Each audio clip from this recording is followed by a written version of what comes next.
Will it pick me up good?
That's as loud as it gets at 70.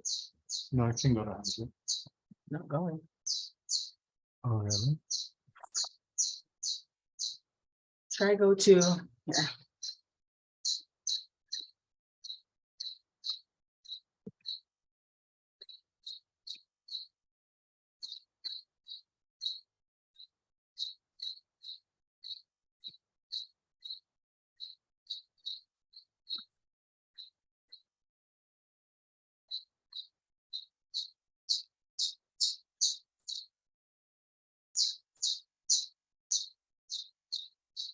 Maybe I'll just log on to I'll just log on and listen. I wonder if I can do that now.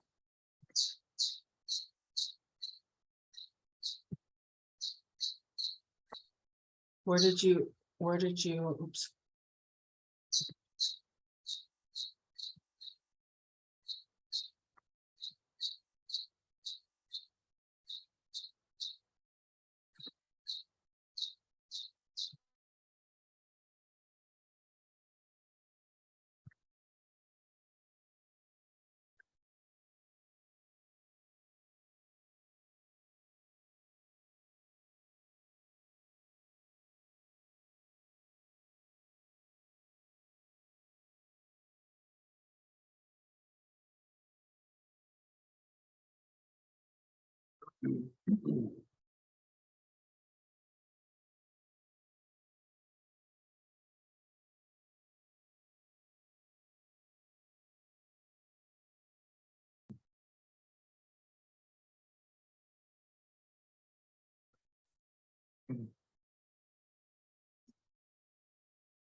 Aloha, good morning.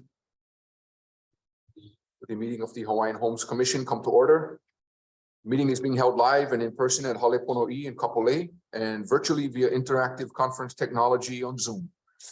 I am Ikaika Anderson, interim chairman of the Hawaiian Homes Commission, and today's date is Monday, March 20th. The time is 9:40 a.m. Commissioner Kofu, would you please offer our pule this morning? Sure. For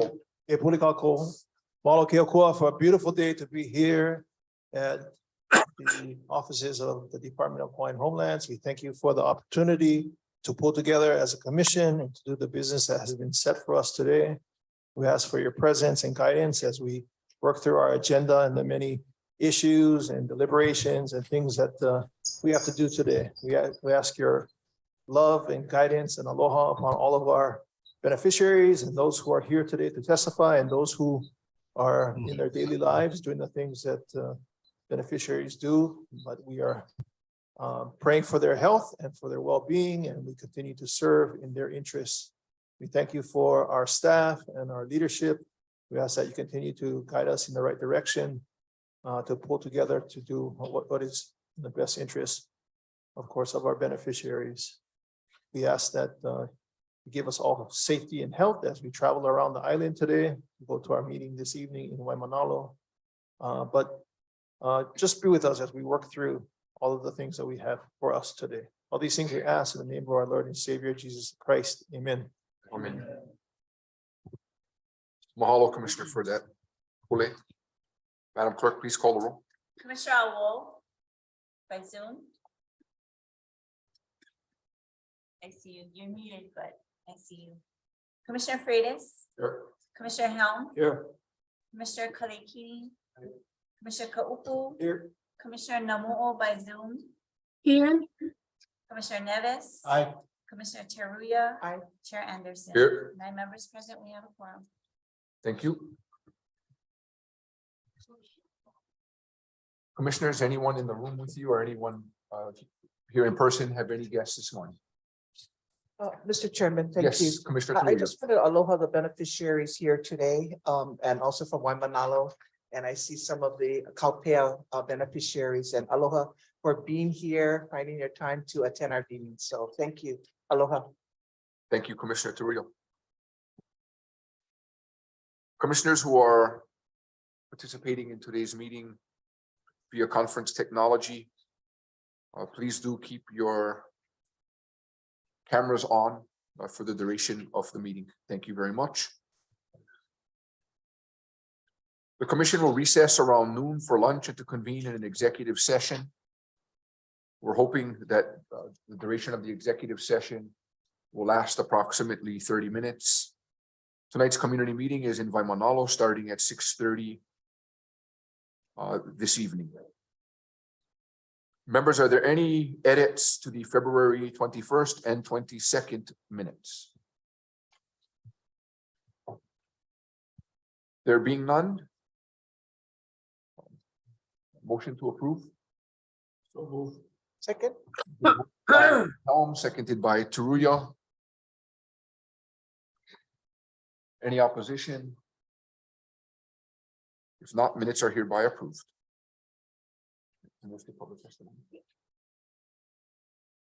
So we will move to public testimony. I'm sorry. Point out, did we approve the minutes or approve the agenda right now? Oh, I'm sorry, Commissioner, we approved the minutes. Oh, okay. Approval of the agenda, please. Oh, okay. So we're on item B, just, Yeah, okay. yeah, now we are on item. Chair, I have a question. I have a question. on, Commissioner. Item C2 and C3, I understand it was not published on the website, so there's been no public review. Don't know if that's appropriate to consider those matters without public review.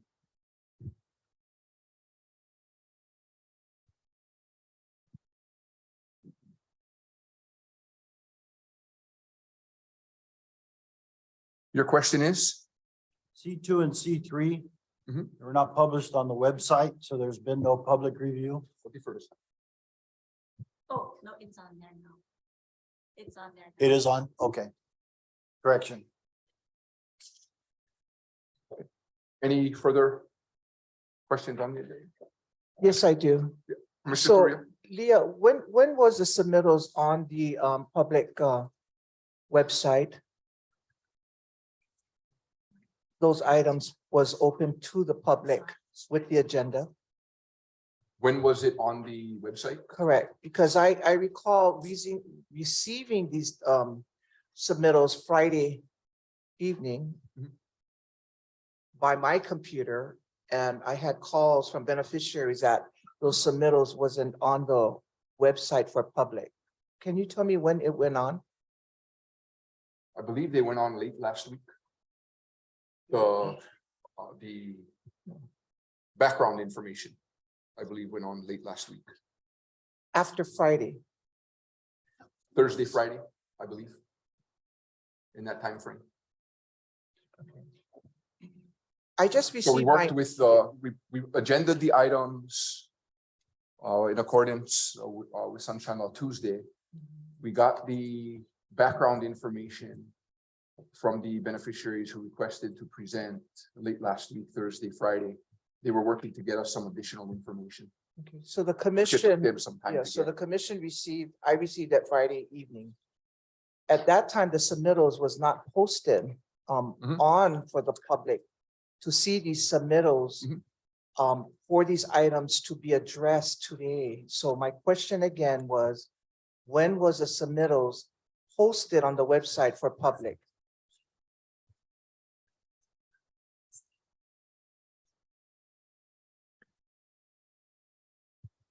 Commissioner, I'm gonna take a short recess, subject to the call of the chair. I'm just gonna confer with staff and I'll be right back with you. All right, thank you. Short recess.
Okay, call the meeting back to order. Commissioner Turia, to answer your question, I just conferred with staff. The information was placed on the department's website this morning because staff was waiting for some additional information from other staff that was not available on Friday. So the information was posted to our website this morning. So I'll pose a question to So the, with that. well, I'm going to pose a question to the Attorney General first. Yeah, so with that, Mr. Chairman, I'd like to also rebuttal this and thank you for bringing this because last night I checked, it wasn't on the site. This morning at 8 Understand. AM, it was on the site. And so I think the AG, my question is, being that it wasn't the opportunity to have this on the site available to the public, is it sufficient for this commission today to discuss these items?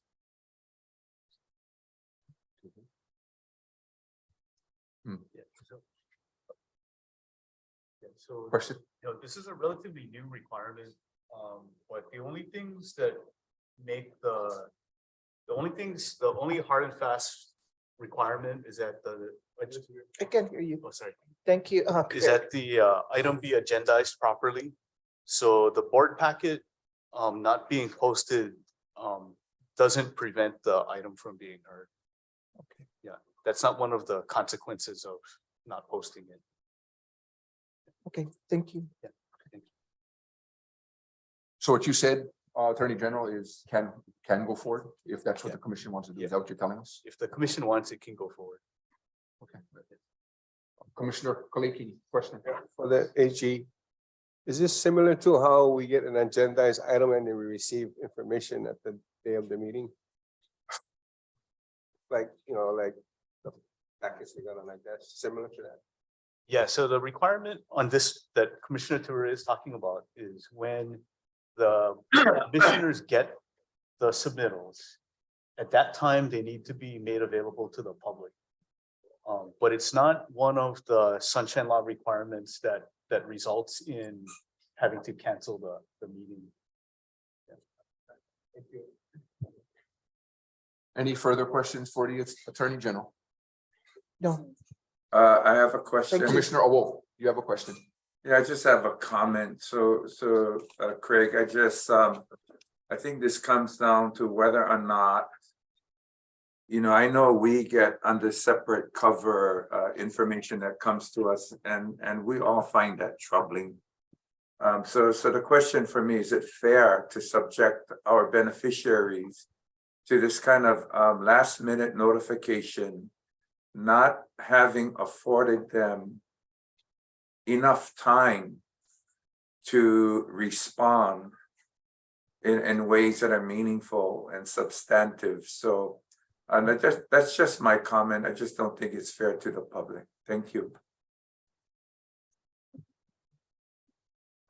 Thank you, Commissioner Awol. I just want to sure. make another comment. Sir. When we talk about transparency to our beneficiaries, it is our fiduciary duty to do that. And without having this information out to the public, how would the public or beneficiaries be able to testify on an item like that openly if they don't have these documents ahead of time? I mean, it is for me, it is really unfair for those who do want to testify on these important matters that this commission will take action on.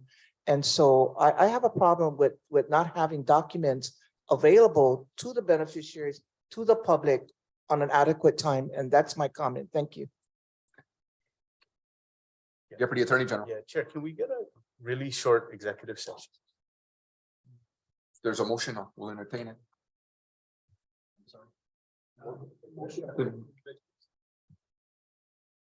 You got a motion?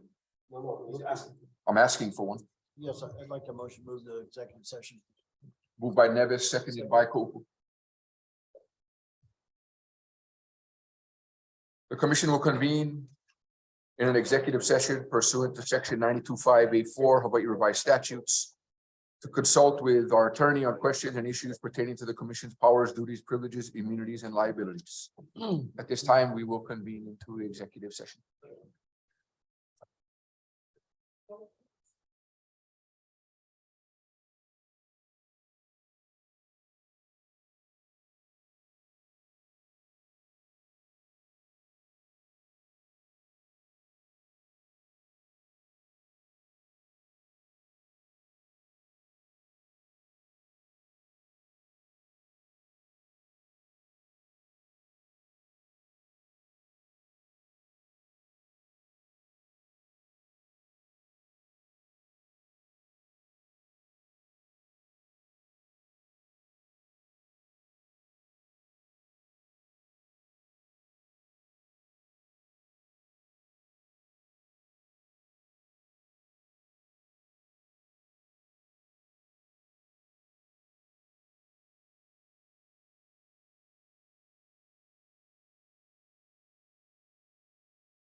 Call the meeting back to order.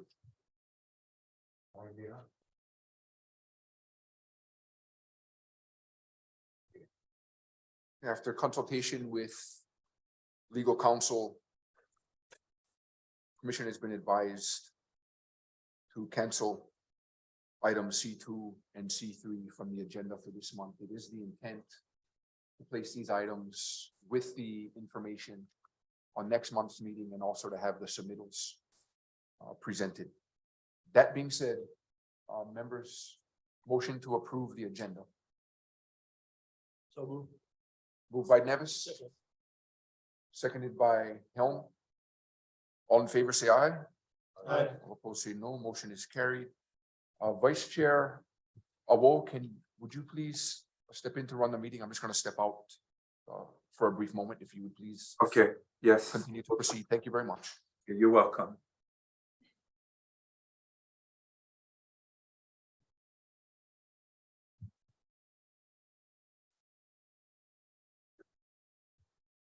Vice Chair, we're on public testimonies, Okay. starting with Jermaine Myers. Okay, Jermaine. Is Jermaine on now?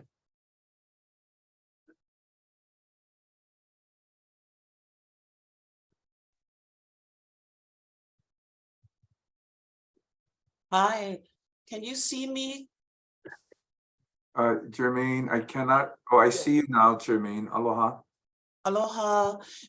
Hi, everybody. May I please have, oh, what's going on with that? May I please have screen share? Okay, I see it now. Okay. Can you see my screen share? I cannot, Jermaine. Okay, wait, what if I move it to the screen? Can you see it now? Oh, No, okay. I don't. Okay, wait, let's see now. Can you see it now? Can everybody see it? Okay. Try again, What I- try again. You can, okay. No, try again.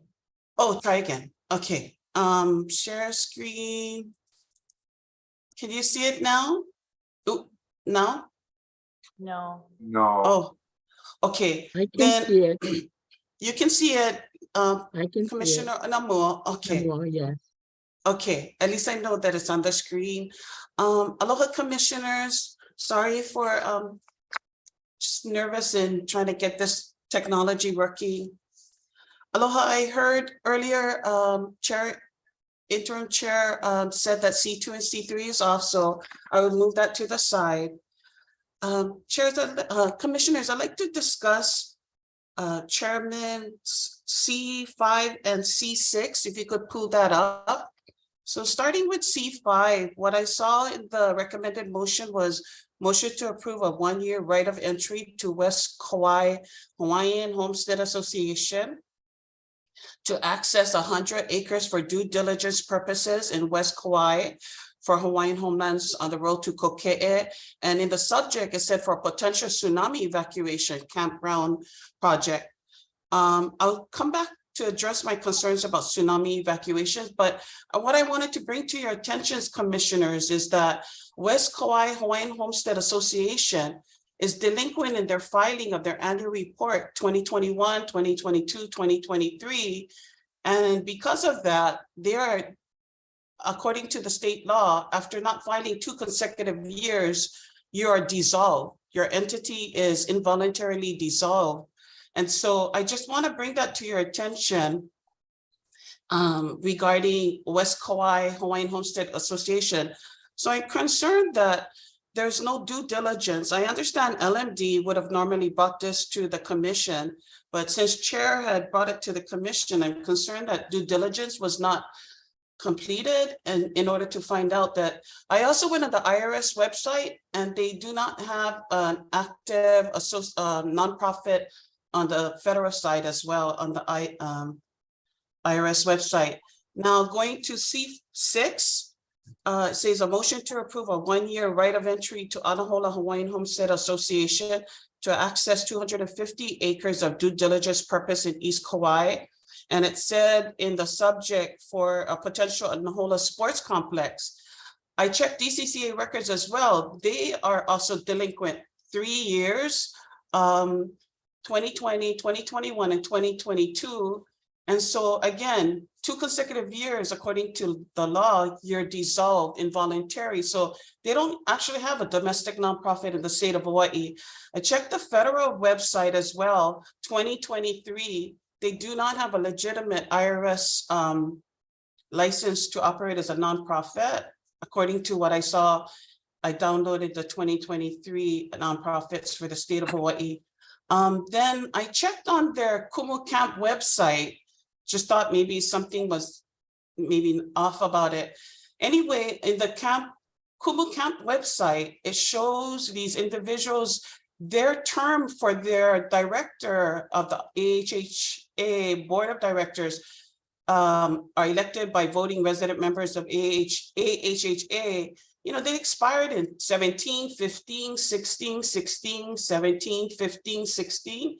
Their terms were expired, but when I go back to Anahola Hawaiian Homes Association, you can look at page 2, I highlighted for you, these officers were, I guess, effective 2019. So, but again, they're dissolved. Going back to the Hokai Bay, going back to C5, you know, my concern is that in my community, when you're entertaining another island and another organization in order for homesteaders to have a potential tsunami evacuation, this is a map of my homestead. And if you look at it, I'm going close up right now for Nanakuli. For those of us that live in Nanakuli, we know this is right here.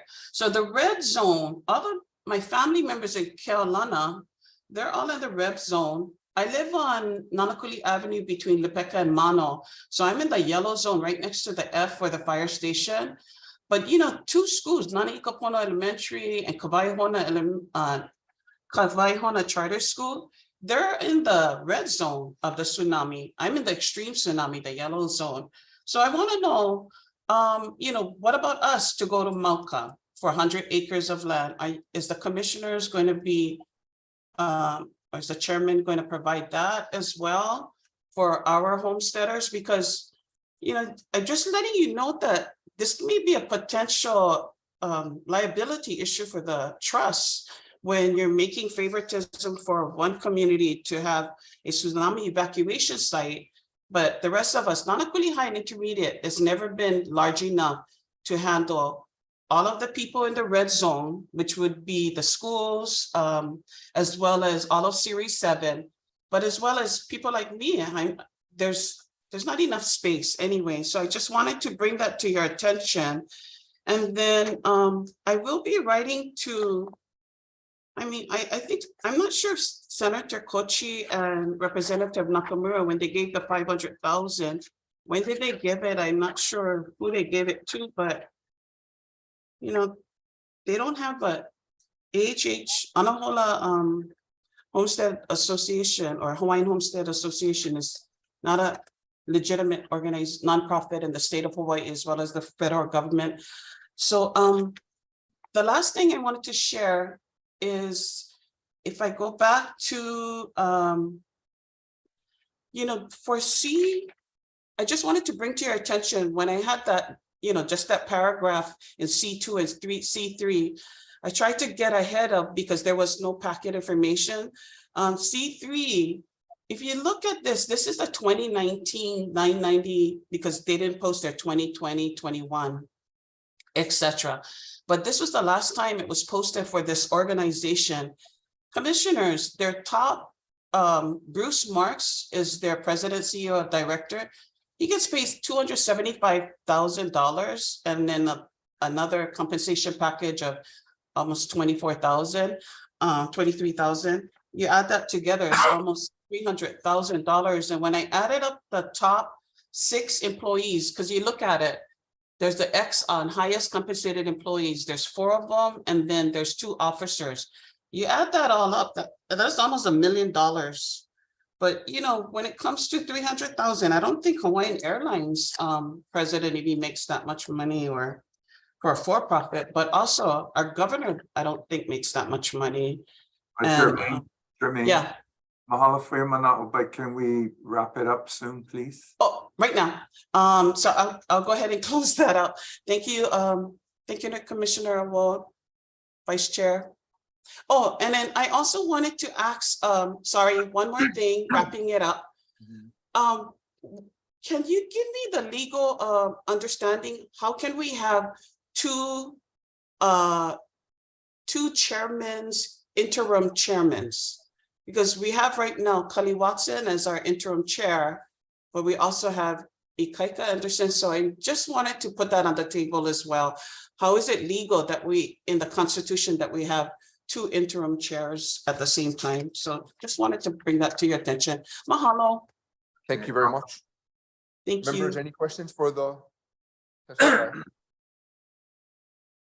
Any questions, members? If not, thank you very much. Thank you.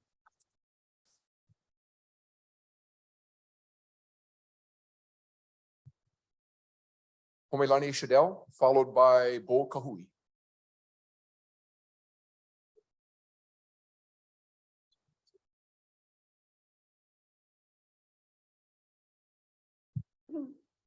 Hello, Kakayaka. Aloha, good morning. Good morning. Commissioners, I heard you earlier discuss C2 and C3. And I too had some concerns as a beneficiary. So my first concern right now is, Chair, what I understood you to say was that it was canceled. And typically, if an agenda item is going to be moved to the following month, that the language used that I'm familiar with is that it be deferred to next month.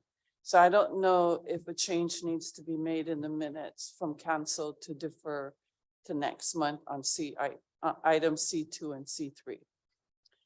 Basically, all I have to say is what Commissioner Terrio had opened with, and also what Commissioner Neves. You all know that I've come before you many times, and I don't do it without research. And I start my research with the actual submittal. And so not having anything on C2 and C3, I don't feel that I'm prepared to come before you to talk intelligently about that particular item. So I'm very happy that you have deferred it to next month so that I can take a look at it. The Bank of America issue has been, what's a good word? An elephant on our backs. Not a monkey, but an elephant for the last 25 plus years. And so it's time to address it. And I know there's multiple things going on, but it's time to address it and find resolution for that. I'm sorry that I didn't check the website at 8 o'clock this morning because I was in the shower getting ready to come to this meeting. So I looked and yeah, so that's C2 and C3. I am going to wait until Juan comes up on D11. Mahalo. Thank you. Bo Kahui. Aloha, Commissioners, and thank you for the opportunity to address the Commission today. Aloha. At the outset, we appreciate, at least I do, the need to provide adequate notice related to any agendized item in order for us to make a proper inquiry about such item. So the deferral of C2 and then of course C3, I hadn't had a chance to review those items, but might be way over my head at some point. In any event, we believe that a proper notice several days before the hearing is rough. But if we can get those notices much sooner, then we can at least download the information and then speak to items on the agenda that are related or relevant to our community. I'd like to speak on items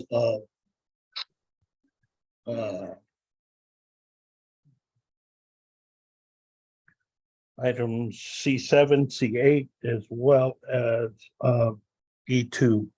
On item C7, related to some findings regarding Hawaiian homes and the flipping of homes for potential profit by the department, we would ask that the department continue its study and look at solutions to finding out how do we get homesteaders in the house.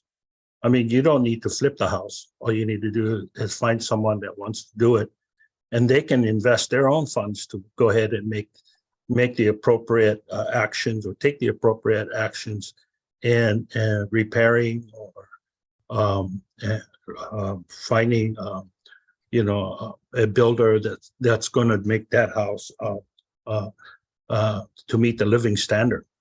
So I encourage the members of the commission, at least for this committee, to continue its tasks and look at other solutions by which this particular action, strategies for fairness in lease transfers, might just be to just transfer the lease to somebody and get him off the wait list and find out if that person qualifies to go ahead and get a construction loan or a repair loan and find a way to get it done.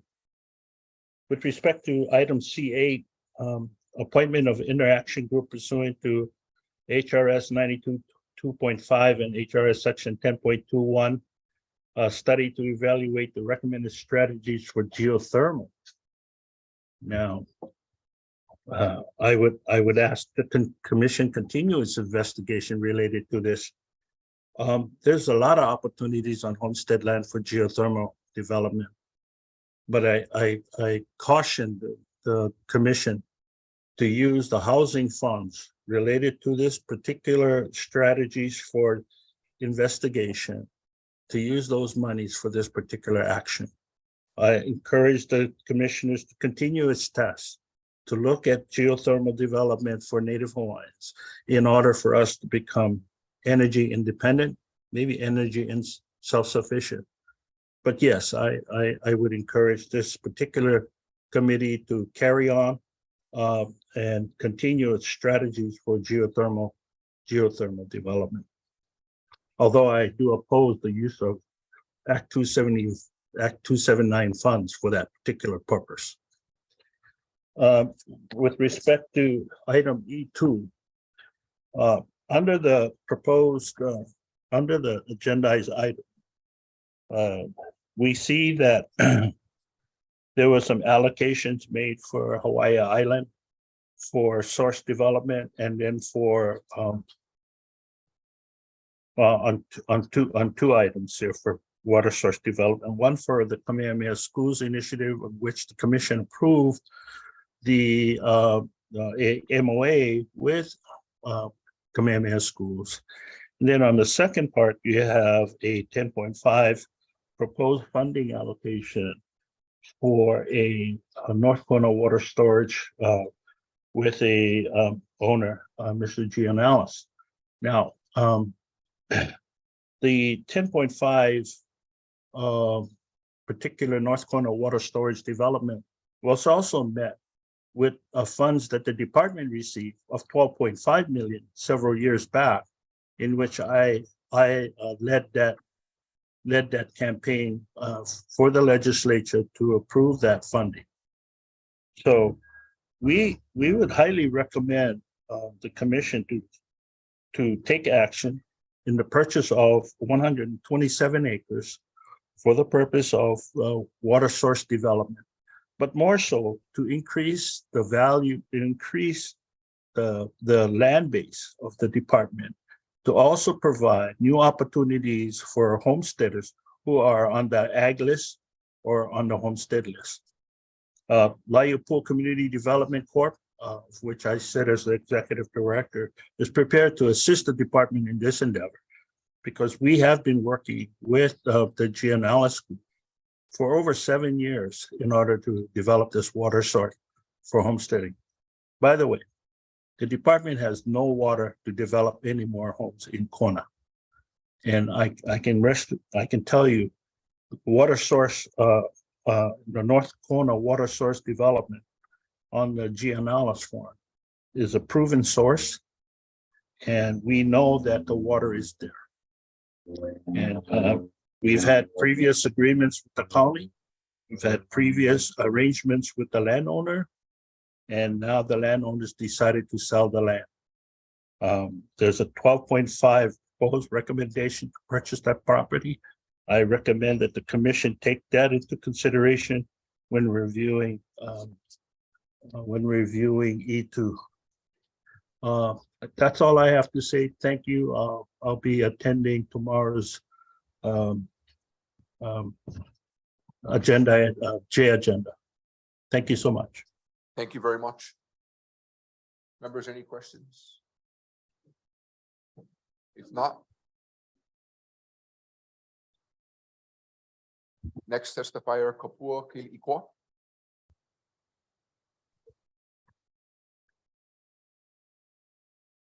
Aloha. Aloha. Mahalo for allowing me to step in at this last moment. I apologize for not being in person as I just returned from an appointment. I have several items to speak to, and one is Mr. Anderson, is your presence as the interim acting, call it whatever you want, director of our Hawaiian Homes, Department of Hawaiian Homes, therefore the chairman of our Hawaiian Homes Commission. While you were not approved for advice and consent from the Hawaiian Affairs Committee, you did withdraw your application for the position for which you are still sitting in today, a month later. I oppose that because your presence in our department is unsettling. Your withdrawal from that position speaks for itself. And while it may be legal, I don't think it's moral for you to continue in a position that you have expressed you're not interested in, but you're going to do us a favor by continuing until the next nominated appointee is being vetted. As we all know, Mr. Kali Watson was approved, his advice and consent, and his nomination is going forward. While I and others still have concerns about it, just as we did with you, we are hoping that you have the moral fortitude to step down and to let Mr. Kali Watson step in, because you are denying him weeks of trying. You're not only denying him, you're denying all of us beneficiaries, the act, the trust, the ability to move forward at this crucial time. Act 279 is an opportunity that should be the norm, but it is not yet. And for us to put it at such a precarious position is really, really hell. So Mr. Anderson, I'm personally asking you to demonstrate your moral fortitude and to step down immediately so that Mr. Kali Watson can step in, because I am highly confident that despite the concerns and reservations that many of us have, he is a better alternative and he can do the job. That's the big thing, is he can do the job. And I put it to my commissioners and my fellow beneficiaries and everyone else looking, watching us to help him succeed at that job and to ensure that our reservations are not something that will affect his job of doing it the right way. So I know my time is up. So I will wait until we move on to the agenda to speak again. Again, thank you for this opportunity to speak. But Members, any questions for the testifier? If there are no questions, thank you very much. just another That moment, brings I us also wanted to echo what Jermaine Myers has stated, and also what Bo Kahui has stated. We need more time, and we need to ensure that what goes on the agenda is on the agenda properly. Thank you so much. Thank you. Madam Clerk, have we come to the end of our testimony? Okay. Thank you very much. We'll move forward to the next item on our agenda. Staff, please come forward. Aloha, good morning. Please identify yourself for the record and proceed.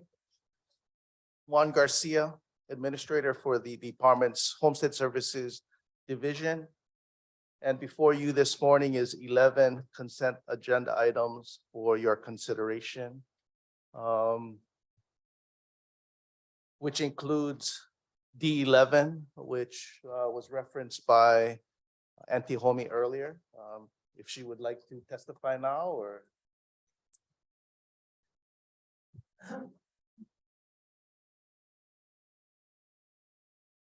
Aloha again. I'll get right into it.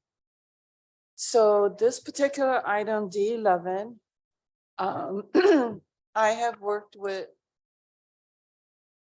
3 VOCA general managers, about the same with the LDD. On this issue, and this issue involves 3 of our lessees who, because of the way their lease was written, included very small parcels, the easements, where they were required to maintain. So Maluhai is part of the villages of Kapolei. It took us 9 years to get the licensing agreement for VOCA to actually maintain our common areas. But then there was another issue that I had to work with Sandy Fund, and we finally got some sprinklers in, and that 200 feet strip was taken care of. Then I moved my attention to these 3 easements. So I started this work when Uncle Boogie and Uncle Bill was alive. They're both passed. And so it really is important to me that this particular project move forward, because for the Montgomerys, both Auntie and Uncle passed. Thankfully, Auntie Bai is still with us, and Damien is not up there in age yet. But I really would like for you to pass this item. The department has had to do some work, and basically the issue was these easements were included in the lessees, which then became their kuleana to maintain these small, like smaller than this.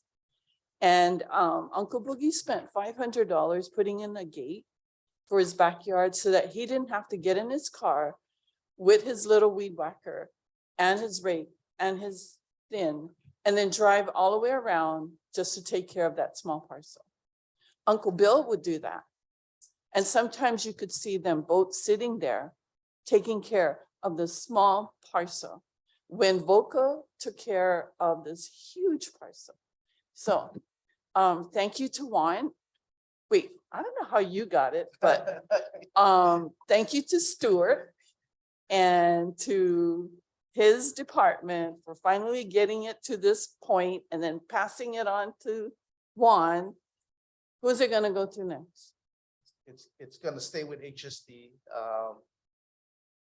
I'm hopeful the commission will approve the action, which will include the necessary amendment to the leases for the purpose of redescribing the lot because of the withdrawal.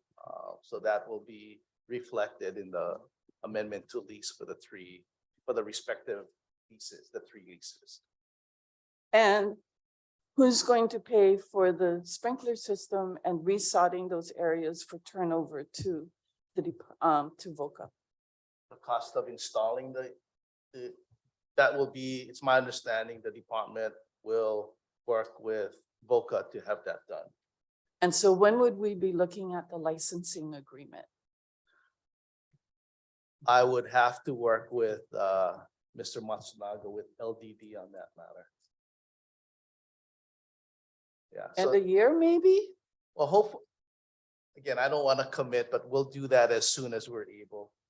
And I recognize that this has been ongoing for a long time, and we don't want to further delay the matter. So we'll work diligently to make certain that the necessary work, including installation of irrigation, be installed ASAP.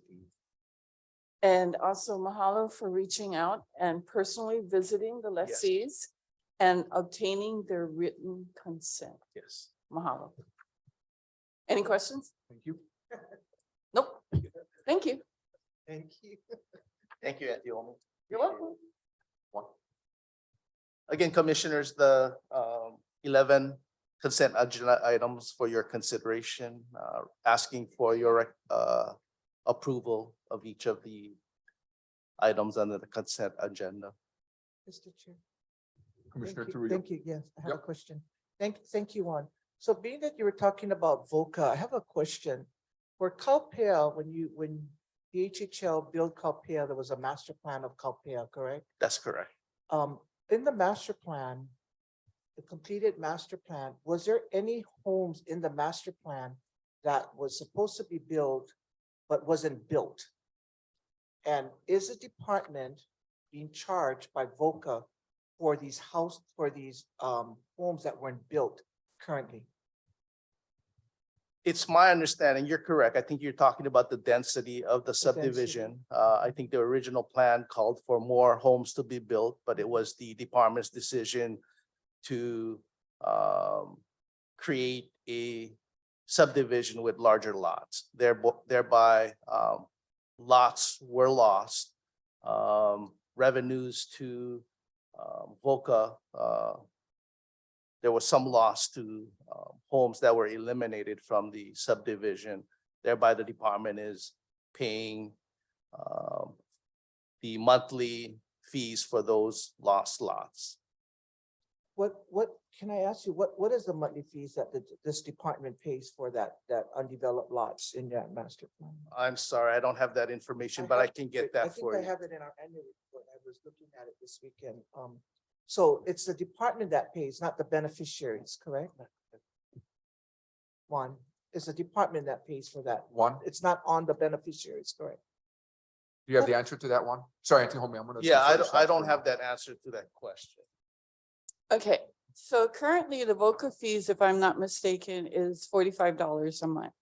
When we're talking about COPIA, there was an expected amount of units that was supposed to be built, similar to that of Malu'ohai.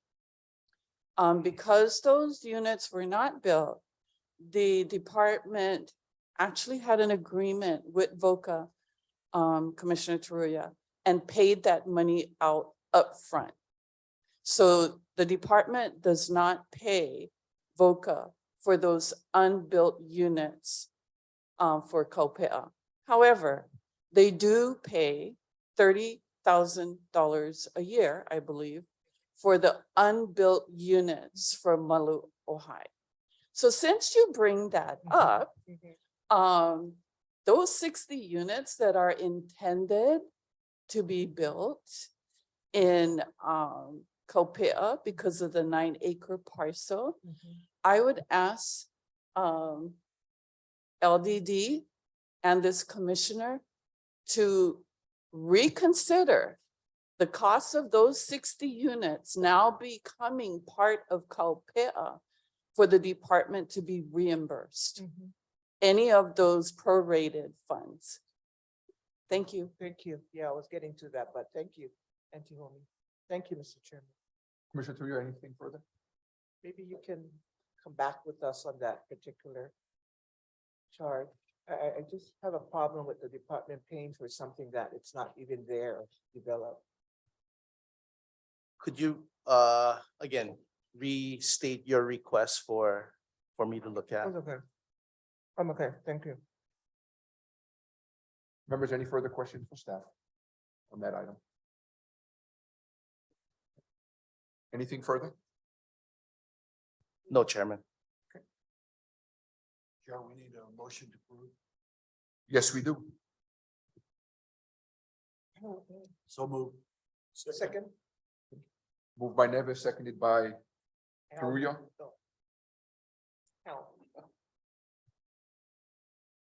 All in favor, say aye. Aye. All opposed, say no. Motion is carried. Thank you. Thank you, Commissioners. Thank you. Thank you. Thank you.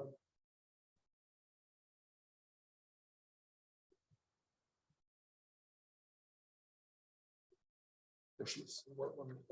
See one. Good morning, aloha commissioners, chairman. Hala Isla Contact and Awards Division Acting Administrator, requesting 99-year leases for families in subdivisions in Pi'ilani Maipekai and Kakaino, Waimanalo. So move to accept. Been moved by Carullo, seconded by Neves. Members, any discussion? There being no discussion, all in favor say aye. Aye. All opposed say no. Motion is carried. Mahalo. Thank you.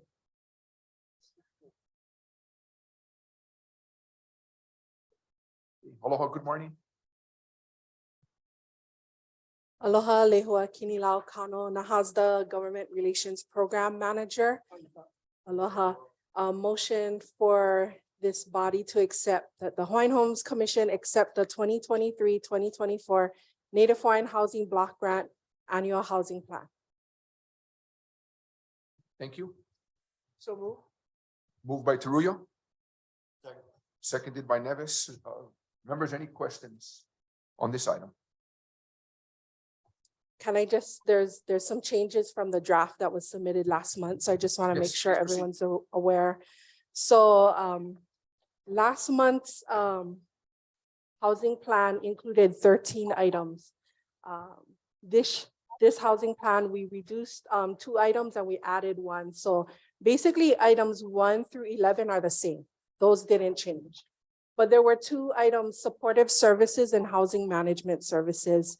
DHHL staff met with congressional appropriation staff, Hawaii congressional delegation staff, as well as staff from HUD in DC. And after those conversations, what was relayed to us is that supportive services is available through other funds that can be accessed. And so while this decision is for DHHL to make, the sentiment I received was, you know, they'd rather Nahasda go to units rather than to supportive services and access these other funds. So we took that out of the housing plan. We also removed housing management services because when we did the request for proposals for the facility in Kalailoa that we're planning to rehabilitate for homeless beneficiaries, it looks like based on the proposals we received, the earliest that the facility would be available would be in the next fiscal year. So we didn't need to include it in this housing plan. So that item was removed. The item that was added to this housing plan is the very last item, supplemental dwelling unit financing. Again, a lot of that is being triggered by requests by our delegation staff to look at more units, not just rental assistance, while DHHL did a great job with our partnership with CNHA and getting rental assistance out through COVID relief. And we're expecting to do the Kupuna rental subsidy program that's expected to launch next month. Just so you folks are aware, that's in our current housing plan. The desire for more units the supplemental dwelling unit option could potentially provide more units on our existing homestead. So that's the change in the housing plan, and just hopefully ask for your favorable consideration. The plan is due in April, and typically HUD will review. Sometimes there's some, they want an expansion of some of our explanations, but for the most part, this should be it with those minor changes. So ask for your support of this motion. Thank you. A Members, any question? questions? Thank you, Mr. Through you. Chairman. Thank you, aloha lehua. So the Kalaeloa Yorktown Rehabilitation Project, it's not in this proposal, but we will revisit this and next year or? The construction component is in our current housing plan, and in this housing plan, it's under housing conversion. Okay. That is item number AHP 10, Okay. but it's the housing management services. Because the facility is not going to be available till sometime in the next fiscal year. I'm sorry, in the fiscal year that's from 2024 to 2025. We don't need it in this current housing I plan. We'll put it in a future housing plan for the following year. Okay. Just for the housing management. We Right. still have to do all Oh, the okay. repairs. Yeah. Okay. And my next question, thank you, Mr. Chair. The next question is the kupuna rental assistant. So that was awarded to CNHA. Yes, And how is that going, or did it start? it's expected to launch next month. Oh, okay. great. Yes, so by the time our commission meeting is back in April, we will have that launched. With that program, we want to monitor it. So we did include in the contract to have a dashboard. So we should be able to check what the interest is on a regular basis to have that pretty updated. And then we also anticipate that any participation in the program, we did put in the contract that if you do not initiate housing counseling, we can terminate the subsidy. Good. And so it's important that not only that they engage in that housing counseling, so that as the lots, as LDD does their job with the awarding homestead lots in the future, that these families can be ready. Whereas DHHL is often criticized that these who are lower income are often passed up. That's the whole idea, is to Yeah. position these families for Good. homeowner, if that is their choice. They want to remain renting, I don't have, but we want to give them as much tools as possible Right. That's to good. be successful. Thank you so much. Thank you, Mr. Chairman. Thank you. Chair. Members, any questions? Yes. Yes, Lehua, Mr. Kupu. what is the total for that, all those figures in the budget? The total for all the figures with 400,000 in administrative costs is 20,005,000 a year. That's about the level that DHHL wants to be expending in NAHASDA funds at a minimum, about 20 million a year. Thanks to Senator Schatz, we got 22.3 million in the current budget we have. He included, as of December, in this next fiscal year, another 22.3 million. The president's budget that came out for the following fiscal year includes 22.3 million is proposed for DHHL. That's the highest we've ever gotten, not only from Congress, but for the president to include that in his Okay. budget. So we need to be at that level. So that is our goal, to be at about 20 million a year, shooting for about $2 million in expenditures a month is what we're targeting. And then how are we doing on that goal? What the expenditures? Are we kind of keeping pace with that? We're a little under now, mainly because if you folks recall, we got 2.4 million in the Consolidated Appropriations Act from Treasury. We got $5 million to the American Rescue Plan Act. And we used 5 millions of the state dollars. So we're actually leveraging those other funds, which we anticipated to use NAHASDA for. Got it. So because of that offset, we're not quite there, but those funds are gone. NAHASDA, we've been able to utilize all the treasury funds that we've received, even our homeowner assistance funds that we've received.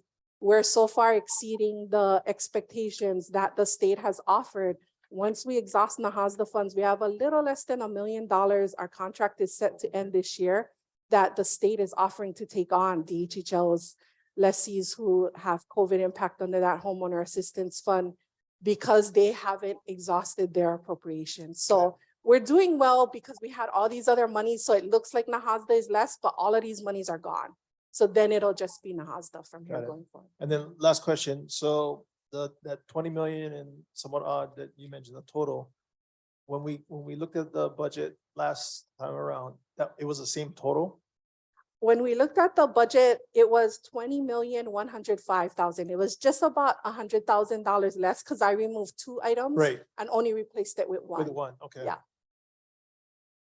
So, and that's where the replacement item, the item 12, the 150,000 came basically from those other items that you removed. Basically, yes. But didn't fully replace. Didn't yeah. fully replace, yes. Got it, thank you.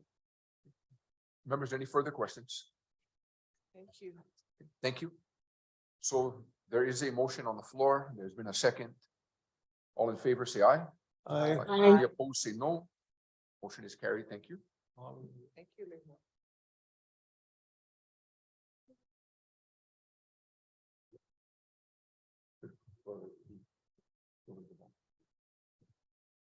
Members, just going to go back to item D quickly for public comment. Kapua Kili'ikoa.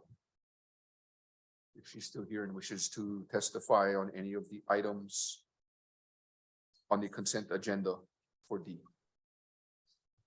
Mahalo. Good morning. Please tell us which item you are testifying on. and Okay. please proceed. Mahalo for stepping back for me.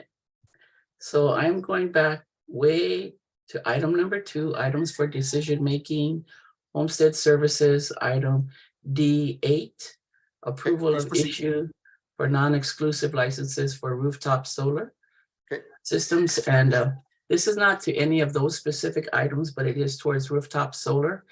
I am a community component for Hawaii Energy, solarizing 808 rooftop solar.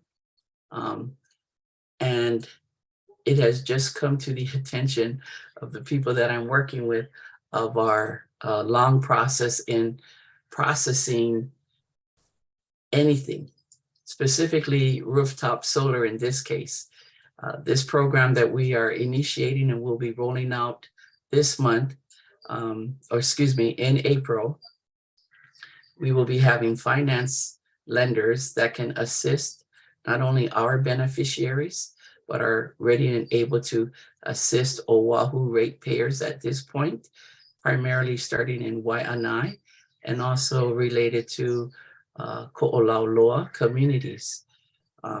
So what I am asking for is to possibly look at a streamlined process for the multitudes of rooftop solar requests that we anticipate to be occurring. Although it's starting in Waianae with a energy forum on April 1st, in Ma'ili, it will be going out for several months until the end of this year. But due to financing and the way financial institutions work, there is a timeline. And so I'm just making comment to see if there's a possibility to provide expedited rooftop solar processing for not only this Solarize 808 project, but for other grouped projects. This is a bulk purchasing project. We will have a single contractor that will apply to all of the communities that we go into. And again, I'm only speaking for my Waianae Moku, as I am part of the organizers in Waianae. That's all that I wanted to share, and we will be getting with you folks more. And Gwen, oh gosh, I just forgot her name. Gwen, I want to say Yamamoto from Hiko will be making contact, as she is our primary financing person at this point with GEMS and HTIA funding. Thank you for this opportunity. Mahalo. Thank you. Members, any questions? I have a question, Chair. Okay. So, Commissioner Koupu, please proceed. mahalo for testimony. Is it your understanding that the current process for approval is not happening in a timely manner? Because we get the approvals and we make them every month, but I don't know how long it's been in the works, in the pipeline. So is it taking way longer than needs to be? Is that kind of your testimony? Fortunately, I have not had to work with the department on this yet. Hmm. I have initiated in the past, but I never fulfilled it for various reasons. But what got me to try and slide into this agenda is an email from Gwen that had said that they're very concerned that our process is cumbersome and that our people may not be able to fulfill the the financiers may not be able to lend to them due to the time frame. I have not had any chance to engage with anyone as to what the length of time is, but I was very surprised that they weren't aware of any type of process having to do with the department. So that's just what caused me to throw myself out here. Okay, got it. Thank you. Chair. Members, any further questions? Mahalo.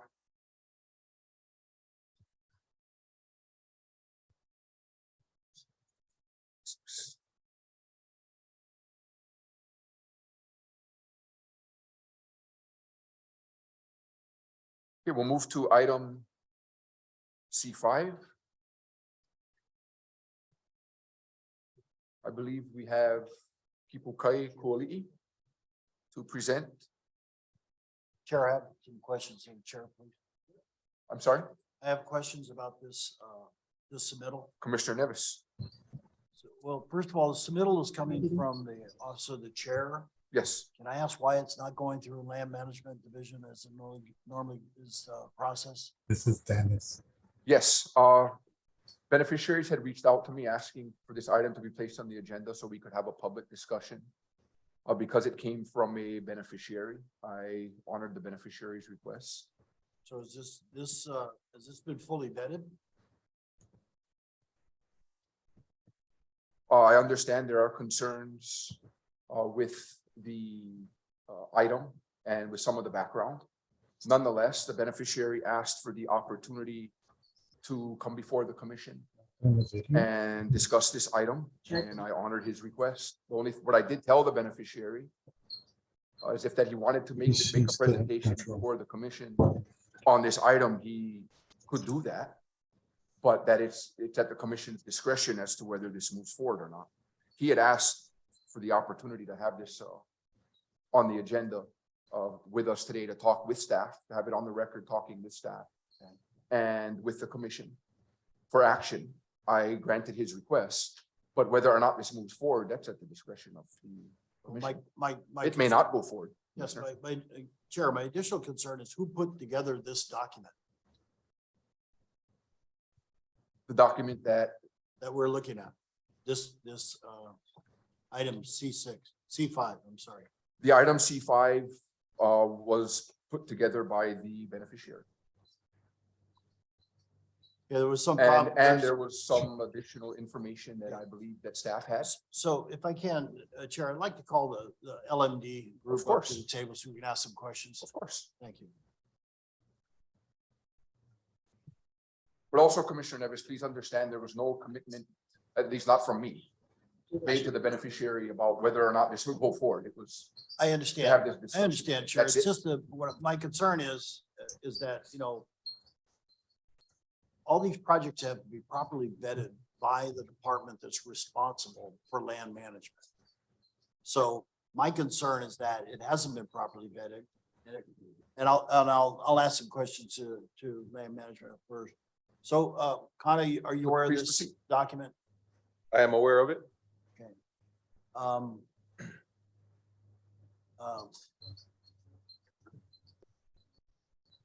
And right of entry permits are presented by LMD on a regular basis. Is that correct? Correct. Thank you. Correct. So I guess let's get right down to the nuts and bolts.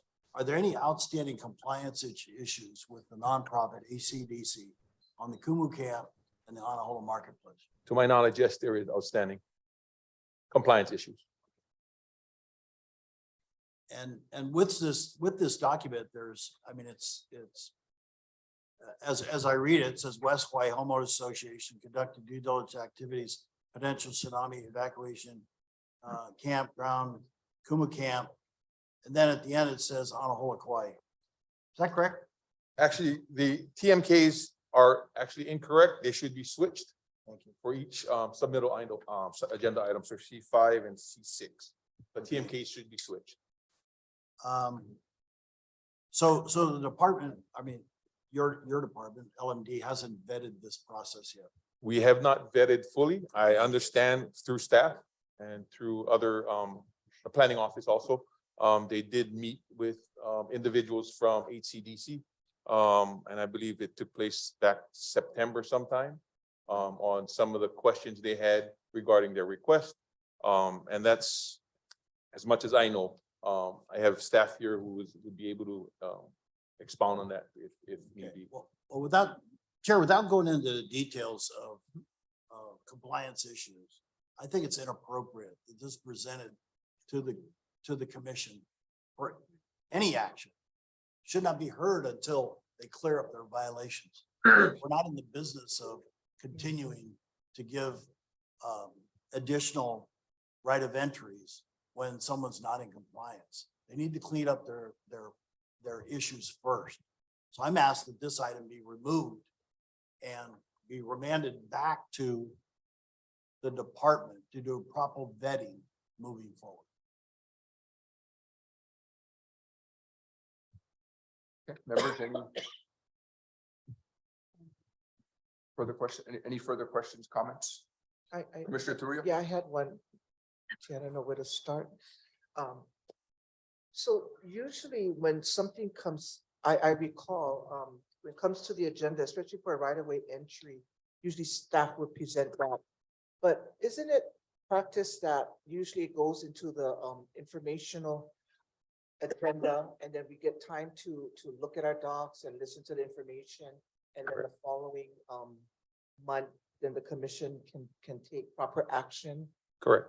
Yeah. And typically, sorry, Commissioner, typically the application packet also has the timeline, the process for which we got to proceed through. Yeah. And go ahead. Yeah, and so I think what Ms. Myers also brought it to your attention, as she as a researcher went into the 990s, went into the DCCA. Did you have time to do these research? Usually when you present to the commission, you know that they got their 990s included, their 501s, everything in place. Did you? To my knowledge, we have not even done that yet Okay, because so they you're were just. surprised to hear what Ms. Yes. Myers has brought to That's what I the wrote down, attention. yes. Yeah, Correct. correct. And Yeah. so, you know, and that's a big concern when you come to the commission for a right-of-way entry for such big acreage of property, land like that. Not having the proper information, compliance, we make sure that they're in compliance. Correct. Due diligence and all of those sorts, yeah. Yeah. Okay, so I do have concerns on these two documents and why the department was not fully involved. And the chairman took upon itself to move these things forward. I do have concerns on these items then. Thank you, Mr. Chair. Thank you. So noted. Chair. I'm sorry. Oh, excuse me, what's Commissioner Owo had his hand. Oh, up. I'm sorry. Go ahead.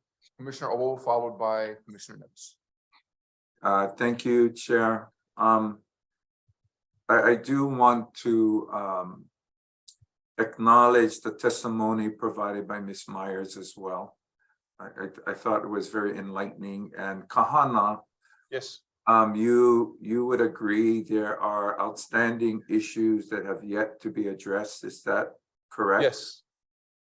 Okay, so I want to add to reaffirm part of what I think I'm hearing from Commissioner Neves is that this is, in my opinion, a very highly unusual that this motion to take an action to approve a right of entry that's not coming from the staff. Typically, this comes from the staff. So I do have concerns because this has not been fully vetted, as you acknowledge, Kahana.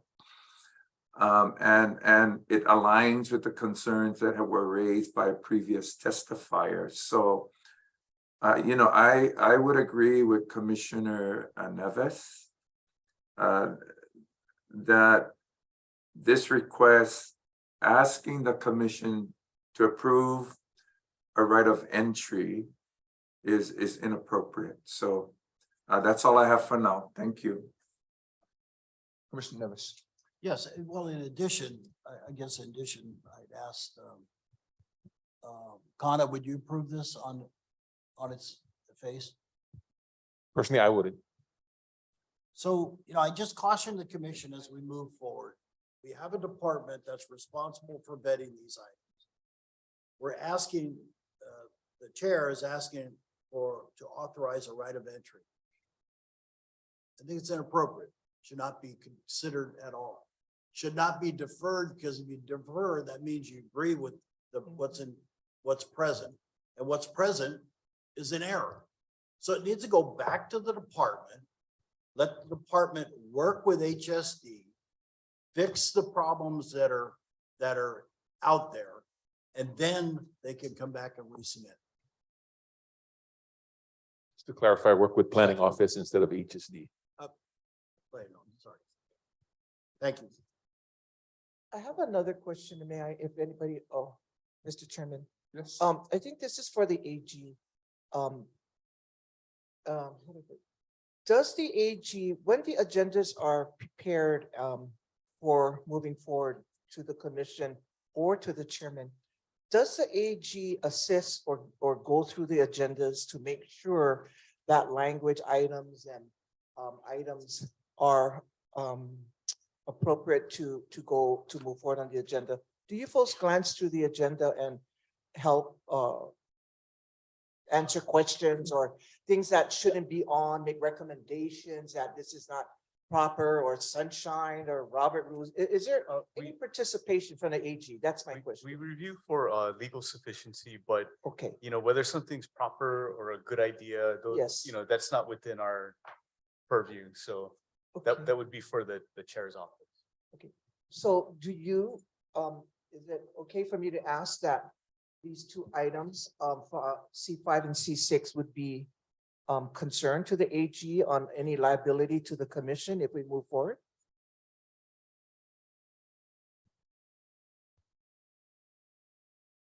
So looking at it just at this agendized, I think it's okay under the sunshine law.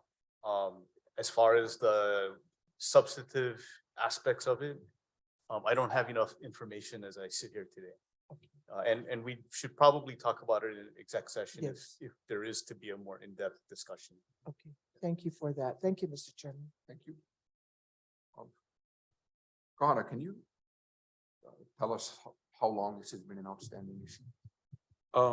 You mean these items, these specific applications for these Yeah, areas? Well, Yeah, so the issue to my, and the application. yeah, to my knowledge, this application was submitted as of July of last year.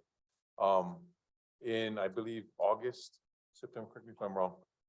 Staff did meet individually with HCDC representatives, presented some of the information, presented some of their concerns. And to my knowledge, I'm not sure if anything happened after that. Did anything happen after that? Was there communication between the two after that? No. Okay, no. Did the applicant send staff any information? Since that meeting took place? No information came to staff since that meeting took place? Not to my knowledge. Andrew, did you want?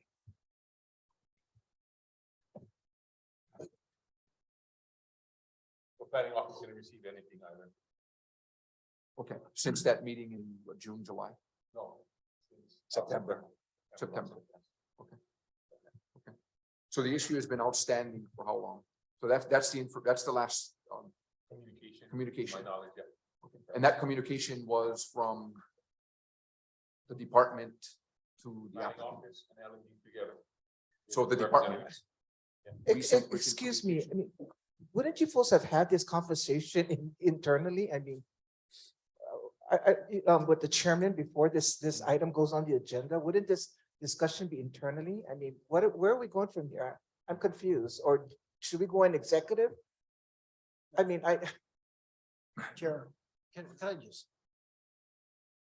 You know, I don't want to make any accusations, but you know, it seems like the department has met with them. They either agree or disagree, and now they want to use this venue to capture the commission's attention with inaccurate information. And it should go, if they've met with HCDC, then HCDC needs to respond. They need to fix the issues before we move forward. That's not to authorize a right of entry. We should not be doing. This should not be here. If appropriate, I make a motion that we remove this from the agenda. You direct the department to meet with HCDC and figure out how to fix these things. Because if they're not compliant, we cannot move forward on issuing any more right of entries to that unit. Okay.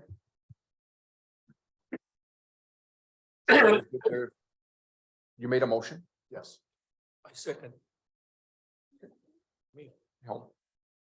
Okay, any discussion with the, if that is the commission's wish and that motion moves forward, then I would honor that motion as the chair, if that is your request. Just for clarification, what is the motion again? Just so. Well, the motion is. The motion was to cancel the items off of the agenda. So it was moved and seconded. We had discussion. It was, I didn't see any.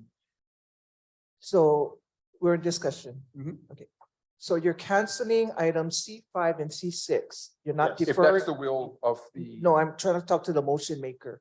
So it's cancel, not defer or table. Correct. It's a cancel. Cancel. Cancel. Okay, Because the cancel. motion, the motion, the item as written is inappropriate. okay. All right. So we're not gonna defer, we're gonna cancel. Yeah. What's your motion? I'm not gonna, yeah, that's your motion. If Right. that's how you want to make it. That's how you want to make it. Move, start over again.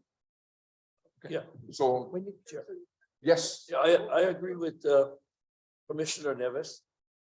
If they're not in compliance for any applicant that submits for an ROE, it has to be resolved on the staff level before it comes to the commission. So this is, to me, it's it's not right. So that's what I wanted to share with you, Chair. So. Chair, we have a motion and a Sure. second. Can I ask We for a roll call vote, please? we're in Yes. discussion. We're Yeah, still in we're in discussion. discussion. Thank you. Just clarification for Commissioner Neves, so I understand the motion is to cancel. Mhm. You mentioned something else about directing something to. Well, it's the chair to direct the department to meet with HSC to do what their due diligence okay. is supposed to be done. That's all. That's what I Like, wanted. we can't, we as a commission can't do that. Correct. I So get that's that. part of the process and the applicant should be aware of the process that we need to go through. It's plain and clearly laid out in the application packet. I'm gonna ask that you repeat the motion fully, please, and so I can understand that full motion, not just cancel. Can you please do that, please? The motion is to cancel items C5 and C6 and ask the chair to direct the department to meet with HEDC on these open non-compliance items. These items need to be corrected before we move forward on any additional right of entry or permits.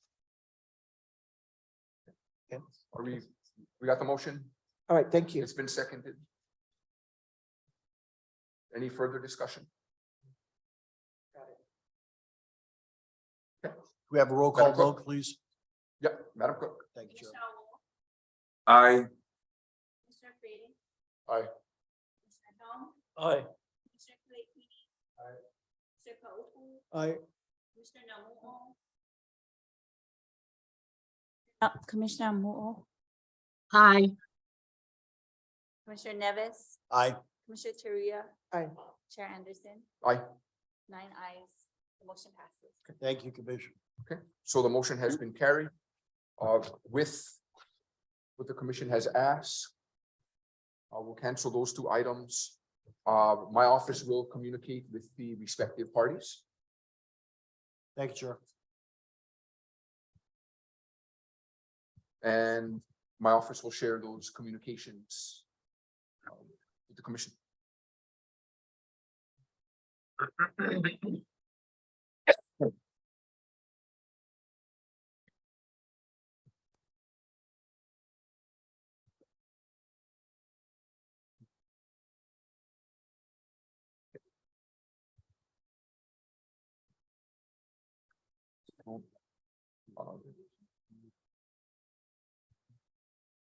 We're still waiting for staff members on the next item, so we're going to move forward to land management because the land management staff is in the room.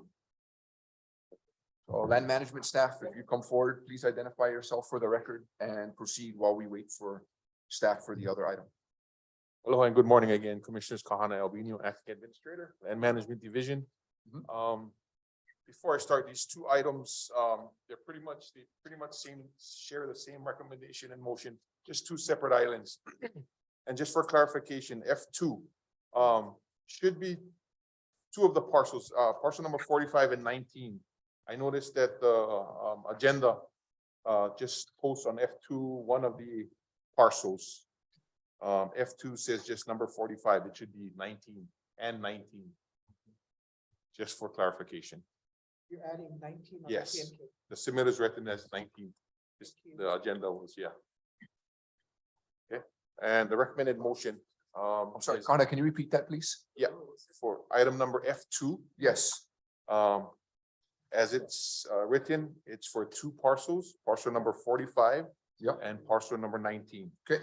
On the agenda though, it only lists on F2 one parcel number 45. It should be 45 and 19. Mr. Chairman. Kahana. Yeah. You know, in the near Yes. future, when we approve the agenda, that's your time to add these items on the agenda as we approve. If there's any corrections to the agenda or adding any other TMK to it, it should be your time to add it. So I just wanted to bring that off under the Robert rules. Thank you. Members, any? I have one question. Yes. And that's on both items. Just Like like it's number 4. It says retain outside legal counsel if necessary. Is there a reason why we're doing that? We're not using AG? that's the standard language that we use for these submittals when we ask for authorization for general lease. If Do we We- do outside? Are we we using have done- outside? we have used before, Really? case in point, like how Kamakana Lease. Yeah. We've used outside counsel. But isn't that usually goes through the AG first? I mean, Yes, You have to have a correct. request from Correct. the AG's department. Is that how Yes. it goes? You go to request from AG or request from government? Request would be from JAG, if AG. anything. Yeah. Very good. And Thank you. again, that's for the much larger parcels such as shopping center. Yeah, we're still trying to get outside legal counsel. I just wonder how you got it before we did. Yeah. Okay, thank you. So again, the recommended motion and action for both items, F1 and F2, again, separate islands, one on Oahu, two parcels in Oahu, two parcels on the Big Island. That the Hawaiian Homes Commission authorized the following: 1, to advertise and conduct land disposition for Hawaiian Homeland's parcel identified as the TMKs listed there. 2, to set all appropriate terms and conditions to be approved by the chairman, Hawaiian Homes Commission, in accordance with the requirements, Chapter 171, Hawaii Revised Statutes, as amended, or Section 220.5, Hawaiian Homes Commission Act 1920 as amended. Number 3, to expend budgeted funds necessary for fair market summary appraisal report and environmental assessment, and DHHL beneficiary consultation or information as required and necessary on the subject parcels which are designated for non-residential. On Oahu, it's an I2 intensive industrial district area. On the Big Island, it's a limited industrial district. And number 4, to retain outside legal counsel if necessary in the lease negotiation of the final terms and conditions of the lease agreements. I have information there and maps there for each parcel. for your reference. Mr. Albino, does that conclude your presentation? Yes. Okay, I'll defer to the Deputy Attorney General. Oh, yeah, so Mr. Chair, the parcel 19 for F2 wasn't agendized. So, it wouldn't provide sufficient notice for members of the public to Okay, so testify on noted. that parcel. Okay, so noted.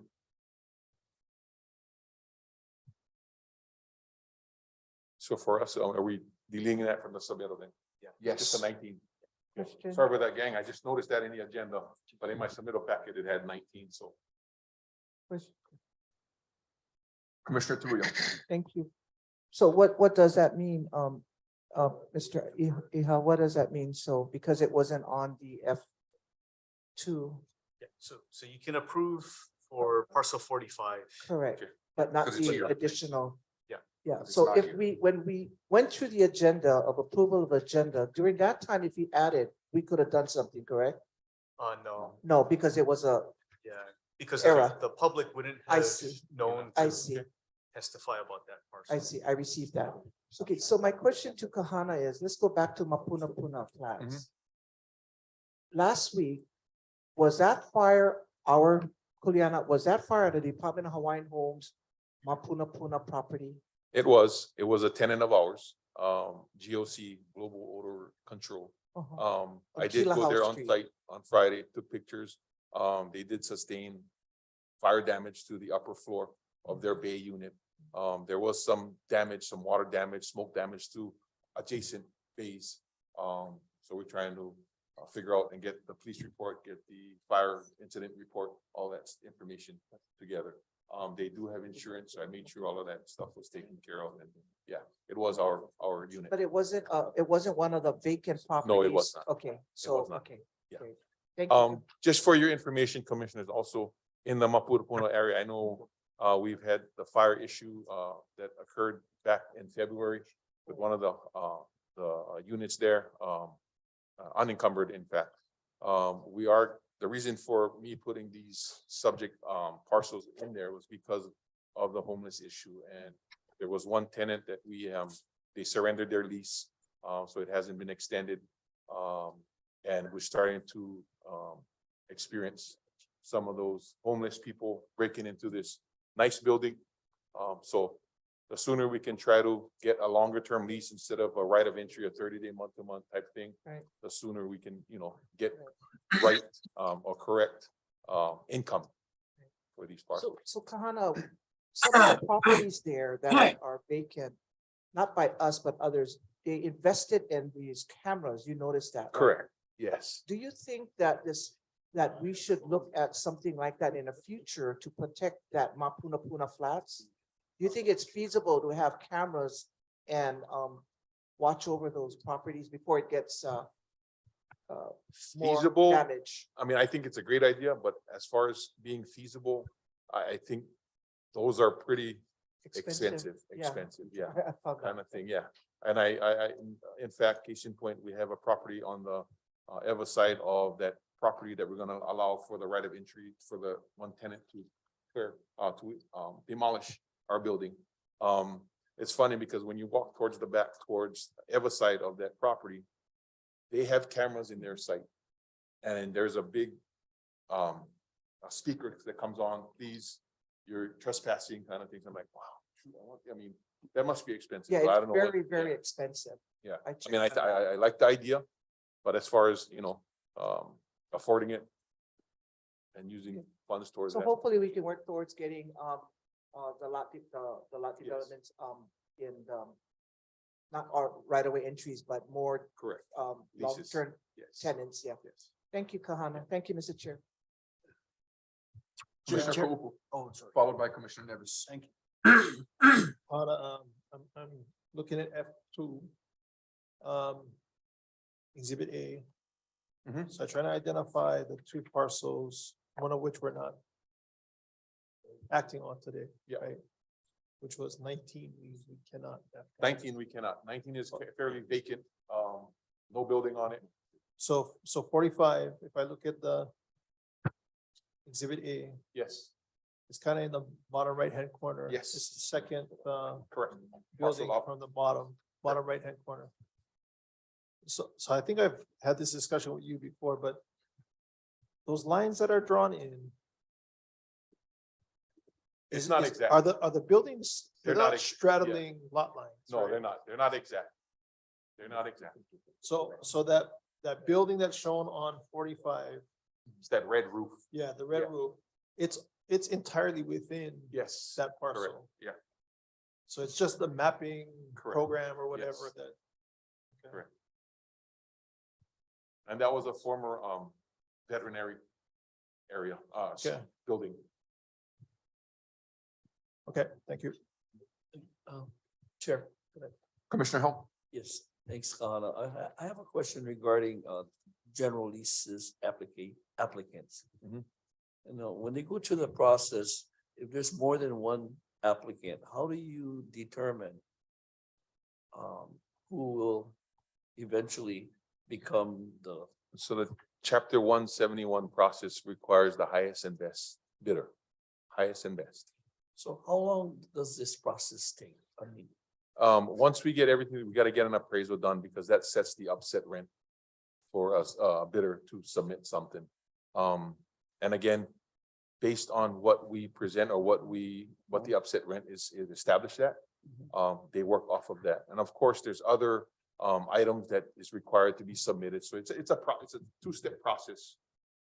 The way I understand it as far as industrial leases. So the first step is a 45-day period where you can send everything and anything you need to, or you're required to, per our packet. And from there, once that deadline hits, you're either deemed eligible or ineligible. Ineligible because you didn't send something in or whatever. If you had sent something in and you were eligible, you go to the next step. Next step, you kind of fine tune your pencil, sharpen your pencil, send your best in, and that's when we ask for the final bid. Yeah.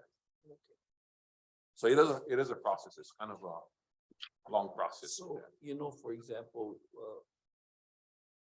Commissioner Teura was talking about surveillance cameras. You know, so if the one that's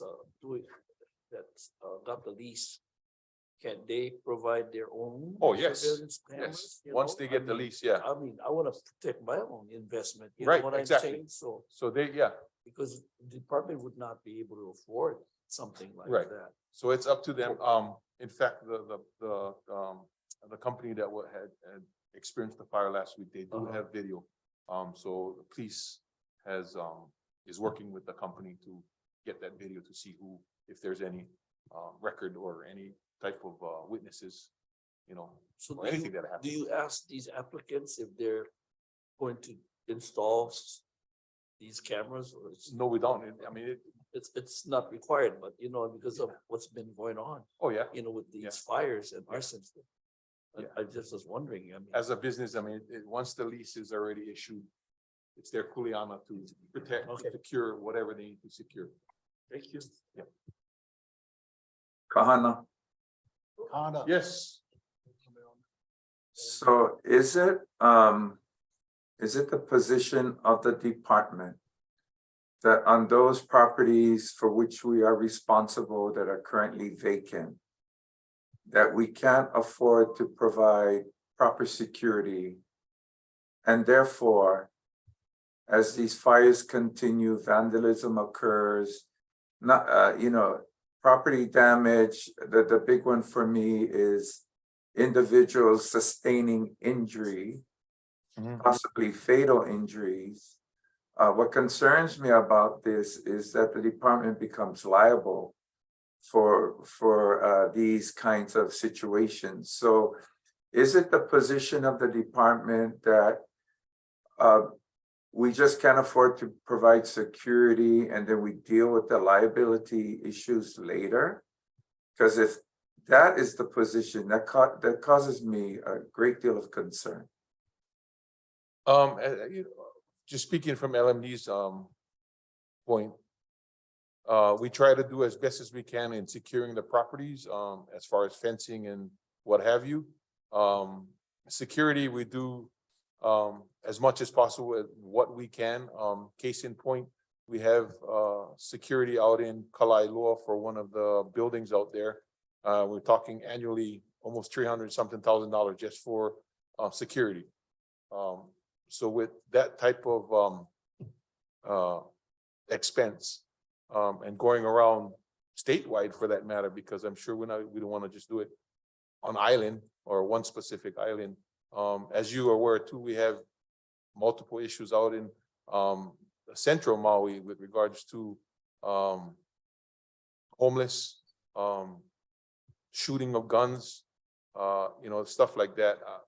I really don't know how we would consider putting security out there or what the cost would be for that. How do we, just that. Okay, so no, thank you for that. I just want to, I guess part of what I think is important is to have a discussion on the realities and limitations of the department, but at the same time acknowledge we are still liable for injuries and property damage, etc. And one of the unfortunate realities here is we have no enforcement capacity to manage, maintain, and surveil these properties in real time. So I don't anticipate, unfortunately, I don't see this going away anytime soon. So, but thank you, Kahana, appreciate it. Yeah, well, Mr. Vice Chair, I have a question. Yes. Kana, what building in Kalailua that you folks have security and the department pays for? You mentioned that earlier. that's the headquarters.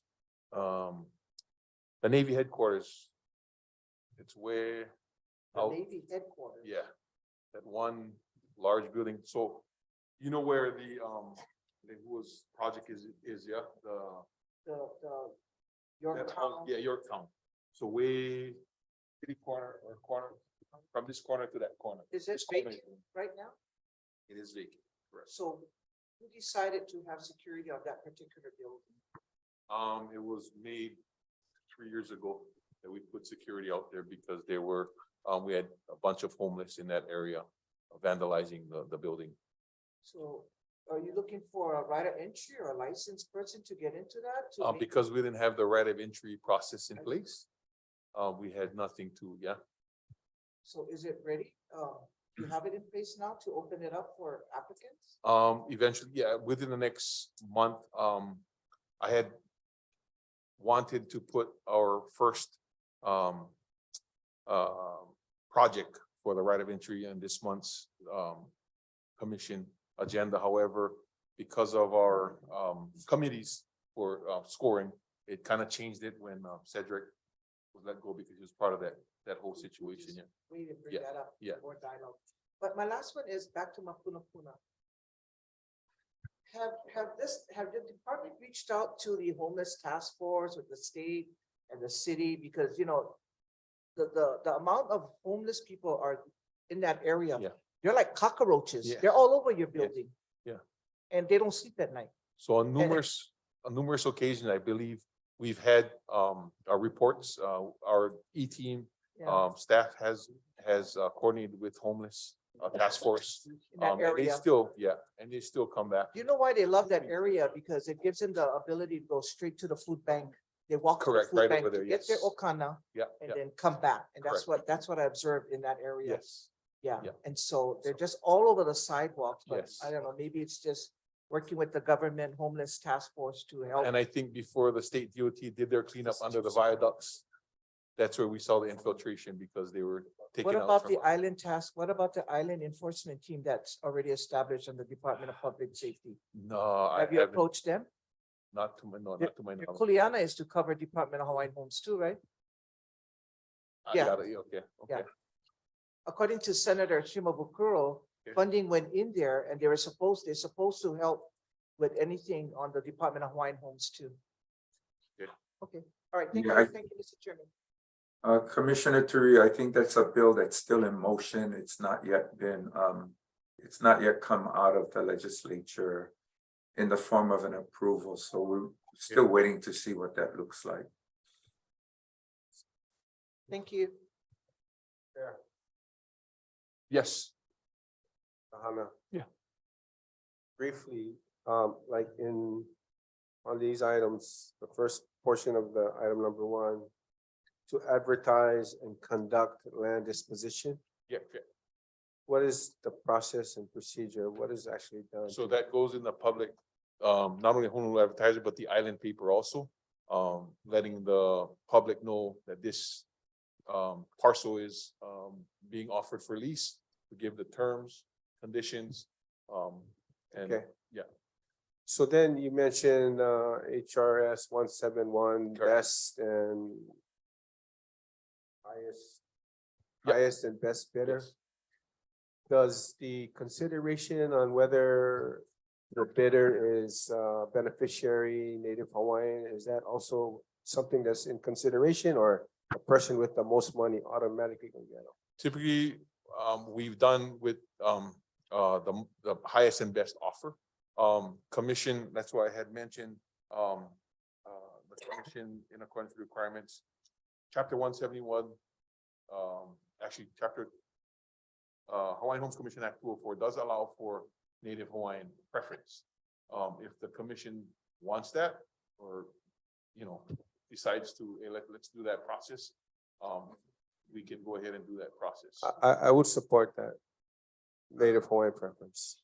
Now, granted, I mean, if you look at, if there's a large disparity in what the trust could, the opportunity on the best and highest use, that'd be something that the commission can just deliberate and consider. And just for information on that, the reason why the Native Hawaiian preference policy has been rescinded back in, I believe, 2004. You had something? Oh. And I guess, I don't know if we need to, Craig, take back that rescinding and implement I think that's something for future discussion. Okay.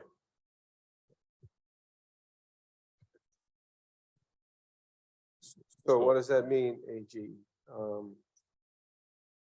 Future day. I mean, I don't know about the rest of the commission, but I support giving preference to Native Hawaiians for leasing of Hawaiian homelands. I can discuss that in executive session. Oh, okay. Anyway, Next that's my comments. Yeah. Make a Understand. motion to approve items F1 and F2, the exception of parcel 19. Second. moved by Leikini, seconded by Nevis. We have one. All good? Okay, we have public testimony on this item. Oh, Excuse me. Just saw that. Who's it?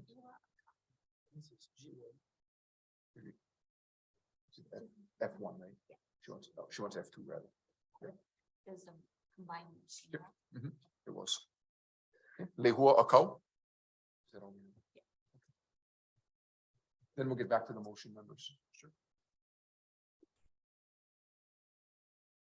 Aloha Commission. My name is Dr. Lehuanani Akau, and I'm stepping in regards to item number F2. And this is regarding the parcel in the area of, I think it's a Waiakea Flats and the commercial properties. Yes, please proceed. Thank you. See, Mr. Kahana, I know you mentioned that in 2004 that the Native Hawaiian preference was rescinded. Can you explain a little bit about that? And also, I am in support. I'm a Native Hawaiian beneficiary, actually, and I'm in Kapolei Hawaiian Homes, which is, I'm sorry, I'm just looking at this here. And so, yeah, so we are leases here on Oahu. However, I have a private practice located in Hilo, as well as Waipahu. And, I know you mentioned that it's typically given, or the bid is given to the highest or best offer, but as Mr. Craig shared, there is a big economic disparity in the Native Hawaiian population. And I couldn't compete against some of those bigger entities. Even though I have a small private practice, my goal is to service the community and the Native Hawaiian population. I currently pay a regular commercial lease, and my lease is up in this commercial entity in Hilo. And so we are currently looking for a location to house our clinic. And we were interested in this parcel specifically, but no one could tell us or give us any direction as to what managing company is taking offers or even allowing a showing. So if you could please share a little bit about that 2004 rescinding of that Native Hawaiian preference, just so I can get a little bit of a background.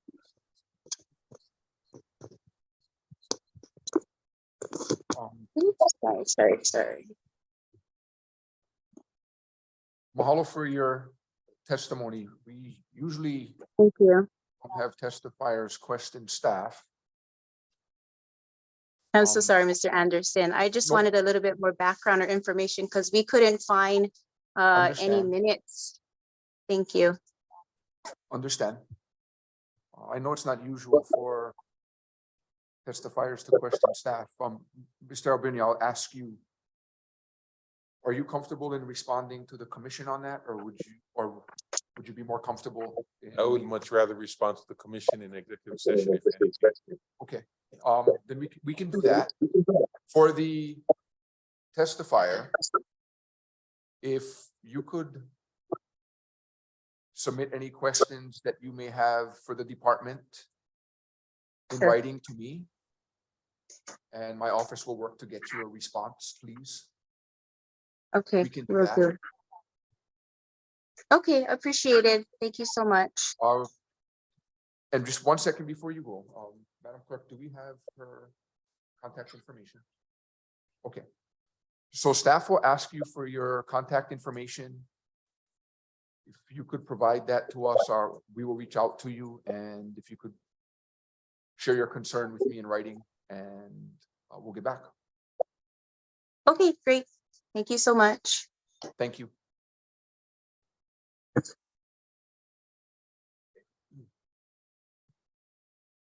Okay, there is a motion on the floor, been seconded. All in favor, say aye. Aye. Any opposed, say no. Motion is carried. Mahalo, Commissioners. Thank you very much, Thank Mr. you. Albini. Kahana. Next staff member, please come forward for the next item. HSD, Homestead Services. Good morning, Commissioners. Juan Garcia with the Department's Homestead Services Division. I'm the administrator.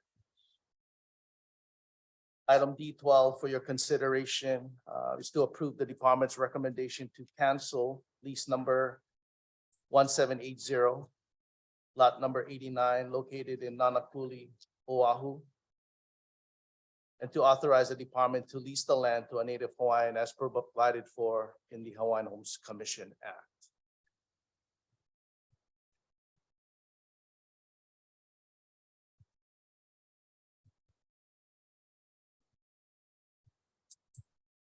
So move. It's been moved and seconded. Members, any questions for staff or any discussion? Yes, I do, Mr. Chairman. Yes, Thank you Commissioner so- Trujillo. Thank you. Thank you, Juan, and your team for working on this. Just FYI to inform the rest of the commission body is that this property in Nanakuli has been vacant for quite a while. And Auntie Maxine passed away, and if you read the submittal, the department went through the process of notification and everything that they possibly do. Currently, that property is, you have a bunch of squatters in that property. It is really pilau. And the squatters there has threatened a lot of the homesteaders that live in that area. It became very dangerous. And so I am glad that this department can look at this lease property, and I'm not sure who's going to clean up that property, but that we can move forward to get a family in that area of this lot in Nanakuli. But there are complaints that came through the neighborhood board through our elected officials on this property, because it got really dangerous where, people are doing such illegal activity, and it threatens a lot of our beneficiaries. So With that, I will be supporting the motion to move forward. Thank you, Thank you. Mr. Chair. Chair. Commissioner Helm. I got one question. You know, I noticed that the children did not qualify because they didn't have enough That's blood- correct. blood quantum. Yes. Okay. It goes back to 1994 till today, right? That, The designation by the decedent designating her three sons to receive the net proceed was filed back in 1994. okay, so if we approve this item, how long will it take to be awarded the next beneficiary? I mean, is it, they're gonna take it as is, or is the department planning to do any improvements to the lot? It's a fairly large lot. As Commissioner Carrillo indicated, the lot does have a lot of junk. There's abandoned cars, a bunch of items. There's a trailer truck. Kanai and myself, the acting Oahu District Office and myself visited the property earlier this month, in which we spoke with Jesse, one of the three brothers who was designated to receive the net proceeds. At the time of our visit, Jesse did indicate, and at the time we visited, he was the only occupant on the property. And he did indicate that no others were occupying the property with him. We will need to discuss further, should the commission approve the lease to be canceled. We'll discuss this further with LDD to see whether or not the lot can be subdivided into two lots to make it available for not only one beneficiary, but rather two beneficiaries to take advantage of a lease opportunity in Nanakuli. Again, if the lease is canceled, it's the department's responsibility to clean up that lot and do its due diligence. Thank you, Juan, for that information. One, I had one more. So currently, one of the boys are in there, you know, Jesse. Jesse, and him too is just going all over the place in that area. So if we do pass this today, I'm hoping that we don't see that property just sit there and nothing happens, and continue to have the squatters squat in that property and you know, make problems to the other beneficiaries. That's what they're concerned of too. You know, how long from now the department's gonna let it sit there, and where are we gonna go from there? So please keep that in mind, you know, of that existing property, because Jesse is one of the ones that walking around with a machete at night, and you know, it's out of control. Chair. Commissioner Yes, Nevis. just a comment for the department. I get concerned when we talk about as is condition. I'm concerned that, our responsibility as commissioners is to make decisions based on normal decisions we've been making our daily lives. And my concern is that when you make a comment of as is conditions, I'm concerned about the structural safety of a building, electrical, plumbing, so on and so forth. Just by saying it's as is, somebody moves in, gets hurt, gonna be a big problem. So, and if there are any proceeds, I would like to see the proceeds move towards getting those things fixed before we put in someone into a building, because the liability is gonna be astronomical. Thank you. Thank you, Chair. Members? Any further discussion or further questions for staff? Yeah, and another Commissioner one too, Trujillo. Juan, keep in mind that once this move forward, these guys may burn that place down. I mean, really, honestly, I mean, that's what's going on in Nanakuli, and this talk is going on. So I have concerns with all of that. Are you gonna put a sign? What's going on from here after we make the decision to take the lease back? Where is this kid gonna go? Who's gonna go take him out of there? Those are the kind of things that we need to, you need to have a plan. You know, and so I have concerns with that property. And likewise, the department does have concerns as well, and we're working closely with our legal counsel on this matter. Thank you. Thank you. Thank you, Mr. Chair. Thank you. Members, any further questions? Any further discussion?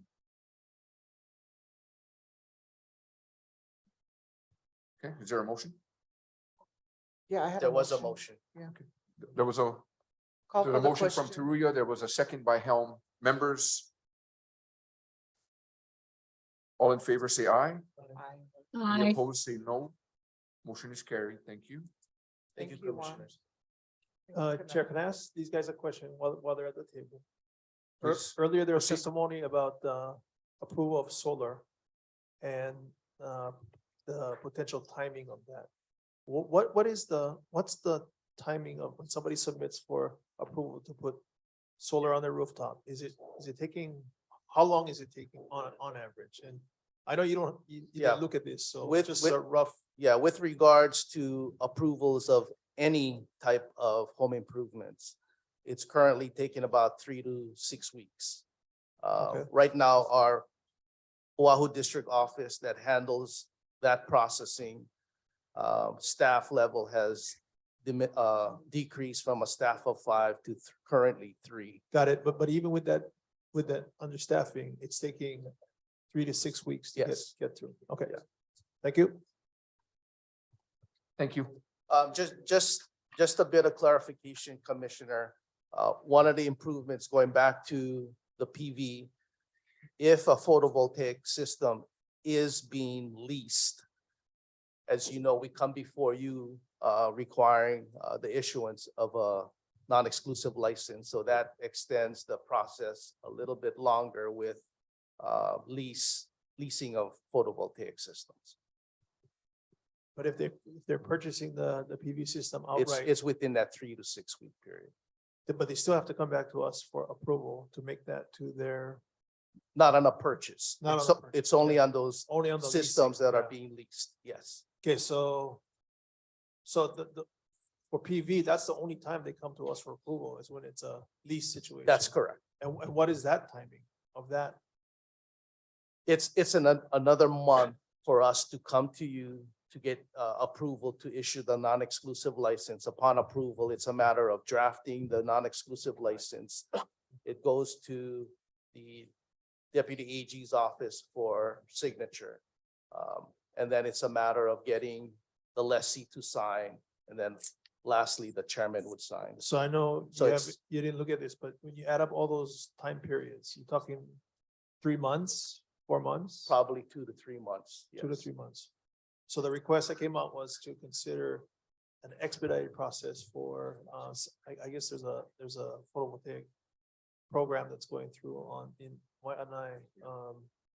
And the beneficiary was asking whether we could work on some expedited process so that that program could go forward for the benefit of the beneficiaries. Is that, understaffing, understood, but is there something that we could do to speed that up? Or is it just, it is what it is? It is what, I think, again, if it's a lease system, we vetted this with our Deputy AG's office, and because the leasing program is a third-party agreement, in order for that third-party agreement to be valid, the commission must approve the issuance of the non-exclusive license. Okay. Thank you. Thanks, guys. Thank you, commissioners. You're welcome. Next one.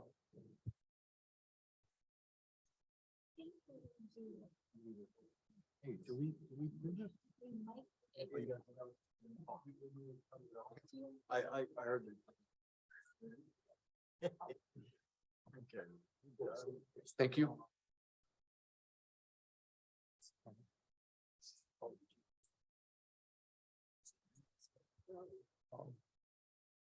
Staff, please come forward. G1, thank you.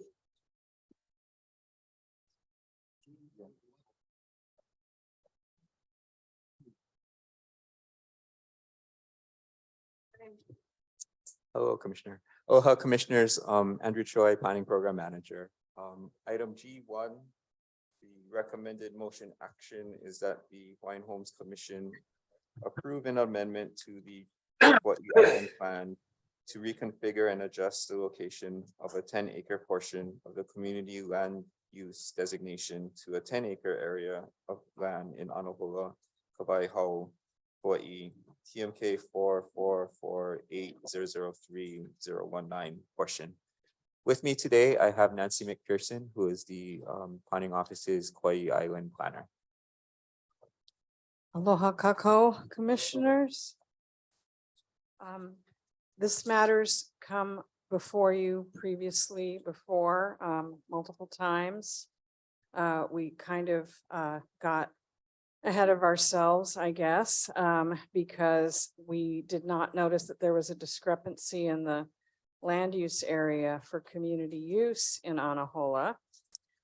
So this is intended, this action item is intended to correct that and to reconfigure the land use designation without a loss of residential homestead land area. But it's a reconfiguration and adjustment. So the commission did previously point out that beneficiary consultation was necessary for a land use amendment. And the Kukulu, we also have Ray Nam and Ku'ule Punua with us, who are the leaders of Kukulu Kumohana o Anahola, KKOA. And they can also answer questions. We directed them to the area, the 10-acre area. We also asked that they do a master plan and environmental assessment, which they did. And that this commission issued a FONSI in October of 2022 for the project. We do have a PowerPoint as well. And we'll get that going for you shortly.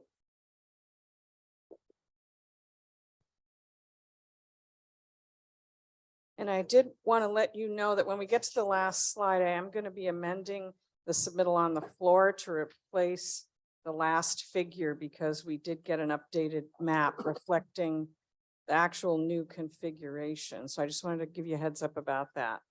Okay, next slide, please. So this is a location. It's in Anahola. The region is Anahola Kamalomalo'o. And we do have language in the submittal about consistency with the Kauai Island plan. So next slide. We do have multiple past actions. They're listed here. Next slide. These are the land use this is the land use designations map as approved by the commission in 2004. And you see the breakdown. It's under the map, but I also reflected it in a table to the right there to make it easier to see. So we're not changing any of these acreages.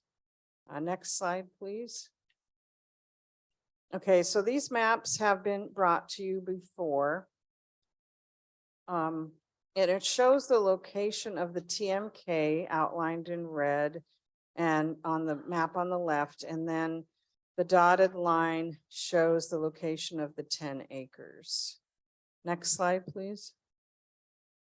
We also are showing the location of the plan, the development plan for Pi'ilani Maikekai. That was the subdivision plan that is now being implemented. So phase 3 is now being implemented. And this is unit 6.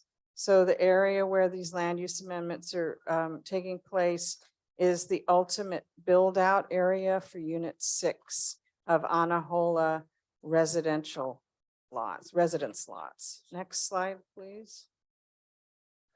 So I did want to share with you some language from the general plan. The point being that things change over time.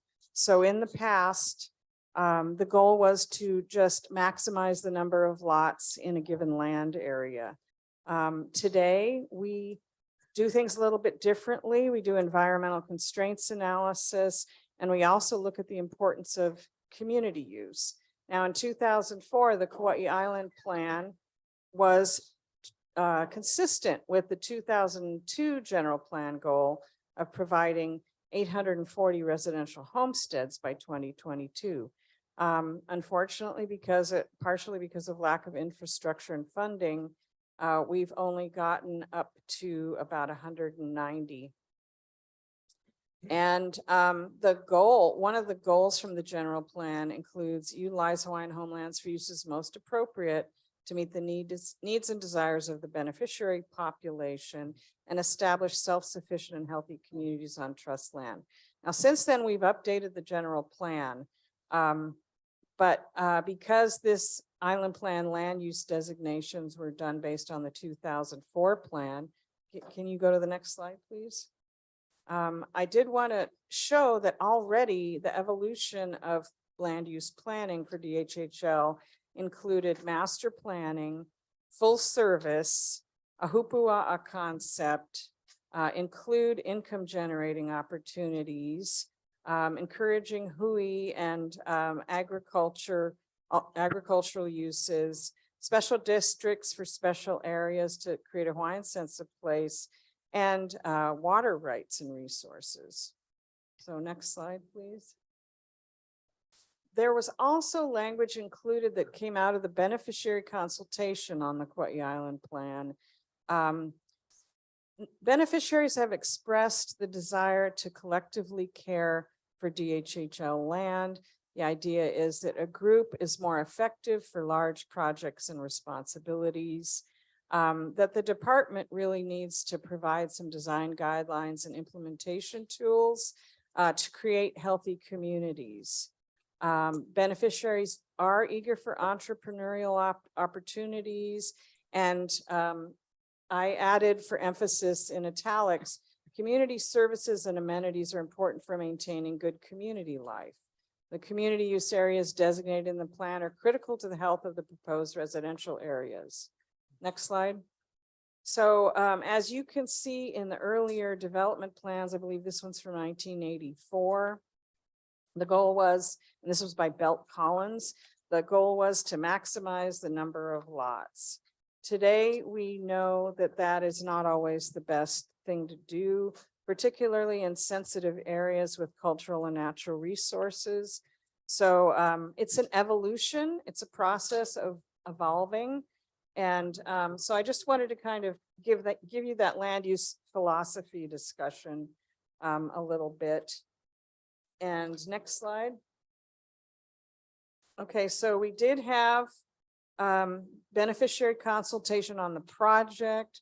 We then had beneficiary consultation during the environmental assessment preparation, and then the island plan amendment. So there's been two beneficiary consultation reports that have been accepted by the commission.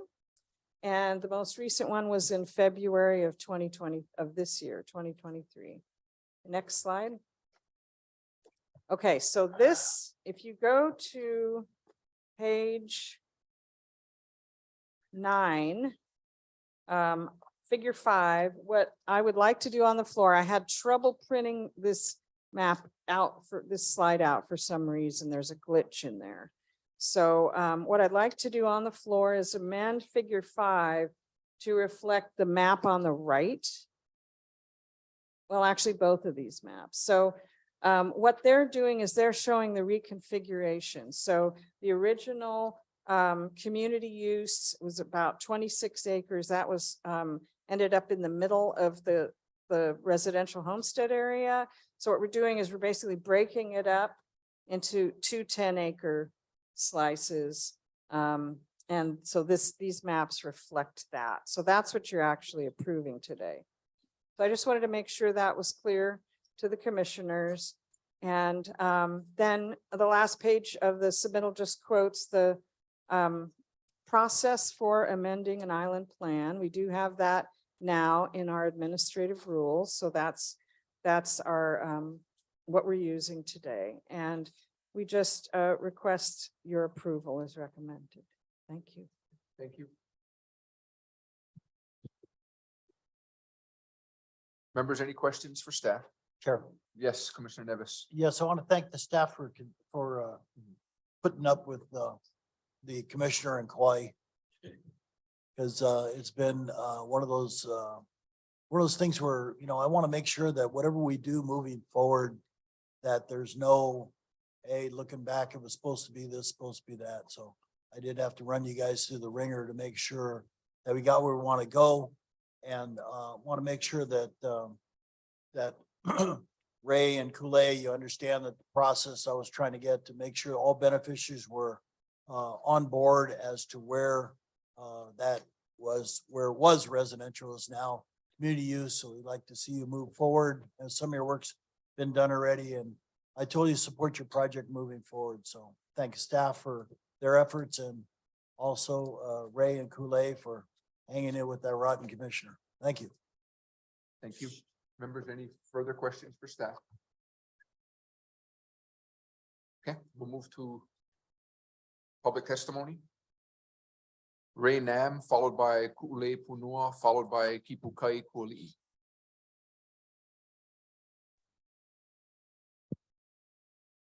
So Ray Nam, you're up first.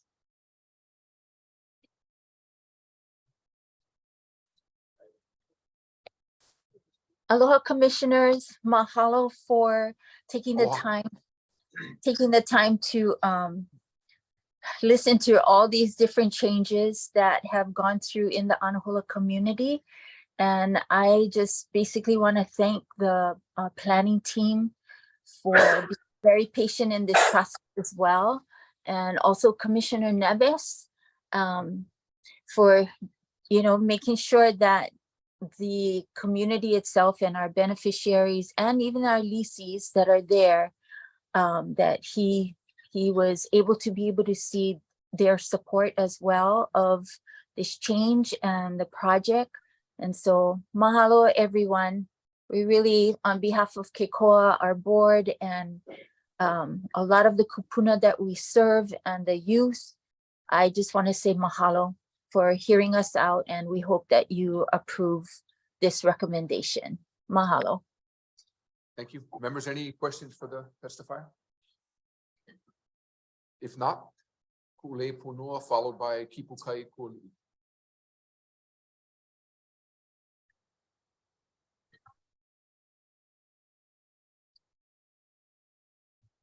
Aloha, can you hear me? Yes, we can. Please proceed. Okay, good morning. This is Ku'ule calling from Kauai, and I also would like to thank the commissioners this morning and the planning committee, Nancy and Andrew. Thank you also to the Kauai Commissioner, Dennis Neves, for really assisting us in this process. It's been a real learning experience for Keikoa, our young and vibrant nonprofit organization. And the community is just very supportive. And so we're just really grateful for your help. We also want to thank G70, who we asked for the environmental assessment process, and they were extremely helpful in understanding this whole process. So thank you so much. And yes, we'd like to have the approval of the usage of this community project, Milupona Anahola. And we also hope that you can come and visit us sometime in the near future. Thank you. Thank you very much. Members, any questions for the testifier? Kipukai Kuali'i.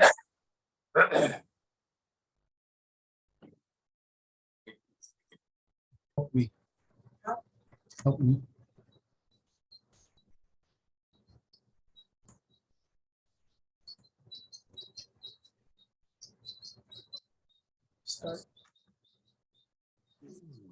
Can you hear me? We can hear you. Please proceed. Okay. Can you see me? Okay, I'm having a problem with my camera, so I'll just have to talk to you with my name appearing there. Chair, I've been trying to chime in for testimony for over an hour now to testify on C5 and C6.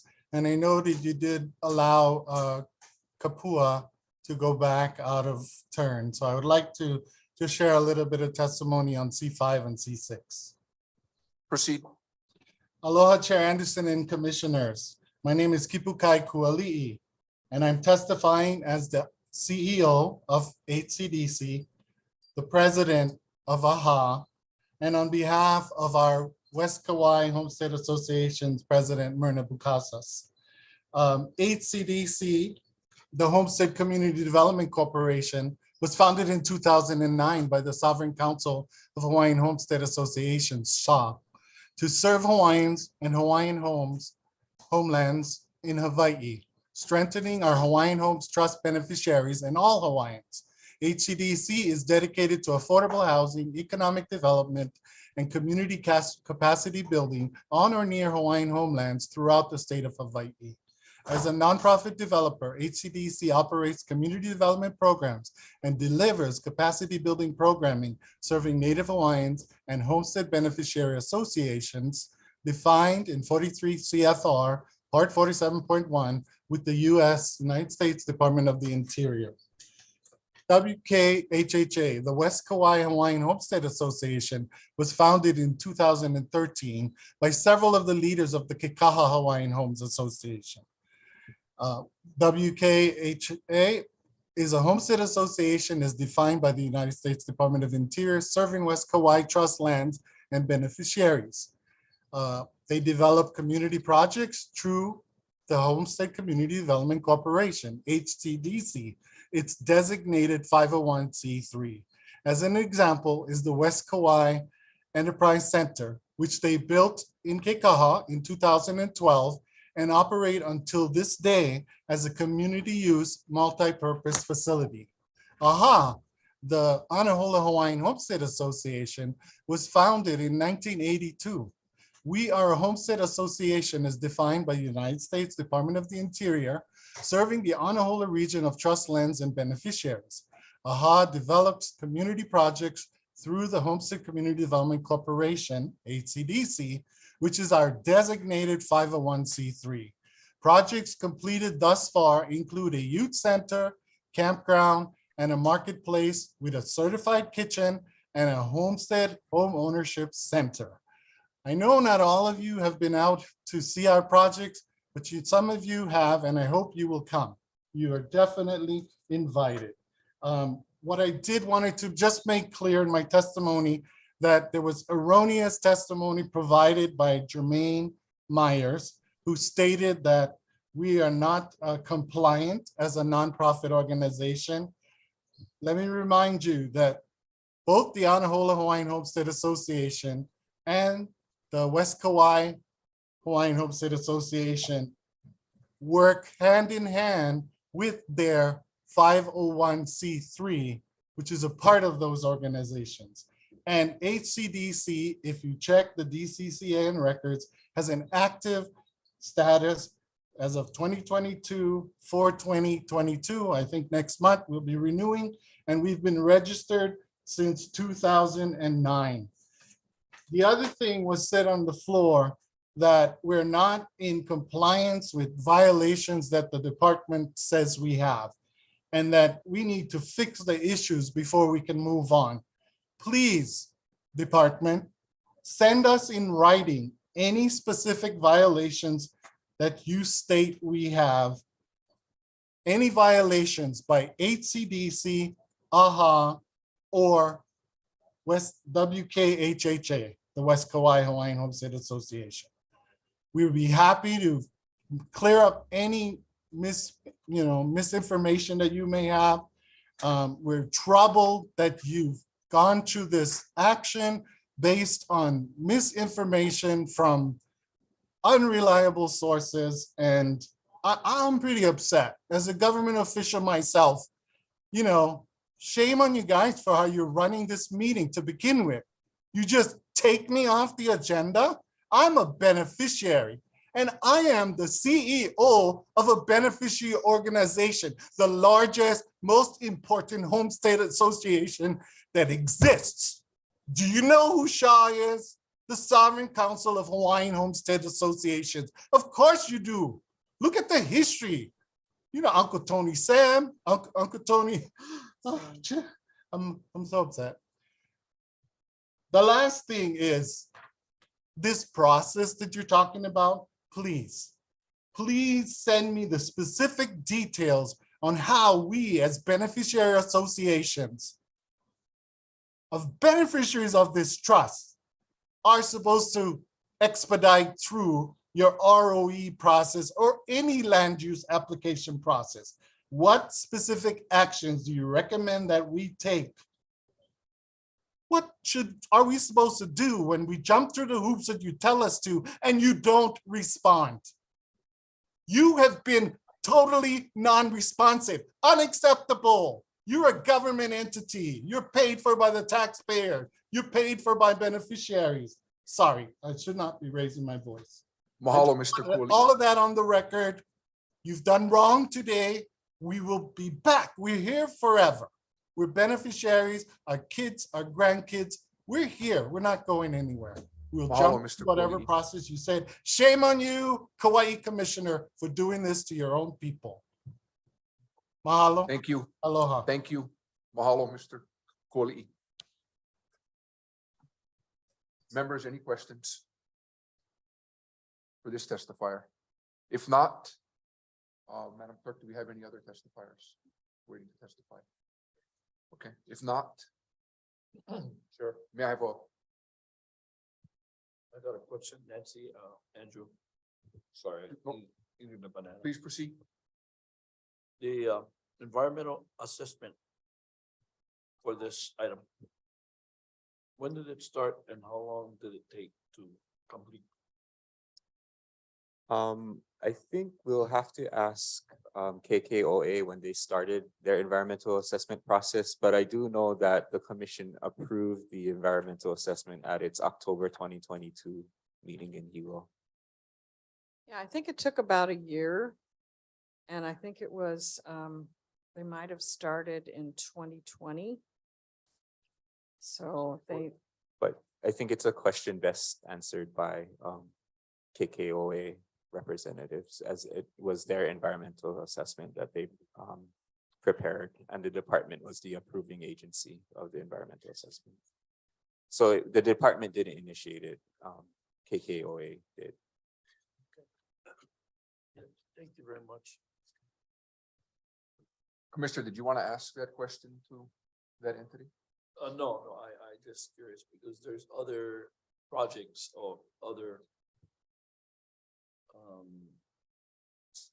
I guess like for on Molokai, I just wanted to know the length of time it takes. So I guess every project is different. So I just was curious to find out how long it took for the Typically on average, Commissioner, like you said, you are correct. Every project is different, but typically on average, it can take anywhere between 12 to 24 months for an environmental assessment.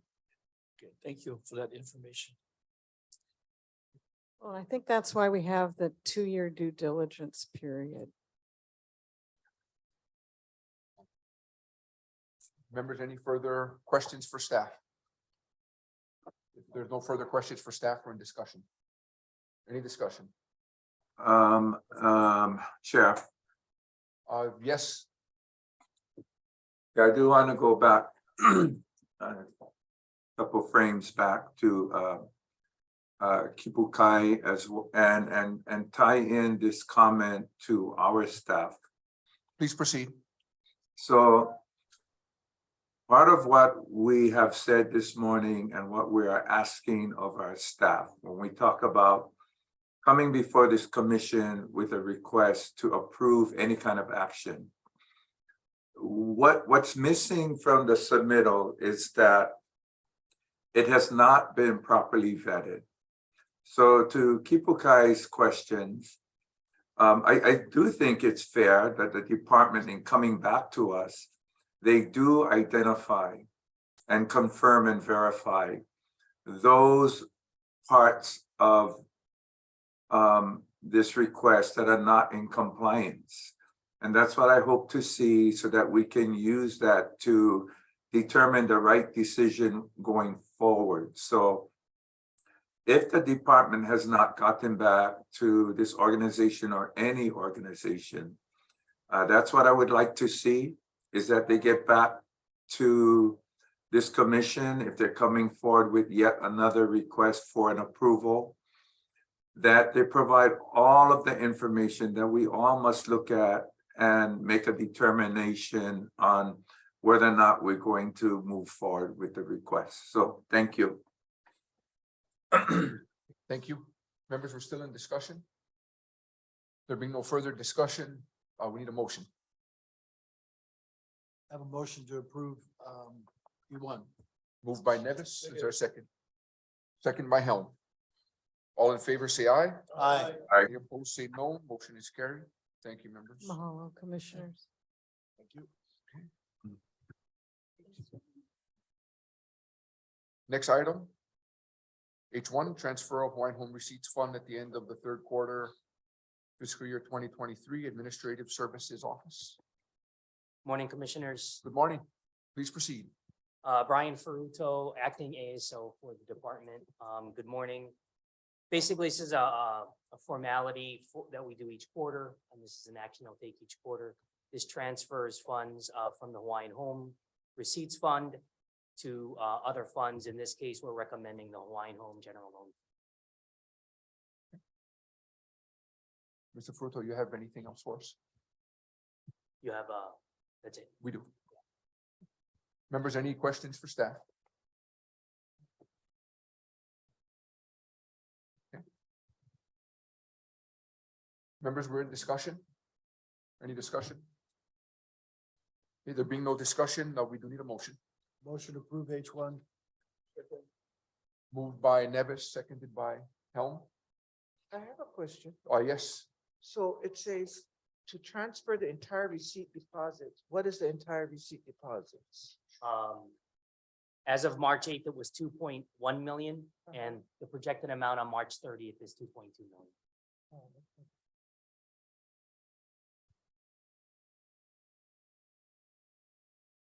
And my next question is, are you a replacement for Rodney? For Rodney.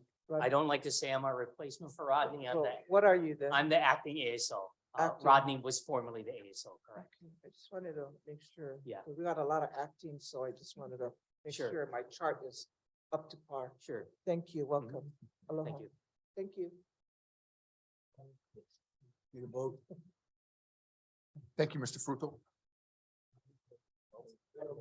We didn't vote. We didn't vote.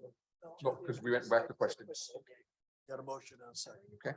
Thank you, Mr. Fruto. So, members, all in favor, say aye. Aye. Any opposed, say no. Thank you. Motion is carried. Okay, members, we are on the executive session item.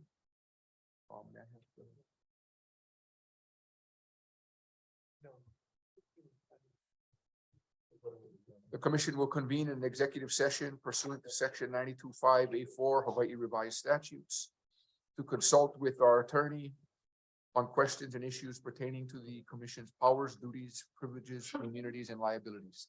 May I have a motion to convene into executive session, please? So moved. Moved by Taruya, seconded by Helm. We are now in executive session.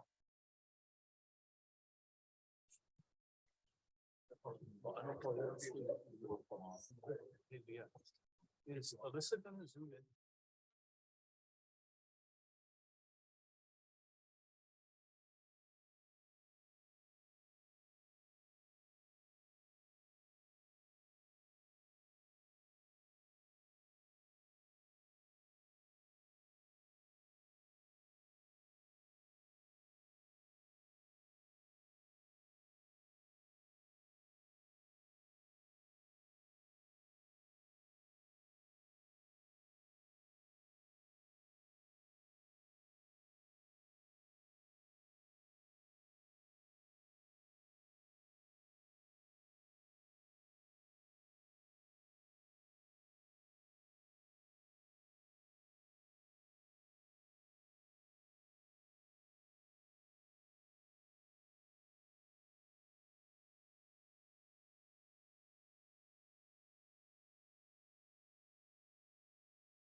Commission, please return to order.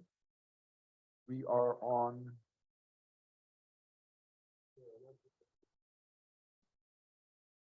item C7. Staff, please identify yourself for the record and proceed. Thank you.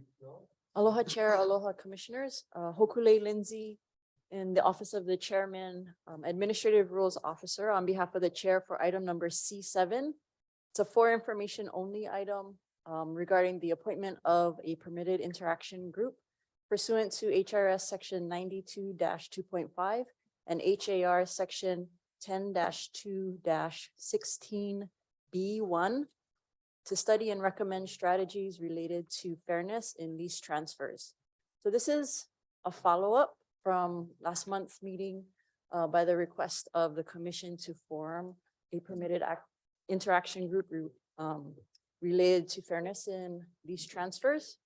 And so to appoint the committee effective on March 22nd, 2023, committee members include Commissioners Patty Taruya, Zachary Helm, and Commissioner Dennis Neves to serve as chair of the committee. It is expected that the committee's work be completed by May 15th, 2023, with a report to the Hawaiian Homes Commission of the committee's findings and recommendations. Thank you, Mr. Chairman.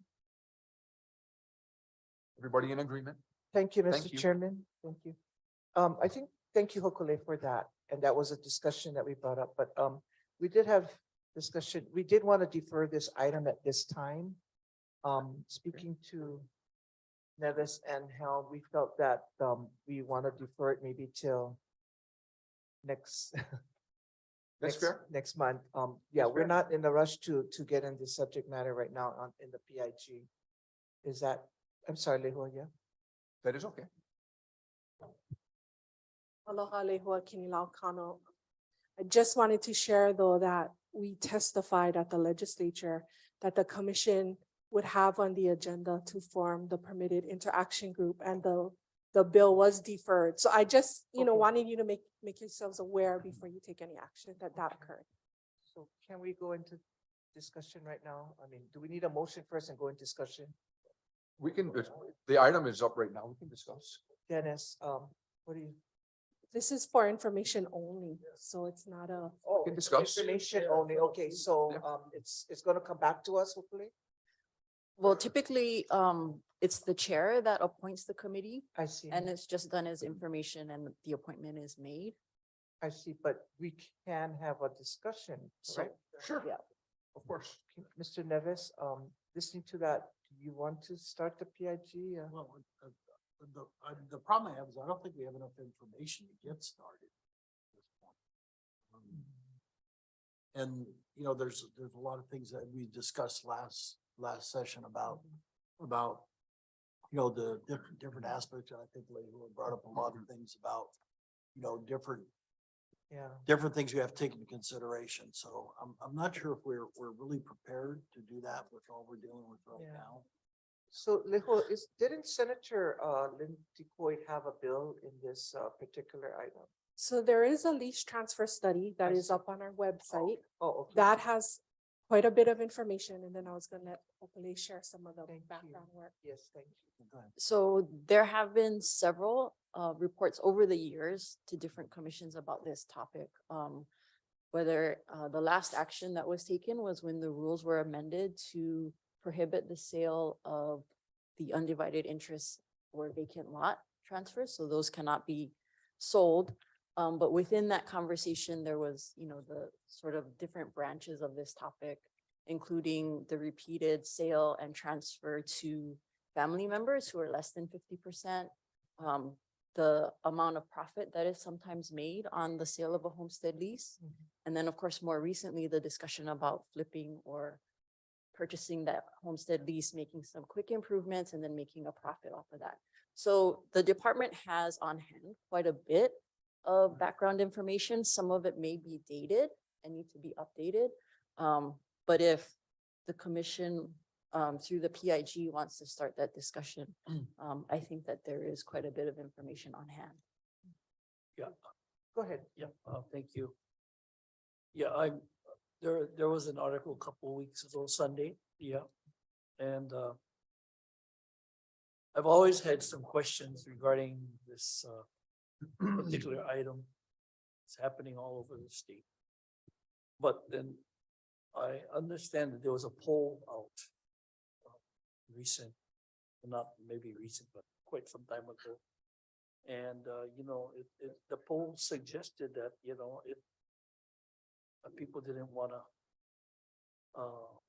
do anything different. They just wanna keep it the same.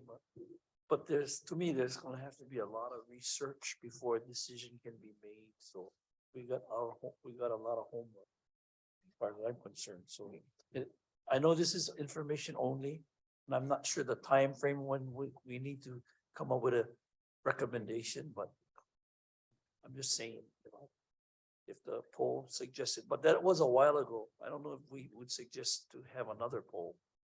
I'm talking about to the beneficiaries. See what. After reading, I'm sure a lot of beneficiaries read that Sunday newspaper. So maybe they have a different, different view now. So I just wanted to share that. Question. And Commissioner Hall, which poll were you? Well, I'm not sure there was whether it was done on an island or, but I heard that there was a poll that was given a while ago. I'm not sure how long ago regarding people selling their lease. Commissioner Terrell? Yeah, question. In your submittal here, Hokule, you have May 15, 2023. Is that because we're trying to get this move forward before the session is over? Is that why the date is May 15th? Why do you have May 15, 2023? That was my thought related to session. So, okay. But I don't know that it has to be that date. Oh, okay. So if it takes longer, it's a discretion of the PIG to extend it? Is that? In previous PIGs that I have worked on, Mhm. they've typically gone past the date Yeah. originally suggested. And will you be assigned to this PIG? What staff would be assigned to help the commission on this PIG? Probably me, and then I would expect somebody from HSD, but that would be up to the chairman to decide. So hopefully, has it been past practice where the chair just sets a PIG and that's it? Yes. It's like an appointment. So the chair just says, these are the members, and then the committee is formed. So it doesn't require a vote of the commission? No, that's why it says for information. Chair, on past PIGs I've been involved in, the PIG normally has, well, I guess the deputy's been involved and really has access to any department that can provide information so the PIG can move forward. So in this case, probably be HSD, Ukule, and hopefully the deputy, because that gives us some executive help, trying to get information that we need through someone else. So we would need that to formulate that PIG move forward. Sure, you'd certainly need the staff support. Yes. Understand. Commissioner Cook? Yeah, Chair, I want to speak to what Patty mentioned on the anticipated completion date. So I'm jumping ahead to C8. And I was gonna ask that we consider moving that May 15th date to June 30th. 30? Yeah. Sure. Only because that coincides with, I think, my last day, if I don't. Your what? If I don't read up for the commission, so. Last day of what? Before he's termed out, Oh, okay. or before his term, his current term. Oh, I'm sorry. Excuse me. But really it was to give Setting out the just a little bit more time, right, I know we're trying to, on this one, the geothermal one, we're trying to match it up with the proposal we received and that kind of thing, but it just gives a little bit more time to work on. Yes, Commissioner Kaliki. I just wanted to add on to what Commissioner was mentioning. So when you read this FYI paragraph, it says, let me read it. The committee's work is expected to be completed by May 15, 2023. It should be something more flexible, maybe a report by, a preliminary report. The committee aims to offer a committee something, Yeah. or the goal is to, I know. Well, yeah, I think in the past. well, this says work is expected, so perhaps we can say goal or. Well, I think in the past, it's been the committee's recommendation to the commission. Completed by X date. So these are only recommendations. The commission has to decide on it. But our group is concentrated on trying to put that Okay. entity together. I think May is, yeah. I think May is too tight. I would think Okay. more like June. June 30, I think. end of fiscal year. Yeah, because I mean, Reasonable. the next week we have Kailailoa, then we got, we have commission meetings coming up. I'm gonna be somewhat incapacitated. I'll be doing stuff by Zoom, so. Just want to make sure, and it takes time to, once we get all the information, the archives that we have, that we need to get that as soon as possible to committees. Then from there is setting up to make sure all staff's ready to have a ongoing discussion and see where we go from there. So, I know for our group on the studies about fares and lease transfers, that's gonna be quite extensive. Then at the same time, we have to look at, does it affect the Mine Homes Commission Act? Are we gonna restrict people from doing things that they're allowed to do now? So it's a lot of give and take. We'll come back with recommendations based on what we find. May not be what we want to hear, but it will work on it. Just one more point of information, just so you're aware. The way it works, right, is if we change it to June 30th and we're expecting the recommendation to come June 30th, the soonest action can be taken would be the following month. Right, so it's the recommendation and then the next month or sometime thereafter is when action can be taken. Yeah, So it'd be July in that instance. right. I don't want to be in a rush. It's happening and it's been happening for a while. So I think the more time we take, our R&D, more time we take to research and develop, I think it's time well spent. Okay. Commissioner Lakini, you have something else? No, I'm waiting for the next item. Okay. Say 7.5. I have a question. You got something for Wait. C7? No. So hopefully you just made that statement is what, by making that statement of saying June 30th and then the action will be in July. Why was that? Why did you feel Well- that statement is important to the commission? Is it because Just Fis- as you're fiscally- adjusting dates, I see. and actually, I should clarify that a little bit. If the work is to be done by June 30th, the report would be July, and then the soonest action that could be taken would be August. Right, so it's just to make sure that you're aware Right. that it's 1 month after I the report see. comes out. Okay.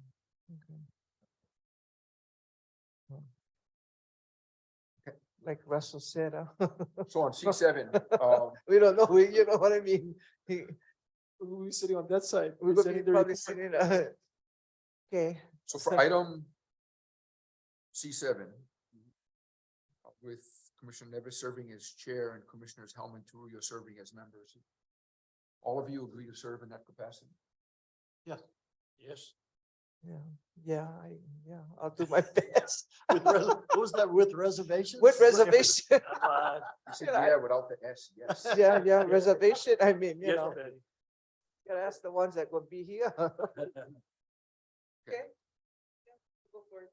Okay, so if that's the case, then I'll go ahead and set that. Yes, sure. But let's move the Date. date to have a report to the commission to June 30 Okay, of this Fine. year. all right, thank you. Joaquin. Okay, so let's let the record reflect that, please. And that permitted interaction group is set. Thank you. Okay, moving on to C8. All right, aloha commissioners, item number C8, again, for information only, and this is regarding the appointment of a permitted interaction group pursuant to HRS section 92-2.5 and HAR section 10-2-16B1 to study, evaluate, and recommend strategies for geothermal. Again, this item comes up following last month's commission meeting and the request to form a PIG. The commissioners who would be appointed to the committee would be Commissioners Kalei-Kini, Freitas, and the committee would be chaired by Commissioner Kaupu. Discussion. Discussion, Need more time. Commissioner Freitas. Just one hour. I think I'd like to have this date pushed back a little bit. I think we could, if we try, if the thought process was to align it with the end of the session, we could possibly do an update if everybody else on the committee is okay with that at that time point. But I think June is definitely, gotta look at June, just because it's a very polarizing topic. We're gonna need a lot of people's opinions on it. And I think that's just more of a reasonable time frame to do this investigation as efficiently as possible. Okay. Commissioner Kalei-Kini, followed by Commissioner Pope. I agree to participate in the PIG. Commissioner Pope. Me too, and I wanted to ask you, or hopefully, are non-department, non-commission folks allowed to be on your PIG? Can you have outside members who have some geothermal expertise, like UH scientists, people and those kind of? Or do you just ask them to consult with the PIG or? In my past experience, outside of the department or the commission have come in to consult and provide information, but they've never been on the committee. So you just ask for control. Only commissioners, my recommendation, preference would be for commissioners only on the Yeah, I think, committee, but consult with who you want. yeah, it might help. I think it would help in this case to have presentations maybe to the committee, but I look at PIGs as more of an executive session. So making presentations and then leaving the room and then having a discussion, I think is, in this case, under this PIG, AG. Yeah, the PIG only supposed to consist of commissioners. Right. Because the purpose of the PIG is so that you can meet outside of a meeting. Yeah. So even the staff that come to support, they're not members of the committee, they're just focal. Yes. Right, they're not subject to the sunshine law. Yeah. Then, so if this particular PIG has the need for outside expertise, and it's the type of expertise that you would typically expect to maybe pay for or to engage someone, is there any budget for that, or is there any allowance for that? Hey, well, I don't know, you can ask guys to work for free, but only us guys work for free.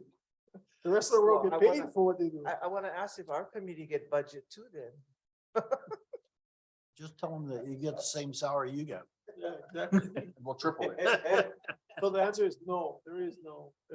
quadruple it. Thank you. Okay. Yes, So I agree that we like to move the date further down. So I wanted to bring up that we have had presentations before the commission by the university folks, by others, private folks interested in geothermal. And Russell and I actually had discussion with the prior administration, DHHL administration. And so I know there are folks from staff that participated in the discussion. So we would like to ask you, Chair, if at least you can reach out to staff and whoever was involved. And those were the folks that we probably would want to speak with and consult with as to what the past discussions entailed. Also included was the alleged passed some appropriated some monies last session. So that would definitely be something we'd be interested in.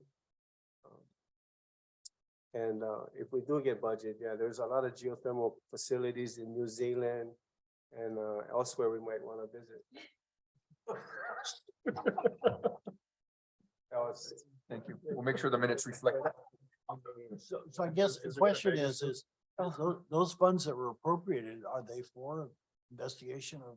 So is that, would those funds be available for what Commissioner Coop was asking?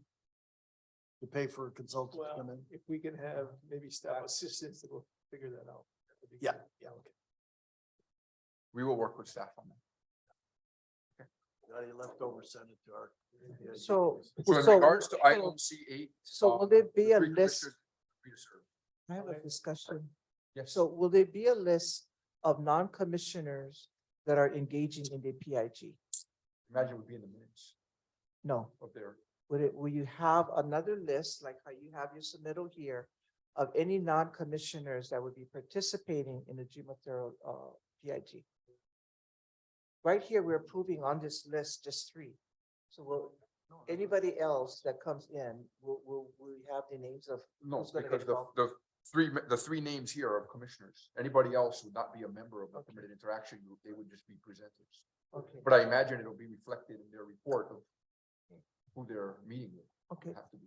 And then my second question is Commissioner Kalikini, is this any conflict of being on this PIG, serving on this PIG, as his employer is a Jimoter in Puna? I think it's a legitimate question. Is that I a don't question know. for me?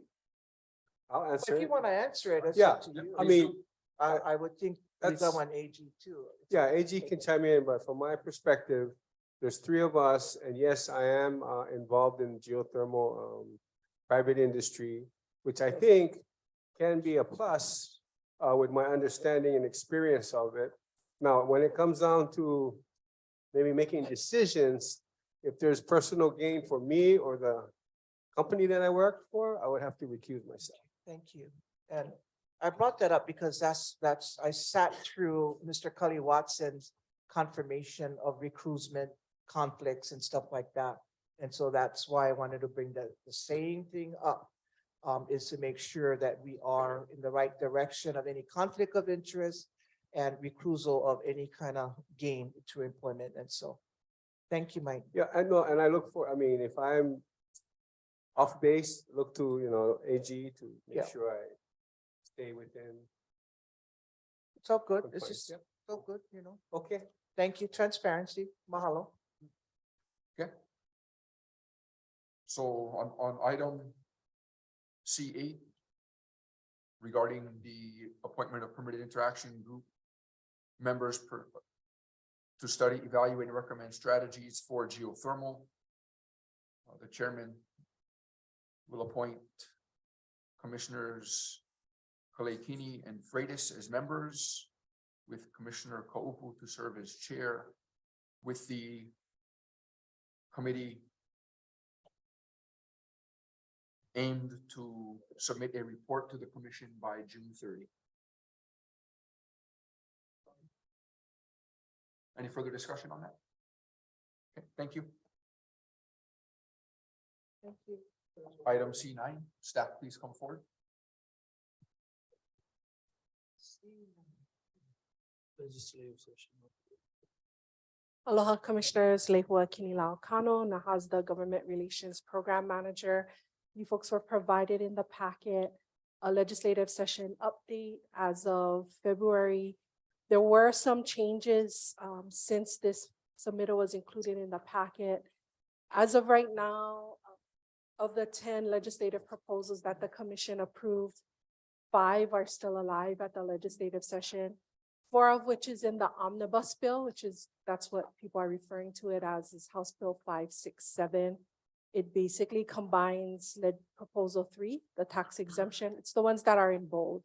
Proposal 8, the affordable housing credits. Proposal 9, school impact fees. And Proposal 10, the lapse fix for the 600 million. While that bill is still alive and we're hoping to move forward any of those proposals, just, in full transparency, the Senate has sort of indicated the possibility of pushing some of these issues off till next year. One of the reasons is for, starting from backwards, the CIP lapse fix. certain members have indicated they want to see how far DHHL gets in encumbering and expending the funds of the 600 million and maybe doing that fix because they have till June 30, 2024. Proposals 8 and 9, those sunset dates are June 30, 2024. So again, they have additional time if they choose not to take action this year. And of course, our GET, which, you know, our LDD staff is indicating that that exemption could help us sooner rather than later. So we'll do our best to continue to advocate, but just wanted to share that information. The other proposal that's still moving is HHL 07, the adoption bill. The Senate Hawaiian Affairs Committee did pass that bill unamended, so it goes on to the next committee. So that bill is still moving at the legislature. The Historic Preservation Review Bill, Senate Bill 1354, would have needed to be scheduled. It has not been scheduled. I do believe the reason could be there's Senate Bill 1352, which allows for third-party handling third-party reviews to do historic preservation. So rather than just having it just be for DHHL, that third-party option could possibly be utilized by DHHL and others that run into issues with the length of time projects take with historic preservation review. So that's the legislative proposals. The other thing that occurred between last commission meeting and this commission meeting is the House Finance Committee did vote on House Bill 300, which is the state budget. Based on their decision, they basically took the governor's recommendation, which as I put out, is what was in the governor's request of 16.4 million in general funds for fiscal year 24 and 16.7 million for fiscal year 25. The 10 million in general funds for planning and development for Hawaiian homesteads and 20 million in CIP funding for each fiscal year for repairs and maintenance to existing infrastructure. So that's pretty much what the House moved on. The only other thing the House changed is there's an authorization for federal funds. Typically, DHHL has been at the $23 million level. Last year, it got plussed up by 35 million. The House chose to decrease that back down. So it's still at the 23 million authorization level. So again, the House pretty much moved forward the governor's position on the budget. And then I did include I see some of you are looking at the tracking sheets just on other bills. Just so you're aware of other measures that pertain to DHHL. As you folks are aware, the Senate Hawaiian Affairs Committee did advise and consent to GM 524. So that measure needs to move to the floor for the full Senate to vote. And if there's any questions on any other bills, we can update you if there's been any updates since this packet was posted last Tuesday. So if anyone has any questions. Chair. Members, any questions? Yes. Yep, cool. Thanks, Lehood. You know, the seaworm and the enforcement, the one that are italicized. Can you give some color? Like, were they really considered or just never really got traction or what's going on? So seaworm never even got scheduled for a hearing. I know in the past, DLNR has expressed concern about adding another member to the commission. There's been concerns about whether or not we would have to that member would have to recuse themselves on any water issues pertaining to DHHL. So it's been an ongoing issue. So I think that's why that one didn't really have any traction this year. Senate bill, the compliance and enforcement, Senate Bill 490, Senator Kehoe Kalole introduced it in the Senate. There was an article, I think, in Civil Beat on this issue. The bill did cross, but even when it crossed, it was in a different form. When it crossed out of the Senate, it would have given the funding to the Department of Law Enforcement to enforce on Hawaiian homelands, since the state last year created a Department of Law Enforcement. When the House heard the bill, based on the testimony that was submitted, Representative Tarnas, who's the chair of Judiciary and Hawaiian Affairs, just felt as if maybe we can work with the counties and really have law enforcement or the police departments do their job in enforcing any criminal activity on Hawaiian homelands. Since that time, I was on a community call with Commissioner Owo for the Maui constituents, and he articulately explained that there's issues beyond criminal enforcement that the HHL faces. So, I admitted there with him on the call that I do think we just need to do more education if we do want to pursue this further in the next legislative session. Maybe we can meet with legislators and explain what some of the concerns are. Again, I just want to reiterate how grateful I am for Deputy Ducat for meeting with as many legislators as possible and explaining all the package proposals and trying to get some of those concerns addressed up front. I didn't also articulate, it's not the hearing notice is expected soon, but Deputy Ducat's hearing is expected on March 30, just for this commission's awareness. Chair. Members, yes. Leo, thank you for your presentation. Leo, a question, regarding the executive and operating budget for FY 24-25. That amount of 60 million, is that an increase from the previous year? If I am not mistaken, that should cover the 200 positions that we requested before. We were, they had limited, right? So I think, if I'm not mistaken, I don't know if it was 19, sorry, this would be an ESO question, that weren't funded. They allowed the position count, but they didn't include the funding. I believe it does now restore full funding for those positions, is my That's great to understanding. know. Thank you. Members, any further questions? Thank you.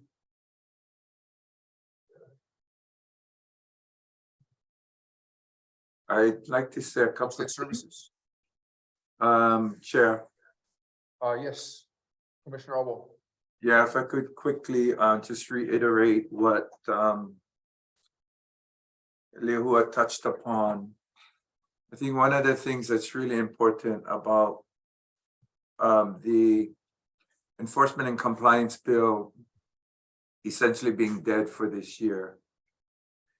This isn't just about criminal activities, which I think is still very important. We have a lot of administrative violations that will continue to languish because we don't have an enforcement unit to properly deal with those things as well. So, we've got lease agreements, right of entry violations that have been existing for many years now. And the list goes on. And these are not things that the police department will be able to address. So I'm disappointed, but this is how it is at the ledge. You just got to keep at it until you get something that materializes. So that's all I wanted to say. And thank you, Lehua and the staff for keeping this moving through the ledge for as long as possible. I do appreciate that. And maybe next year we can do a Hanaho. Thank you. Thank you. Homestead Services.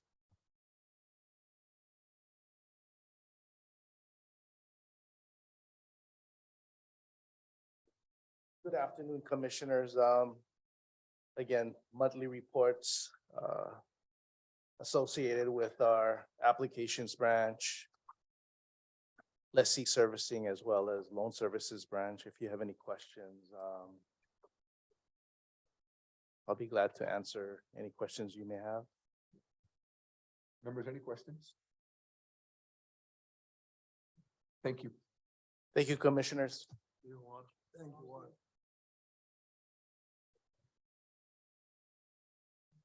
Please come forward. Land Development. Good afternoon, commissioners. Daryl Ng sitting in for Stuart Matsunaga, acting LDD administrator. Item E1 for information only is an update on Waimanalo development projects. With me will be Sarah Okuda and Keolani Quattro. I'll start off with first the residential and subsistence agricultural lot. We will be using the land that were formerly a deal on our lease, which was conveyed to DHHL. The current lessees, the Wong Farm, will be moving from the current location to the the parcel on the left in the screen there. That will free up about, I think it's about 40 acres.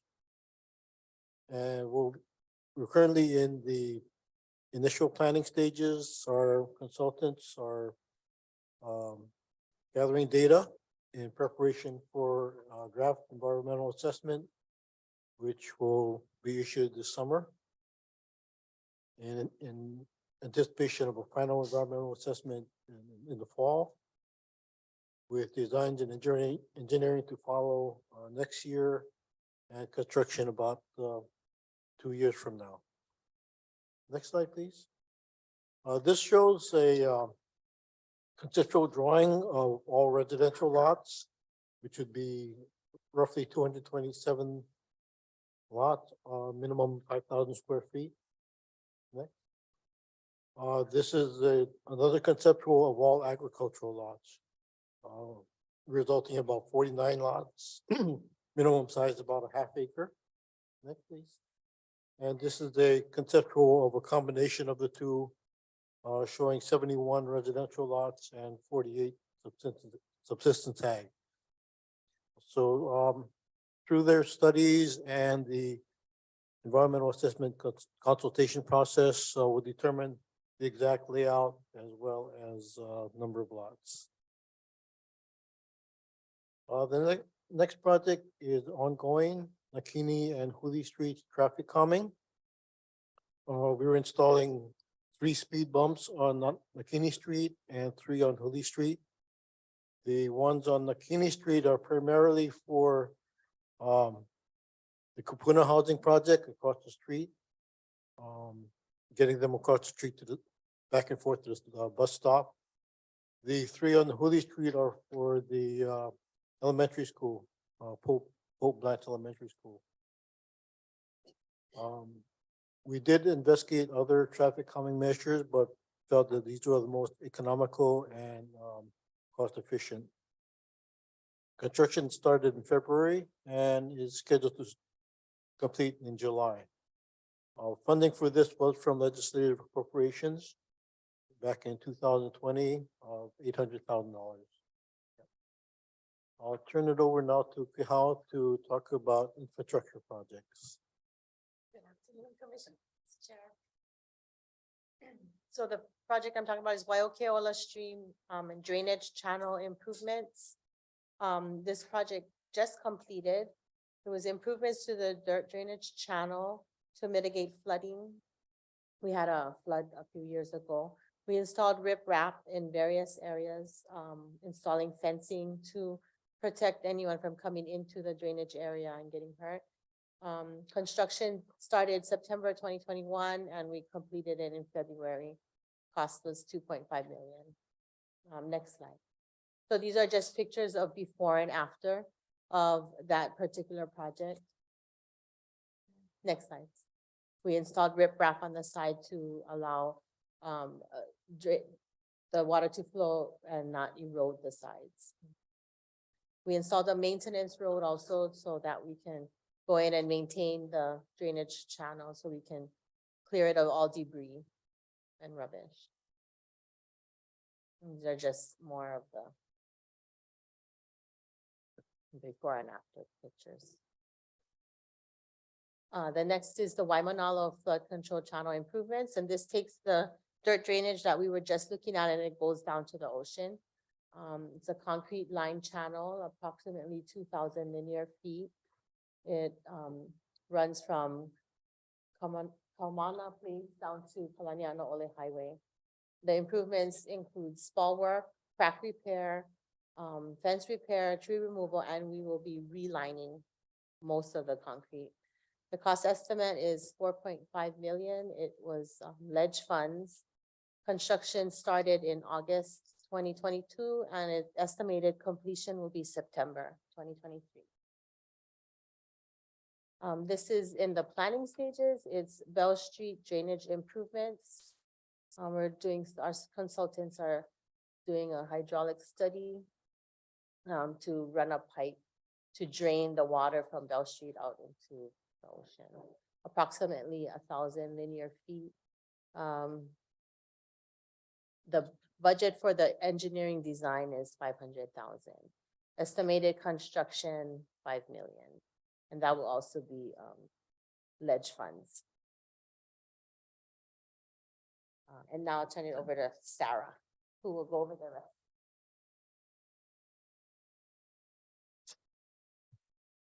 Hello, I'm Sarah Pluto, Engineer Project Manager with the Land Development Division.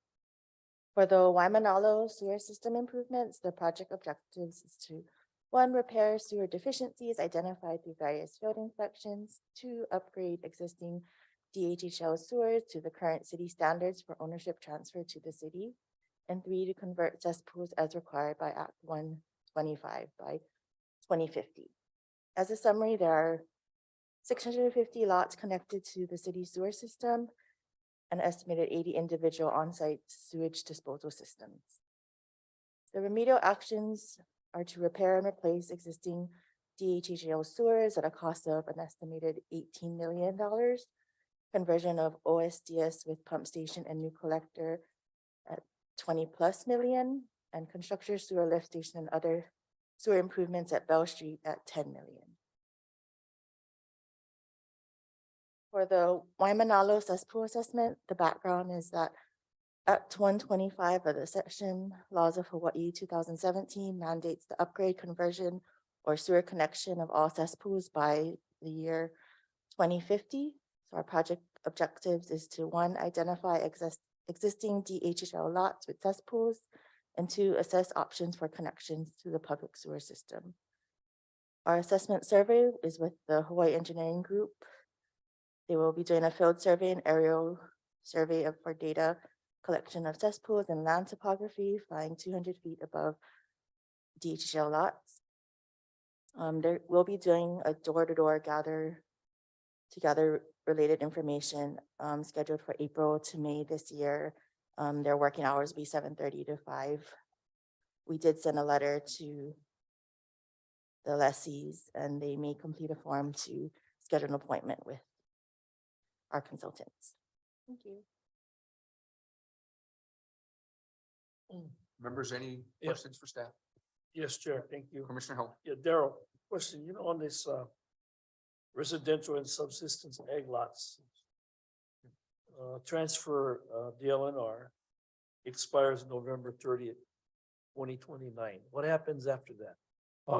Those that will come also be added to the HHL. Well, it's already in the inventory, but we can then develop those as additional ag or residential lots. So you'll have additional, you said?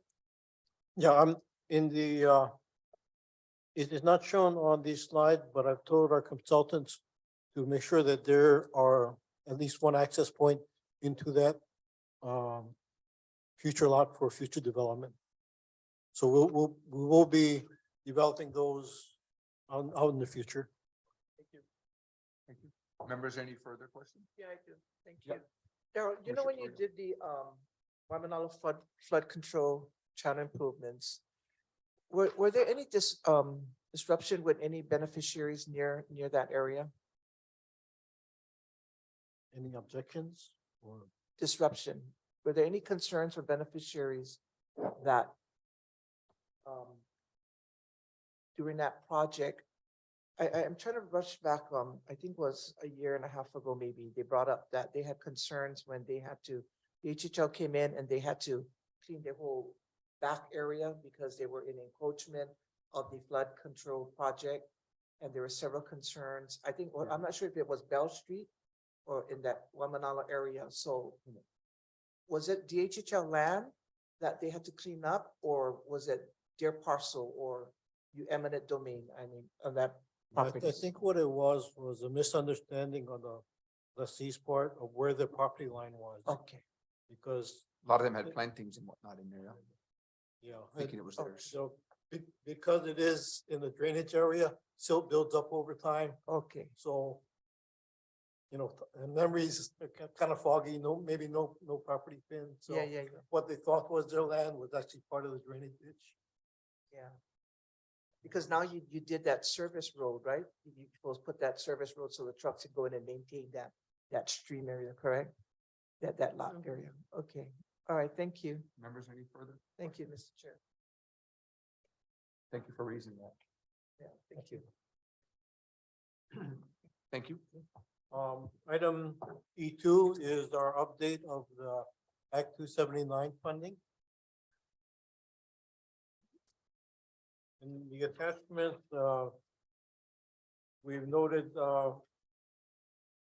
progress since the last report last month, highlighted in red. So generally, we're moving along as scheduled, as we planned out. A couple of things to note. Let's see. We're still in negotiations on the North Corner water development, working out details between Kamehameha Schools and the county. Lanai residence lots, we've completed the scope and pre-negotiation with the consultant, so moving along on that one.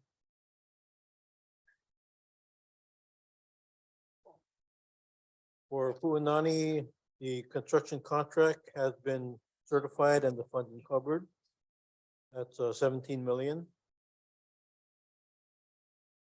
For the offsite water tank, we're looking at bidding for the water tank in summer of this year. For Leali offsite water, continuing to work on the Fonzie and final environmental assessment. Excuse me, Daryl. Do we have a copy of that? Because I don't have. Oh, this was, that was last month. Just to submit. Yeah, sorry. Yeah, no, that's okay. I'll get it to Leah to distribute. Yeah, that'd be great. Thank you.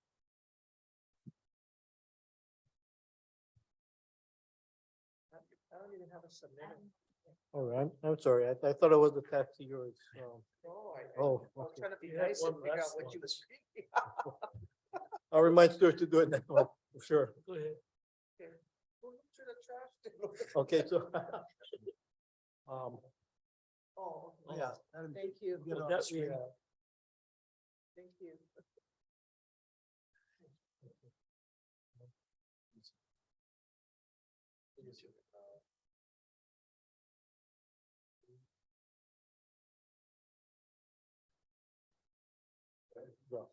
Is there an attachment on that? Was there an attachment on that? An exhibit? No, he doesn't. Yeah, there it is. Yeah. How do you get that? Okay, yeah, well, that's still gonna be hard for you to read. Yeah, so Daryl, maybe if you just let us know, what have we encumbered so far? And what have we expended? I mean, are we on track or we? Yeah, we are on track. Good. To date, we've encumbered almost 52 million. Okay. 51,700,000. And we have another 8,258,000 in the process. Last question? Yeah. So last month when we had the update, there were those bids for option A, B, C, D. Land acquisition? No, we talked about it because it was, we talked about it in exec session, but I was just curious if there's an update.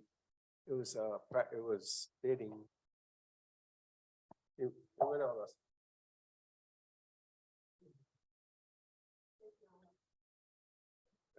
Yeah, it must have been. Oh, okay, yeah, yeah, that's the land acquisition RFP, right? Okay. proposals, right?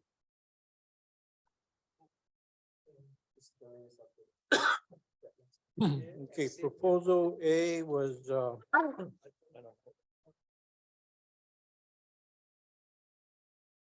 proposal A was for land in Ever Villages. The land acquisition portion was accepted. All of the development portions are still under discussion.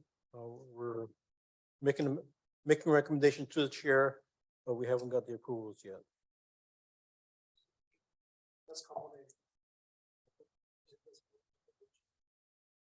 This is, no, this not, it's in Ever Villages, not rural village.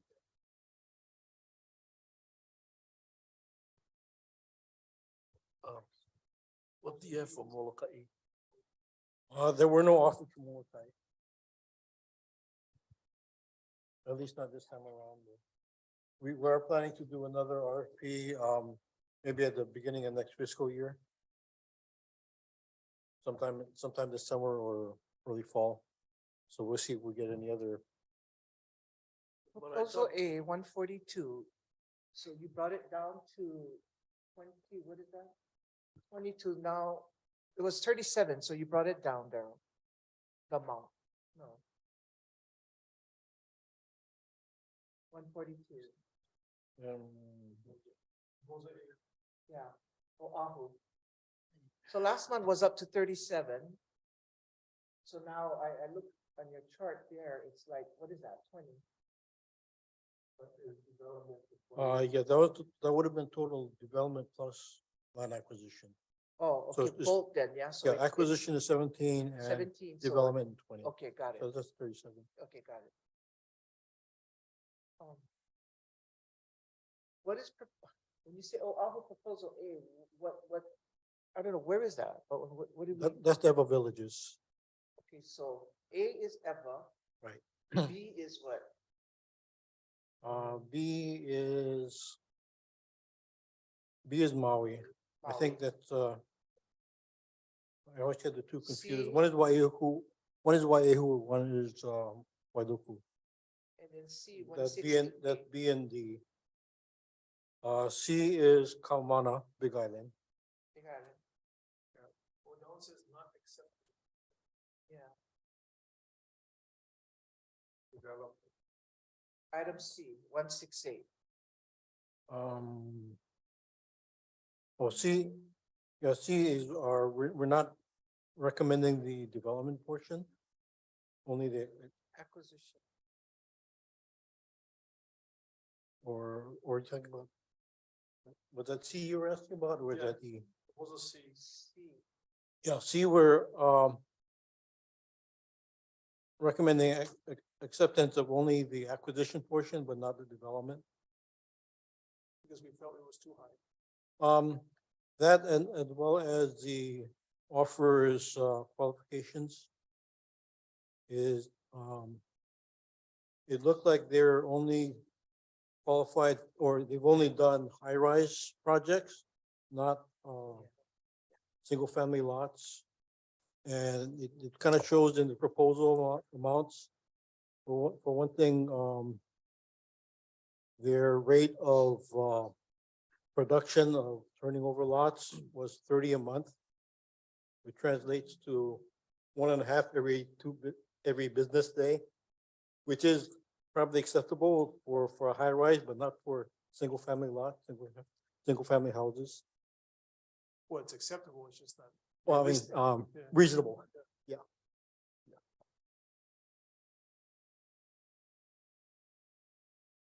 So what happens then with proposal C? I mean, we don't accept the development.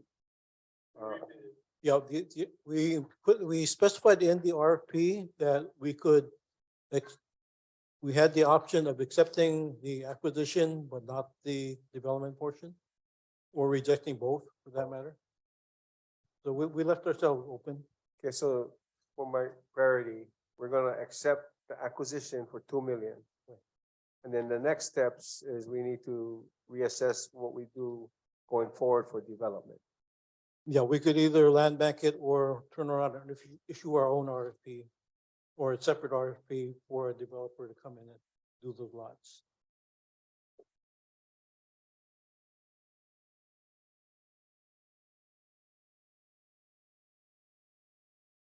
Members, any further questions? Yeah. Do you have anything? Yeah, well, I just ask, I mean, I'm not familiar with one home per day and all that stuff, but I guess that's, you guys do this all the time. And it's not reasonable. It's way too quick. Way too quick. But so I think what I'm hearing is you're saying that unreasonable projection gives us some concern that this particular developer really doesn't do this type of product and may not be suitable for developing this parcel. Or If that was this- the committee's assessment.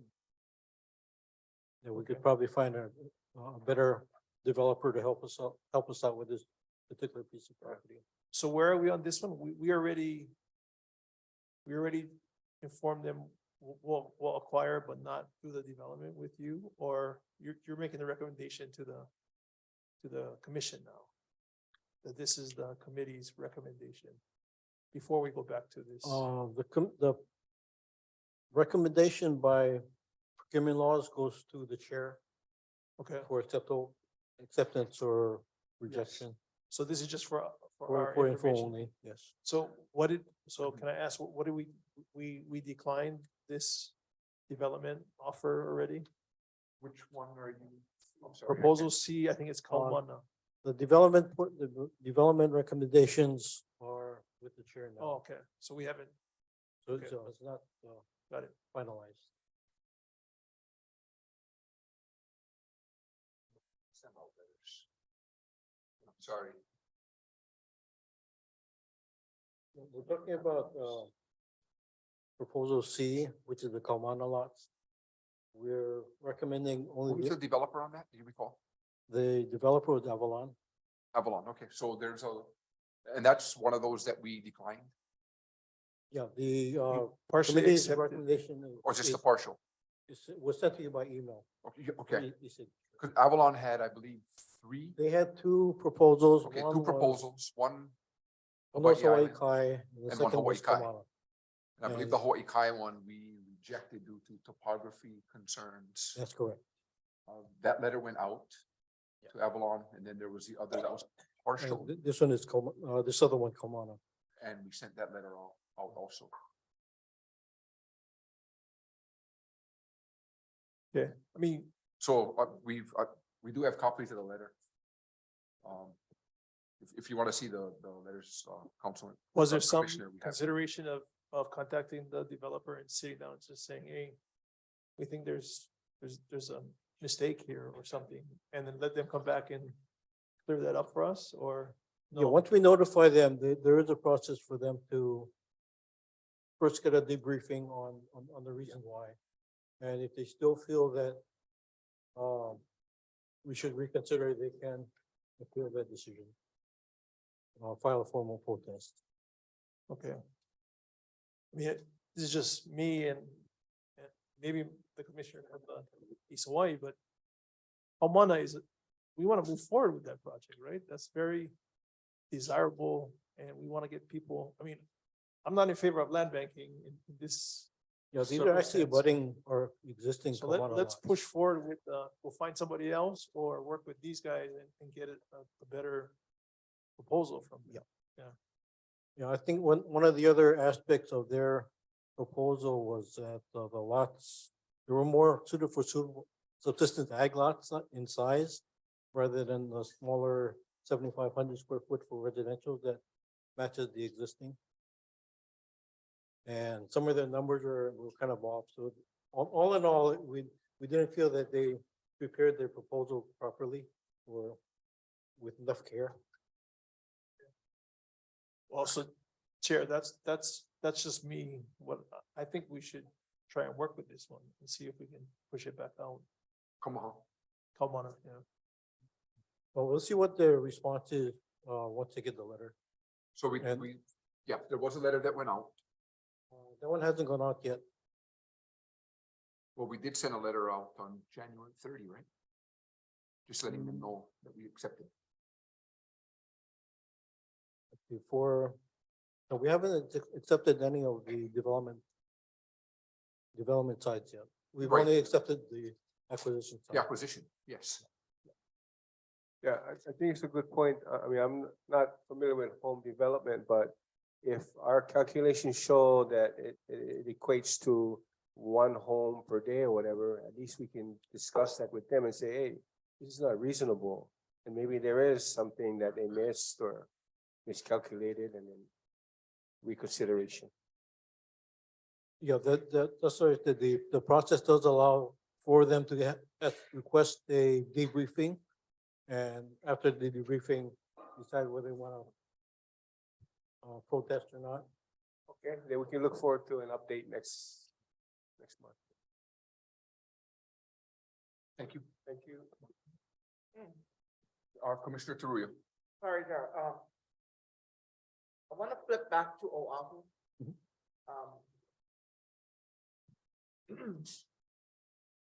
Copy of phase 2. Yeah. Transfer being executed, funds transfer, HBC, so 8.25 is what we covered that purchase of that property.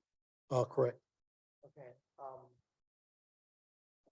does this phase 2 project moving forward, does that include just lot development or a park? Okay, we issued the request for proposals from developers and conducted a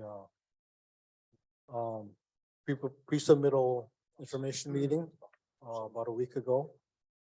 And we specified to developers that our priorities were single-family houses, single-family lots, the mailbox, consolidating the mailboxes for all of Calpea. And if there's space left over, areas for community gathering or other community uses. But we don't expect that there's going to be a lot of room for a park of any sizable amount. So by saying that, you mentioned community space, community use, community space. So is part of the Act 279 going to pay, are they going to pay for that or? We would pay, it would probably be in conjunction with the mailboxes at mailbox parking lot. So the minimal amount of landscaping, grading that would have to be done would be included in the infrastructure costs. Because you and I know they wanted one park, yeah? Several of them wanted one park there, yeah? Right, we told the community that Okay. our priority was the single-family houses, and if any land was left over or remnant parcels, they could use that as a park. Who would maintain that? We would give it to give a license Association. to the association to maintain it, Okay. similar to what we have over here at Kanahiri. They have responsibility for the mailbox parking lot as well as the park. Yeah, they do a good job here in Kanahiri too, yeah. And then they probably can get GIA grants and stuff to upkeep that park usage, yeah? You know, that or their community dues. So looking at Oahu again, so East Kapolei, we're moving forward East Kapolei 2, East Kapolei 2A and E, right? Yeah. We're on target on moving forward on that, yeah?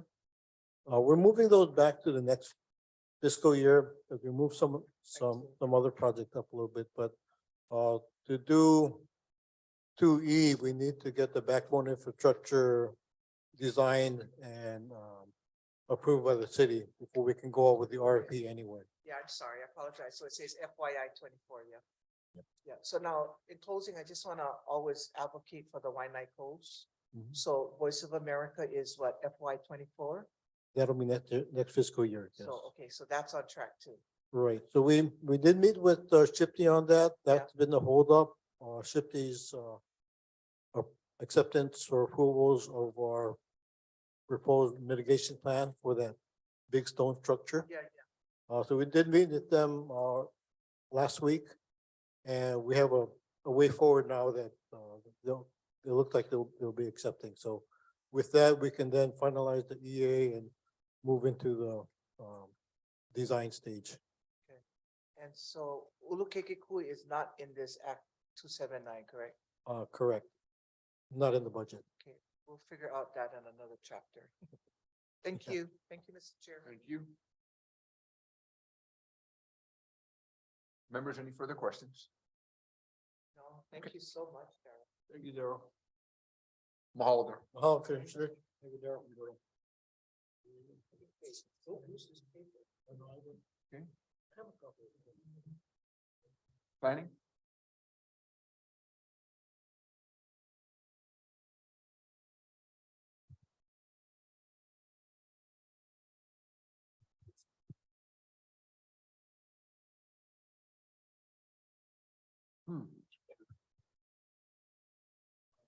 Well, Commissioners, item G2 for information only. The anticipated finding of no significant impact for the Keaukaha Pane'ewa Farmers Alliance Resilience and Agricultural Innovation Hub Draft Environmental Assessment. TMK 321025091 Pane'ewa Waiakea Hilo Hawaii Island. Commissioners, with me today, I would like to introduce our newest member of the planning office. This is Louie Makaila. She will be helping the planning office with Hawaii Island planning matters, and I'm really happy that she decided to come join us. So with that, this is her first submittal, so be nice to her, please. Welcome. Nice. Aloha, aloha kako. So this is for Keaukaha Pane'ewa Farmers Alliance. Next slide. So in 1921, Keaukaha Homestead was developed, the first residential homestead on Hawaii Island. 1976, Keaukaha Pane'ewa Homestead was established, and that included 50 Keaukaha homesteaders who were forcibly relocated from the Keaukaha area to Pane'ewa and given ag lots after they had to relinquish their residential lots. Shortly thereafter, Keaukaha Pane'ewa Farmers Alliance was established, and they served the DHHL homesteaders in that area with ag lots in Pane'ewa. 2012, Keaukaha Pane'ewa Community Alliance was created as the nonprofit arm of KPFA's as their nonprofit partner and fiscal sponsor. In 2013, July, the commission approved a right of entry number 482. That was to KPCA for the use of 1 acre at 363 Railroad Avenue. And that was for the use of a farmer's market. Next slide. 2017, the DHHL Pane'ewa Regional Plan Update, beneficiaries identified the need for an agricultural capacity building to support the region and as a priority project. In 2022, December, KPCA submitted a nonprofit organization application for long-term use of DHHL lands. And that was for 363 Railroad Ave.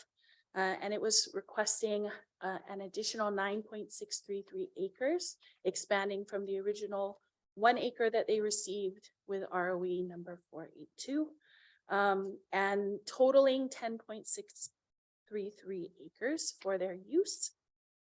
2023, January, the commission approved the amendment of ROE number 482 for due diligence studies for KPFA and their consultants. KPFA proposes the construction of the Resiliency and Agricultural Innovation Hub. We have KPFA and their consultants that have prepared a draft environmental assessment for you folks to review and comment on. We have Maile Lu'uvai of KPFA with us today and their consultants G70. And they have a brief presentation giving more information about the proposed project. Aloha, everyone. This is Maile Luai. I'm not really sure why I can't get my camera on, but that's all right. I first want to thank the land division and Kahana and his team. And I also want to thank Andrew, who's always super awesome, and Lily. So mahalo for your time in working with us on this. So I just want to emphasize that this project is actually a community-driven project. And so we had two, in 2018 and 2019, we had two all-day workshops and invited our entire community. We sent out written notices, and also oh, there we go, aloha. We also have a huge email list, and I wanted to make sure that whatever we were going to do in updating our strategic plan was community driven. And this is the result. And this was their number one priority, was to build a center for ourselves that would create our own space and place for our community. Next slide. So if you come to our community, of course, this project location is in a prime location near our commercial area. And we are already utilizing 1 acre of that site for not only our farmers market, also for, we have used it for our hydroponics hub and for training for our community. Next slide. This is the vision that was that our community came up with when our stakeholders were working on our, I believe on our design charrette. So we had 2 stages. We first brought in stakeholders to do a design charrette, and then our next stage was our master plan, which was of course completed in October of 2021. And this was a vision statement. What you need to know from our community is the majority of people who live here in Panaewa are actually descendants of Keaukaha and this region. So they have this really deeper roots into our community and a very deeper commitment to this place. Next slide. And so this is what our site looks like now. There's a hydroponics hub where we hold our farmers market. This is the 1 acre site. And these were some of the challenges and opportunities that our stakeholders came up with when we were working on our design charrette and our master plan. There are some challenges, but the opportunities for this site is really overwhelming and very exciting for our community. Next slide. And of course, in our design DNA, when we secured G70 as our consultant, and we were working on our, this came up in our initial charrette, we were looking at the DNA for our area, putting in a mound, a central mound, and also, next slide, next slide, please. In the design DNA, also doing a configuration of this site toward Mauna Kea and Mauna Loa. And so that is embedded in the design DNA for the project that we are working on. Next slide. And this is our conceptual plan that we derived from our master plan. And so this is an overall vision that we have. We may do some slight modifications in the ag area in the back, but for our primary facility, we are very excited about the opportunity to build this for our community, and not just for the Panaewa ag community, which I represent, also for our residential community, and also for our Keaukaha community. So these are our ultimate stakeholders for this site. This would be, I believe, the first community-driven DHHL site in our area of the East Hawaii. I know our Maku'u people community have another site going on, but this would be a site that we can use for East Hawaii. So next slide. And of course, our project component. So I am going to have our expert, Kavika McKeague from G70 has been working with us since 2020 when we secured them to start our initial design charrette. And I'm going to let Kavika jump in and explain all our project components and then move into our environmental assessment components because he is our expert. So mahalo everyone, and I'm going to turn it over now to Kavika to take the reins and walk you through the project components and our environmental assessment. Mahalo. Mahalo maile, aloha mai kākou. This is Kavika McKeague. Same thing, I'm not able to share video, but that's okay. I have a face for radio, so some people say. We're super excited to have been working with the Keaukaha Pane'ewa Farmers Association since the beginning and just being able to, really be facilitators of their thoughts, their hopes, their dreams, their inspirations, their sense of kuleana to all those that came before them. So what you really see here, and to the person helping me with the presentation, can you go through the next 6 or 7 slides, like pretty steadily here. Really what we're trying to emphasize is the fact there's a place of entry or a welcome. And the idea is that in total, this particular facility will work as individual units, meaning it has its very dedicated spaces, including the next slide of our gathering pavilion, which is really the heart and center of the ability for people to come and gather, participate in either, a range of keiki to kupuna kinds of activities, ohana gatherings, participate in workshops.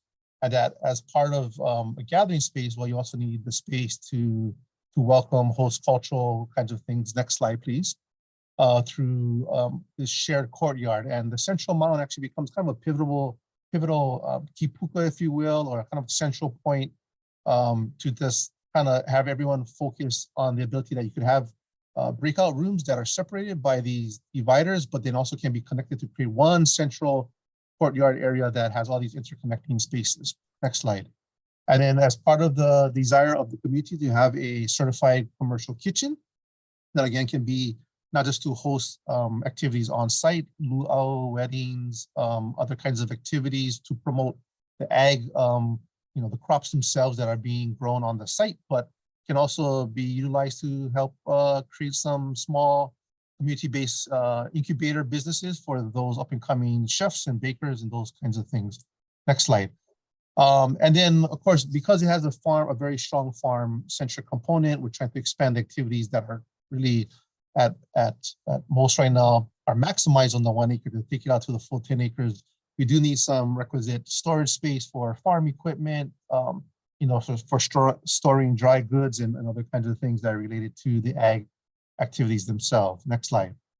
And as part of the educational component, right now to expand the idea that right now most of the activity happens underneath these tarp tents, that we actually would have 2 dedicated pavilions that extend out into the ag fields in which you can have this element of place-based learning, whether it's training farmers themselves, training youth to develop their own skills and abilities as next generation farmers, but also create these open space venues to connect again back to the outside.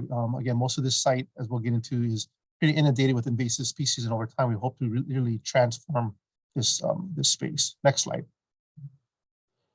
So we talk about community benefits, like as I mentioned, intended to be a gathering space for not just the beneficiaries, but to welcome everyone there that is of this area, to create this educational and training ground for agriculture, and really to create safe haven that where people can come and just be themselves to practice. I do understand even during the time of the pandemic, the 1 acre site served as a hub to ensure that people were getting access to certain information, to even being provided meals. So people already know this area, know this organization for being one that is of service to community, and we're just really trying to amplify that by expanding this idea of the wahi ho'okela to create a place of excellence through the programs that will expand and just naturally grow over time to support all of our community's needs here. Next slide. So now quickly transitioning to our consultation process. As most of you folks know, this is requiring a chapter 343 EA. We did send out approximately 77 notices out to several federal, state, county elected officials, community civic organizations, various schools and individuals, of which we received 12 comments. And what you see here is really the short list of early consultation, and it's things we expect, compliance with state and county codes, obtaining the necessary permits, going through development of a solid waste management plan. And as we get into from concept into schematic and detailed design to look at opportunities for energy efficiency. And really the one, I would say substantial comment relative to resources and the environment did come from DOFA.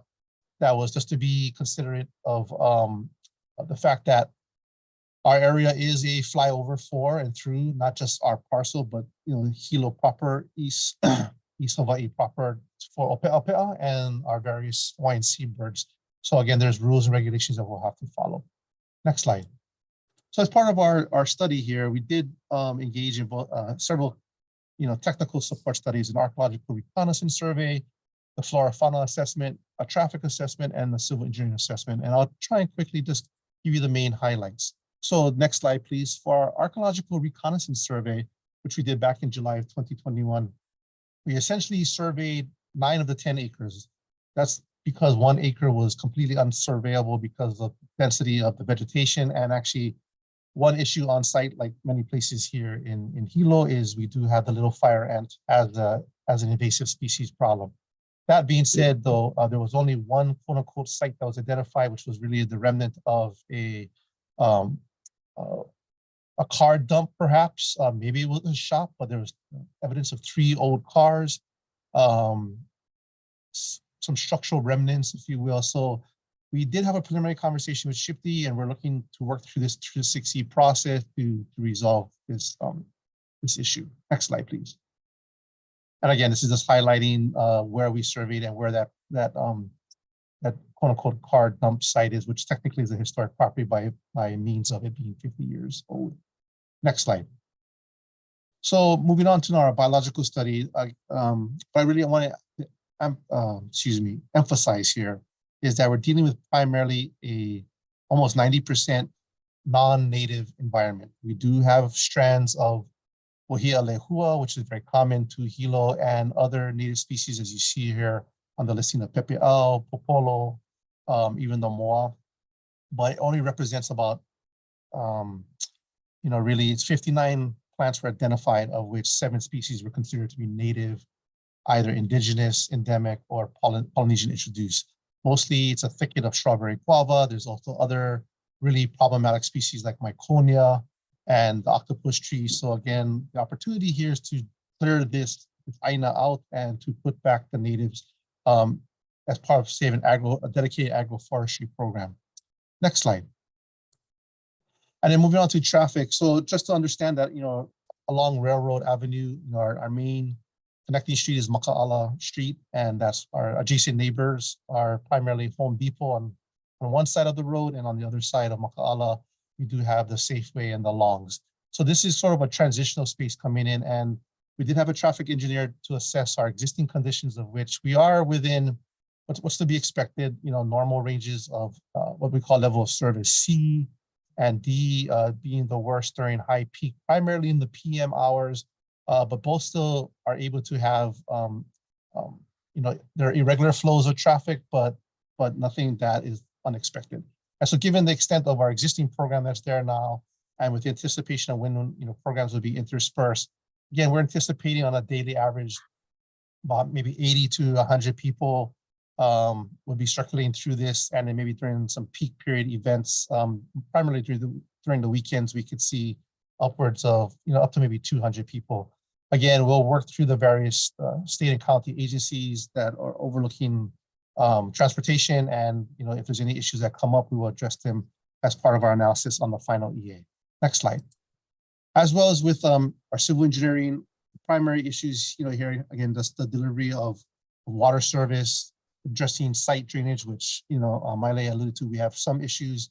That's how the drainage moves from one corner to the other, and how we mitigate that, and actually try and utilize that drainage as part of the ag activities is really being proactive to working with the INA versus against the INA.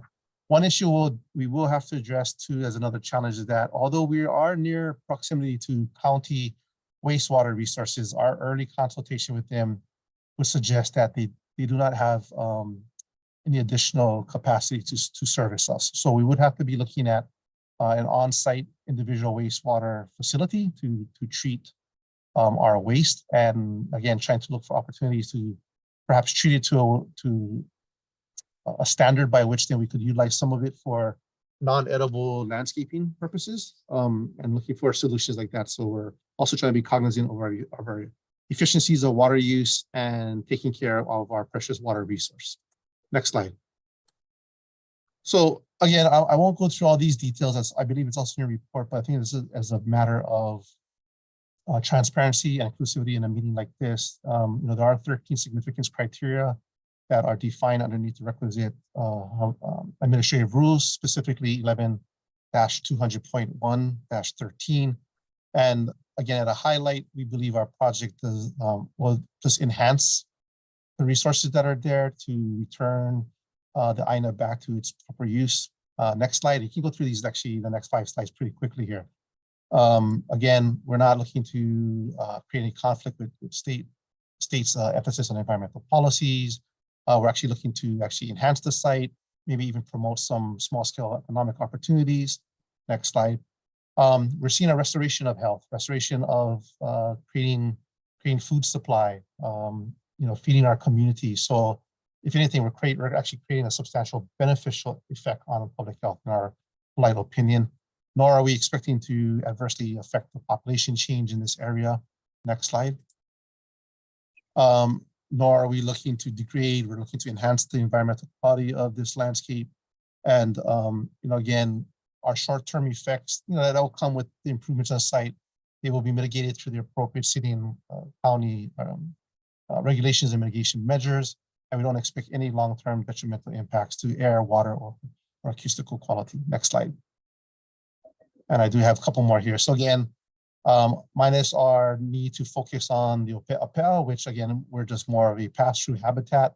Again, none were identified during this study in the area, so we do not anticipate adverse effects on species. And again, we're looking to enhance our environment there. So you can go through the next slide as well.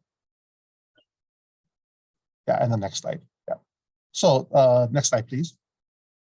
So where are we now? So with today's meeting and presentation, we are looking to then work with you folks to get a letter that then essentially allows us to go to the environmental review program to file the draft EA. And we're hoping to file that draft EA on March 31st. So that's in about 11 days from today.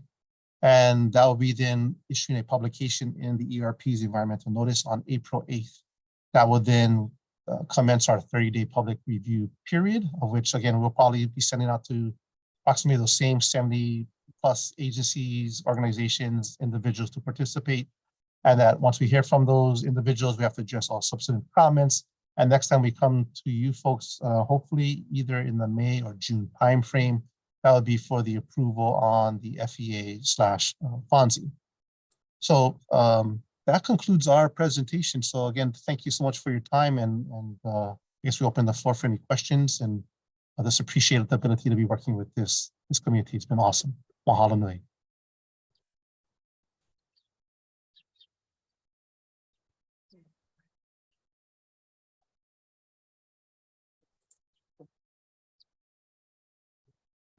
Thank you. Oh, thank you, Mr. Chair.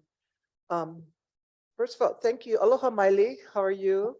I am good. Just comments. I think you got the best consultant, Kavika there. Oh, yes. Yeah, he's another expert there. Mine is just a comment.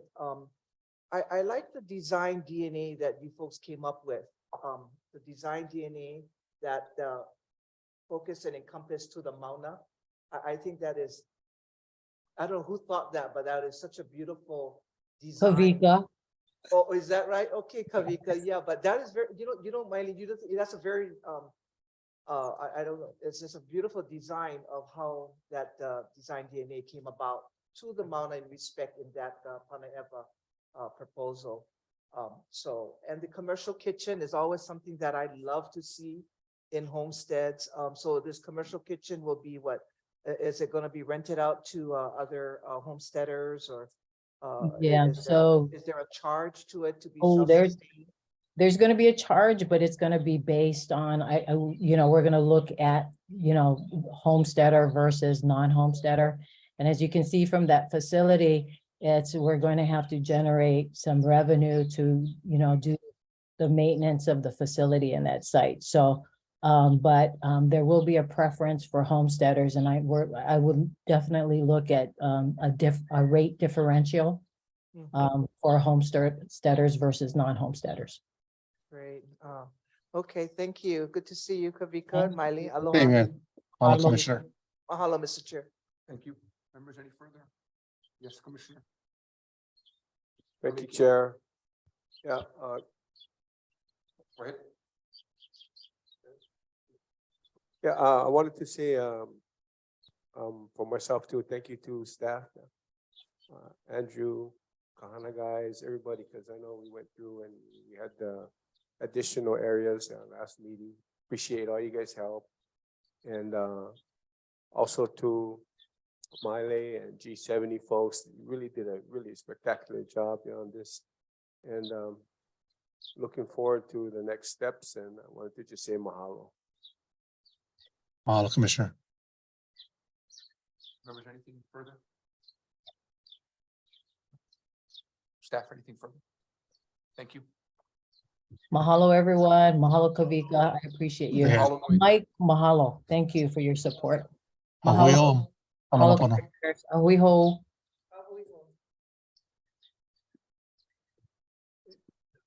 Commissioner, please proceed. Okay. Commissioners, item G3 for information only. This is a follow-up item from the previous 2 months. This is an update on fiscal year 2023 DHL grants update. At last month's commission meeting, planning office presented an update on the grant status. We presented that because some of the grants are funded via general funds, we have the additional steps of getting approval from the Department of Budget and Finance and the Governor's Office to utilize those funds. We are happy to update the commission that as of this moment, the allotment requests for the grants have been approved by Budget and Finance and the Governor's Office. So we are optimistic that the funding should be released within the next month. And shortly thereafter, distributed via grant contracts to those entities that went through the grant application process and were approved by the commission in December for a grant award. Thank you. Hallelujah. So my question is, so by the next meeting, we will know that it kind of was executed. People will have their final approval and checks in hand, Andrew? I don't know if they will have checks in hand, but we will know that the money has been transferred to the department for us to distribute by the next meeting. Yeah, but we do want to get that June deadline, so it Correct. doesn't lapse, We correct? So, we do want to get checks in hand before June 30th. Okay. Well, I mean, not checks in hand, but contracts. contracts at in least, hand, and yes. moving forward. Yeah, so to Okay, make perfectly clear, we want to get executed contracts with each grant applicant before June 30th. that goes another hallelujah. Thank you. Remember anything further for staff on this item? Commissioners, item G4 for information only, a status update on plan implementation in the Waimanalo and Ko'olaupoco region. Commissioners, this item will be presented at the community meeting this evening. We have the report in front of you, and just for the sake of time during this meeting, if there are any questions on the report, we'll be happy to answer those at this time. Thank you. Thank you. Thank you very much. Thank you, Andrew. Yep. And then I guess That's your next. last item for planning office, item G5, a climate change briefing workshop.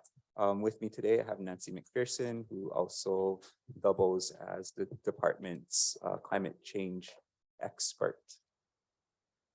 Aloha kako again, commissioners. I do have a couple of introductory slides, and we are hopefully Professor Rosie Alagado is going to be joining us shortly. Normally I give you folks a big submittal and all kinds of scary looking graphs and statistics. And we are actually going to defer that to next month because we're going to hopefully have a Sea Grant expert, a real expert. Amy Wirtz is going to present to you, and she'll give you, you know, the bad news and the good news and some ideas for how we can deal with some of this. We're also hoping to get some maps going for a more recent assessment of potential impacts to Hawaiian homelands, particularly regarding sea level rise. But today, because Professor Alagado's, next slide.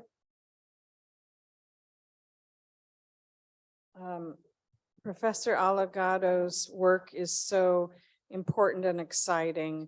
I wanted to give her my time so she can give a full presentation of what she's been working on to basically, you know, reach out to communities. She's on the Honolulu Climate Commission, and so does a lot of environmental justice and equity work, and she's also a scientist. So this is some of the things that she does. She's really amazing. And so there's a lot of process to incorporate Native Hawaiian, Indigenous, Ike into understanding climate change and a lot of other things, especially things that are happening with our oceans. And so that, and there's also, she asked me to make a link available to you, and I forgot to do that, but we'll get it to you for a local assessment that she did. And so we'll make sure that you get a copy of that. Next slide. So this is what we're going to be doing hopefully next month. We're going to have a bigger update from staff, and then we're going to have a presentation by a Sea Grant Coastal Lands Program Coordinator, which will give you some more information on what current conditions are and what we're going to be anticipating in the coming decades. But if Professor Alagado is with us, I'd like to hand it over to her. Mahalo, Nancy. I am here. I'm going to share my screen. Please let me know if you are able to see my slides, or what do you guys see? Do you see my?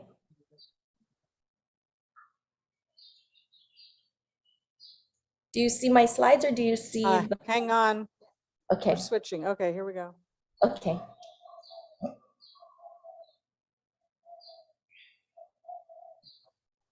Okay, we've got you. Okay, and you can see my slides, not like the presenter view or anything like that.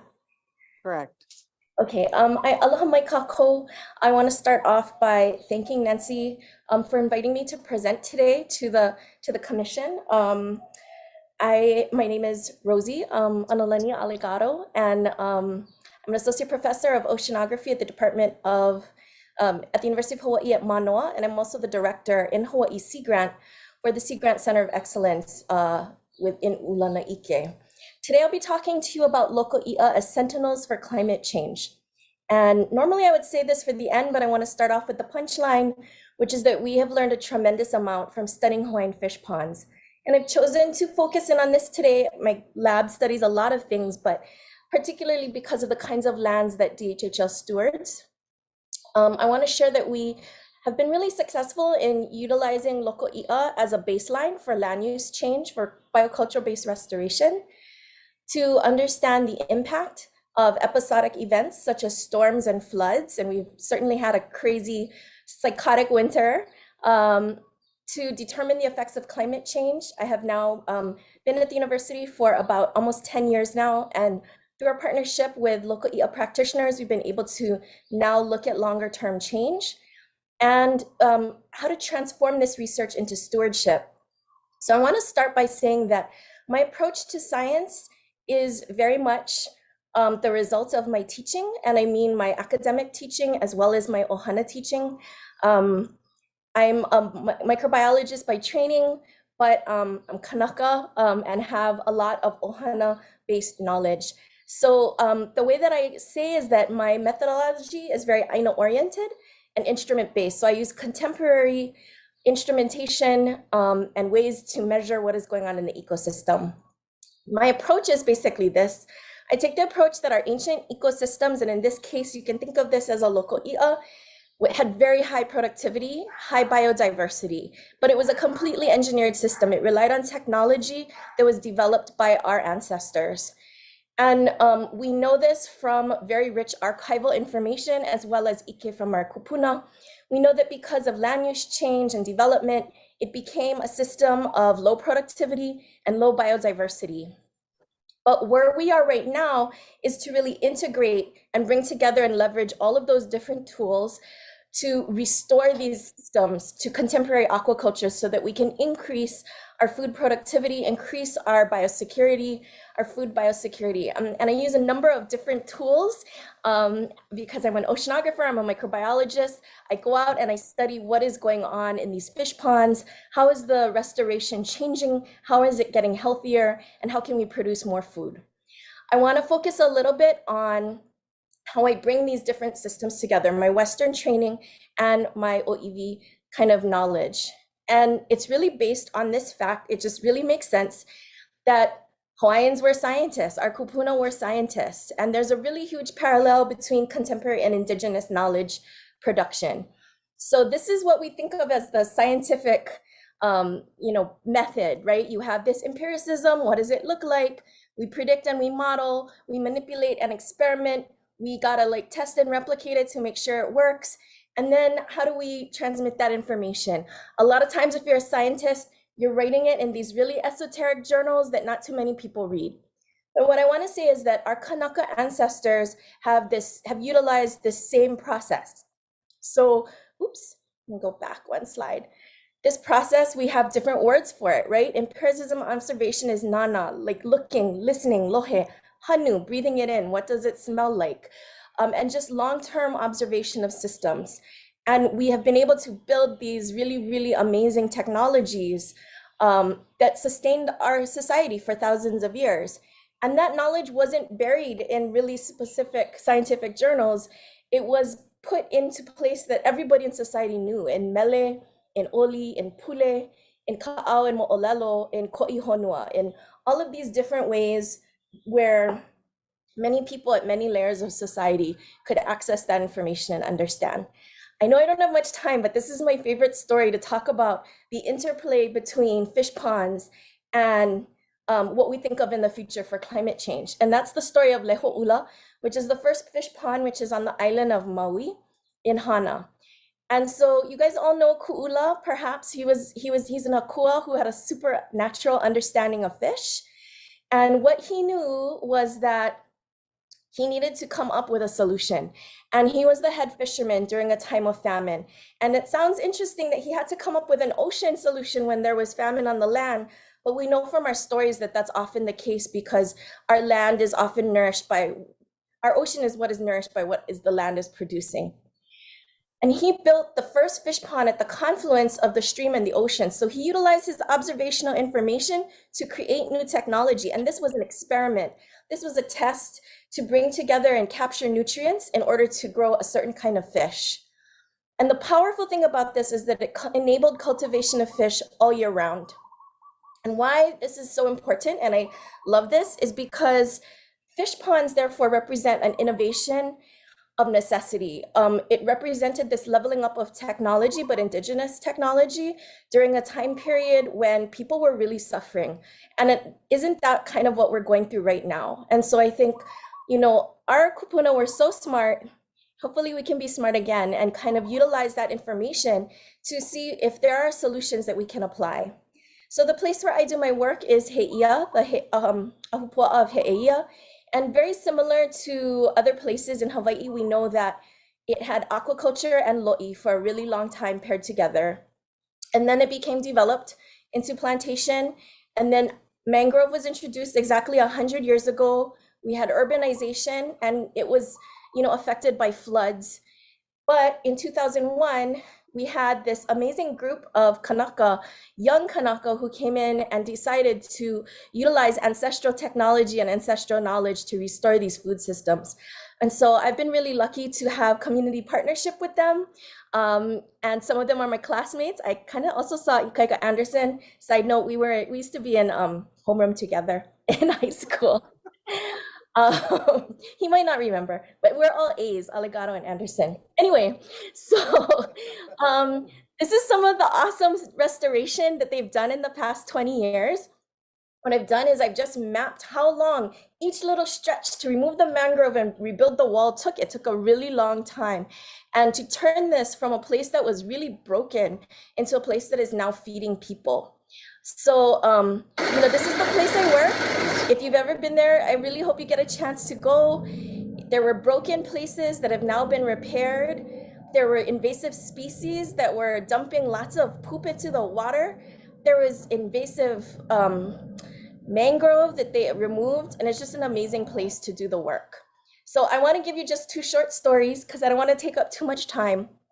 The first is that working with our partners at He'ia Fish Pond, we were able to figure out a climate-based reason for why something wasn't working at the fish pond. So the fish pond was trying to grow moi. And if you know moi, it's super delicious, but it's kind of hard to grow. And they had been growing moi from 2006 to 2008. They had multiple rounds that were produced. But over a week-long period in May and again in October 2009, over 10,000 fish died in their fish ponds. And the question was, why? What was going on? What was so unusual about that time? So what we did is that my team, together with the fish pond practitioners, we assessed a number of meteorological conditions within the fish pond and from data across elsewhere in Kaneohe Bay. So this is an example of the data that we got from the fish pond practitioners. You can see just straight up handwritten notes. And I circled some of the observations that they made. You can see, and I typed it up here. So they talk about, okay, it rained, flooding, it was muggy, oh, it was iki, you know, that means super sticky. There's VOG, that means no trade winds. Okay, so that was very useful to us because that gave us on the ground meteorological information. And then we took that and combined that with our instrument information, and that really, the two together put together the whole puzzle of the picture. It was like forensics putting it together. And we realized that what was happening was that there were elevated SSTs, which is sea surface temperature, that started in May and went the whole summer and then cooled down. And those 2 lines are the 2 times when the fish died. So you might be like, why did they only die when this started going up and when it started going down? How come they didn't die all throughout that time when you can see the temperature came up and was really hot? It was pretty hot the whole summer. So that notebook was really useful because it helped us. It told us, you know what? It wasn't only the temperature, there was no trade winds. So that's what we learned, was that in these 2 periods, it was the temperature of the water plus no trade winds. And if you know anything about moi, you know that they actually are not air breathers. They can only breathe through their gills. So if it's hot in the water, then there's no oxygen in the water and they cannot come to the surface and breathe. So they basically suffocated in the water. And we were able to take what the fish pond practitioners told us, and then we were able to go and get more data. This time we got it from KBMC, the military base, to demonstrate that in fact, around that time, we had some wind anomalies.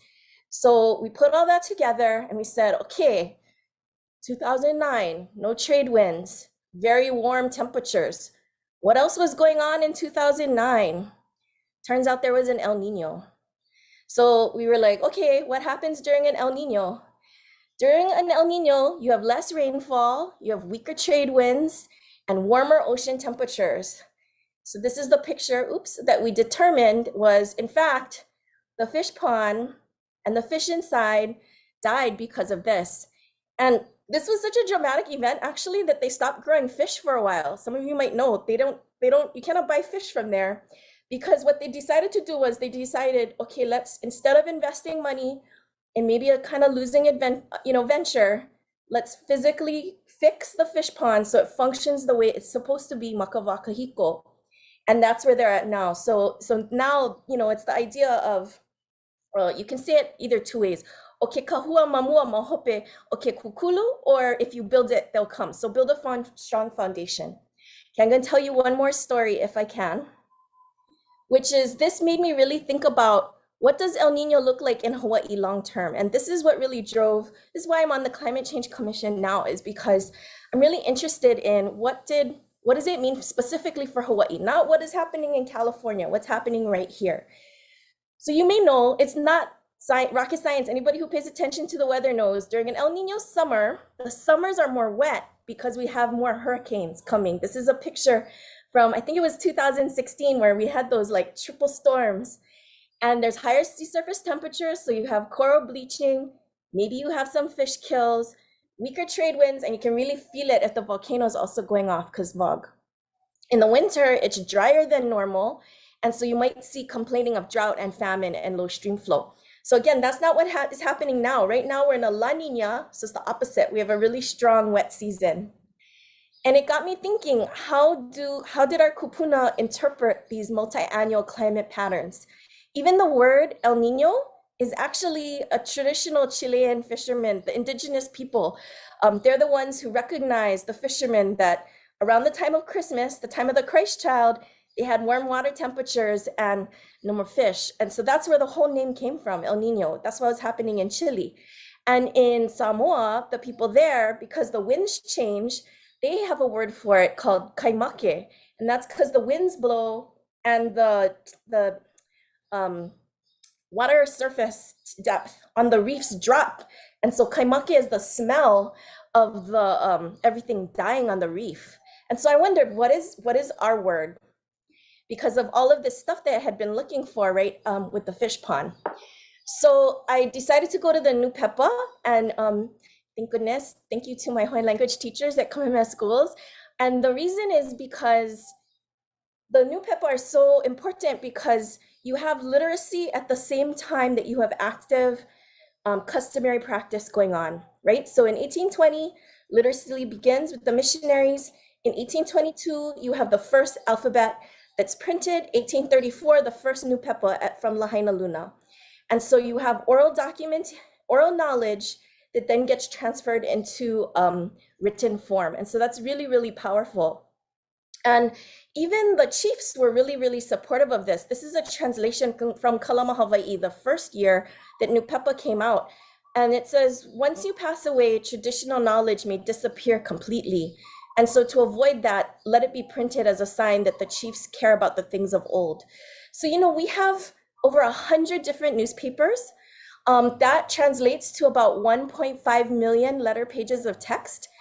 And really, I'm proud to say that even though it's kind of inaccessible, you have to be a Hawaiian language speaker to get to it.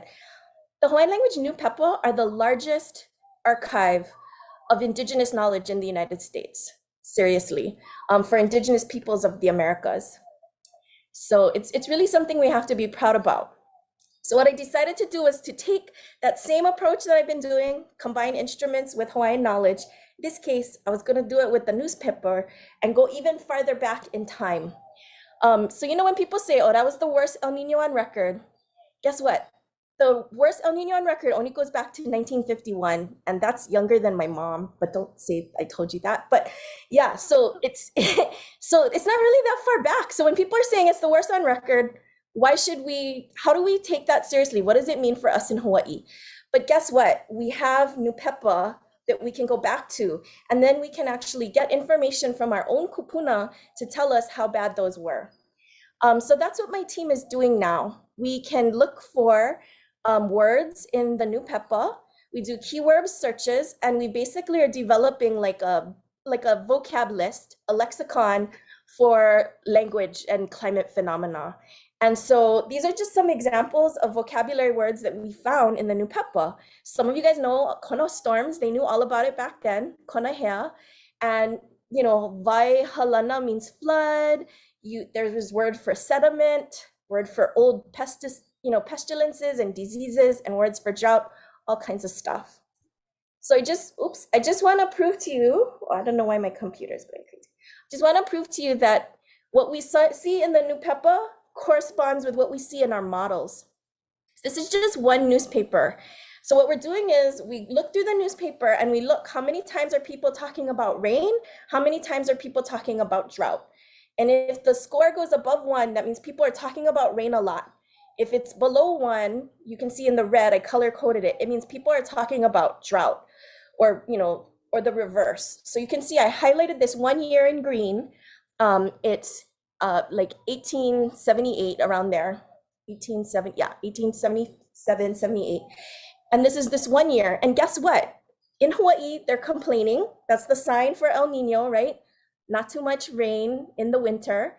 And it matches historical reconstructions, like models that scientists have put together, physicists and other like astrological people on, should there have been an ENSO, an El Nino.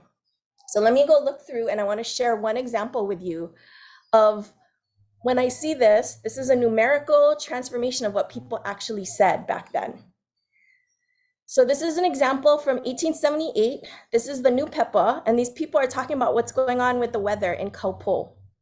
So I'm just going to read the translation. So there is a crisis now in this land. The rain has not fallen. The land is parched, and it's as if God is keeping prosperity on this side of Kipahulu. And from Kaupo on, there's no rain. And Kahikinui, closer by, the features of the land at this time are not like before. It's as if it has been burned by fire and the mountain is scorching. So this gives, to me and my team, it's really heart-wrenching, but it gives amazing geographical information, and it gives amazing, just like how I was talking about our work with our community practitioners, the descriptions, it gives us amazing information that we can work with. One last one. Makawao is dry from the pen of Bila Kupa, telling of the intense heat. The water has dried in the streams. The cattle have all died, and the sugarcane planters are searching for water in the mountains. And the rivers have not been this dry for 30 years. So this gives both time, this gives biological information, and really, really, like I said, very strong, specific location that we can get that into. And so this is really showing us that the archives of our kupuna can tell us so much about climate change. And not only what happened, this is just what happened, but it also tells us things about what they did to mitigate and to adapt to these kinds of changes. So I just want to end with this, which is that this is the pattern of words that we were able to see over time. And the dots underneath are the times that also overlap with El Niños that have been predicted through scientific modeling. So our kupuna's words can speak to us, and they can tell us very, very well things that even our models and can possibly even be better than that. So this is the link that I asked Nancy to share with you all, which is because local IA can have this really important impact, we thought it was really important to ask the local IA practitioners themselves to share with them to share with us, what are they seeing? And so in 2020, we put together, this was actually something that had started much earlier in 2019. What do they see as the changes? What do they see as the most important? And this local IA needs assessment is actually really cutting edge, because it's the first time that we are looking for what practitioners and grassroots everyday people are seeing, because so much you might see policy comes from top down influences, as opposed to asking the people on the ground, what do they see and what are they caring about? So I have more slides, but I just wanted to end with mahalo and thanking you all for giving me this time. And I'm sorry if I spoke too long. Thank you. Mahalo nui. Members, any questions? I have a comment. Professor, mahalo for your presentation, really fascinating. And I really appreciate the merging of science with our culture and historical knowledge. My question is, in your research, and I ask this question because of what we're trying to do today up in Kahikinui, which is to reforest as a result of PP destroying deforestation. So my question is, in what you have described, is there anything in your research to indicate that cattle and other ungulates were contributing to deforestation and possibly the climate situation that you described? Mahalo for that question. The answer is that we do see a lot of overlap between when cattle come in and the environment changing and the forest line going higher and higher, and also water rain patterns changing. So what I would say is there's a lot of correlation is the term that I would use as a scientist. And I think it's fair to say that there's probably a strong link between the ungulates coming in and the degradation of the forest, and then not being able to kind of hold those rain clouds in the wake of Haleakala. Okay, thank you. I really enjoyed your presentation today. Thank you so much. Thank you very much again. Much appreciated. Staff, thank you. Mahalo, Rosie.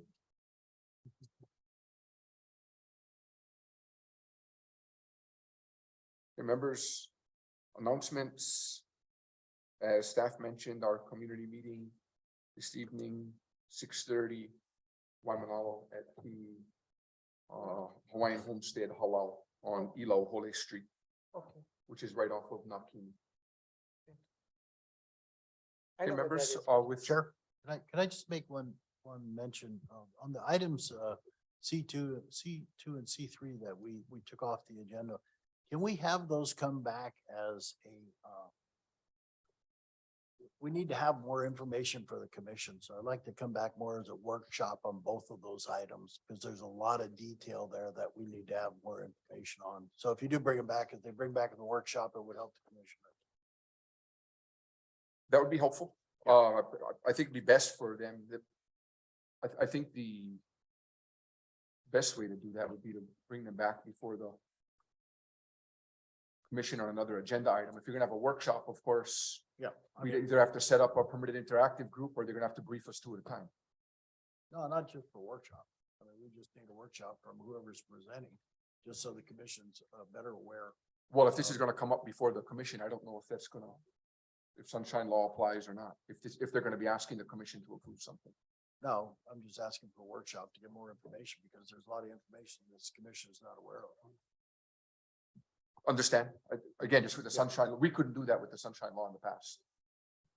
If something was gonna be on an agenda, we needed a permitted interaction group, or they had to brief the full council, or they do it 2 by 2 by 2.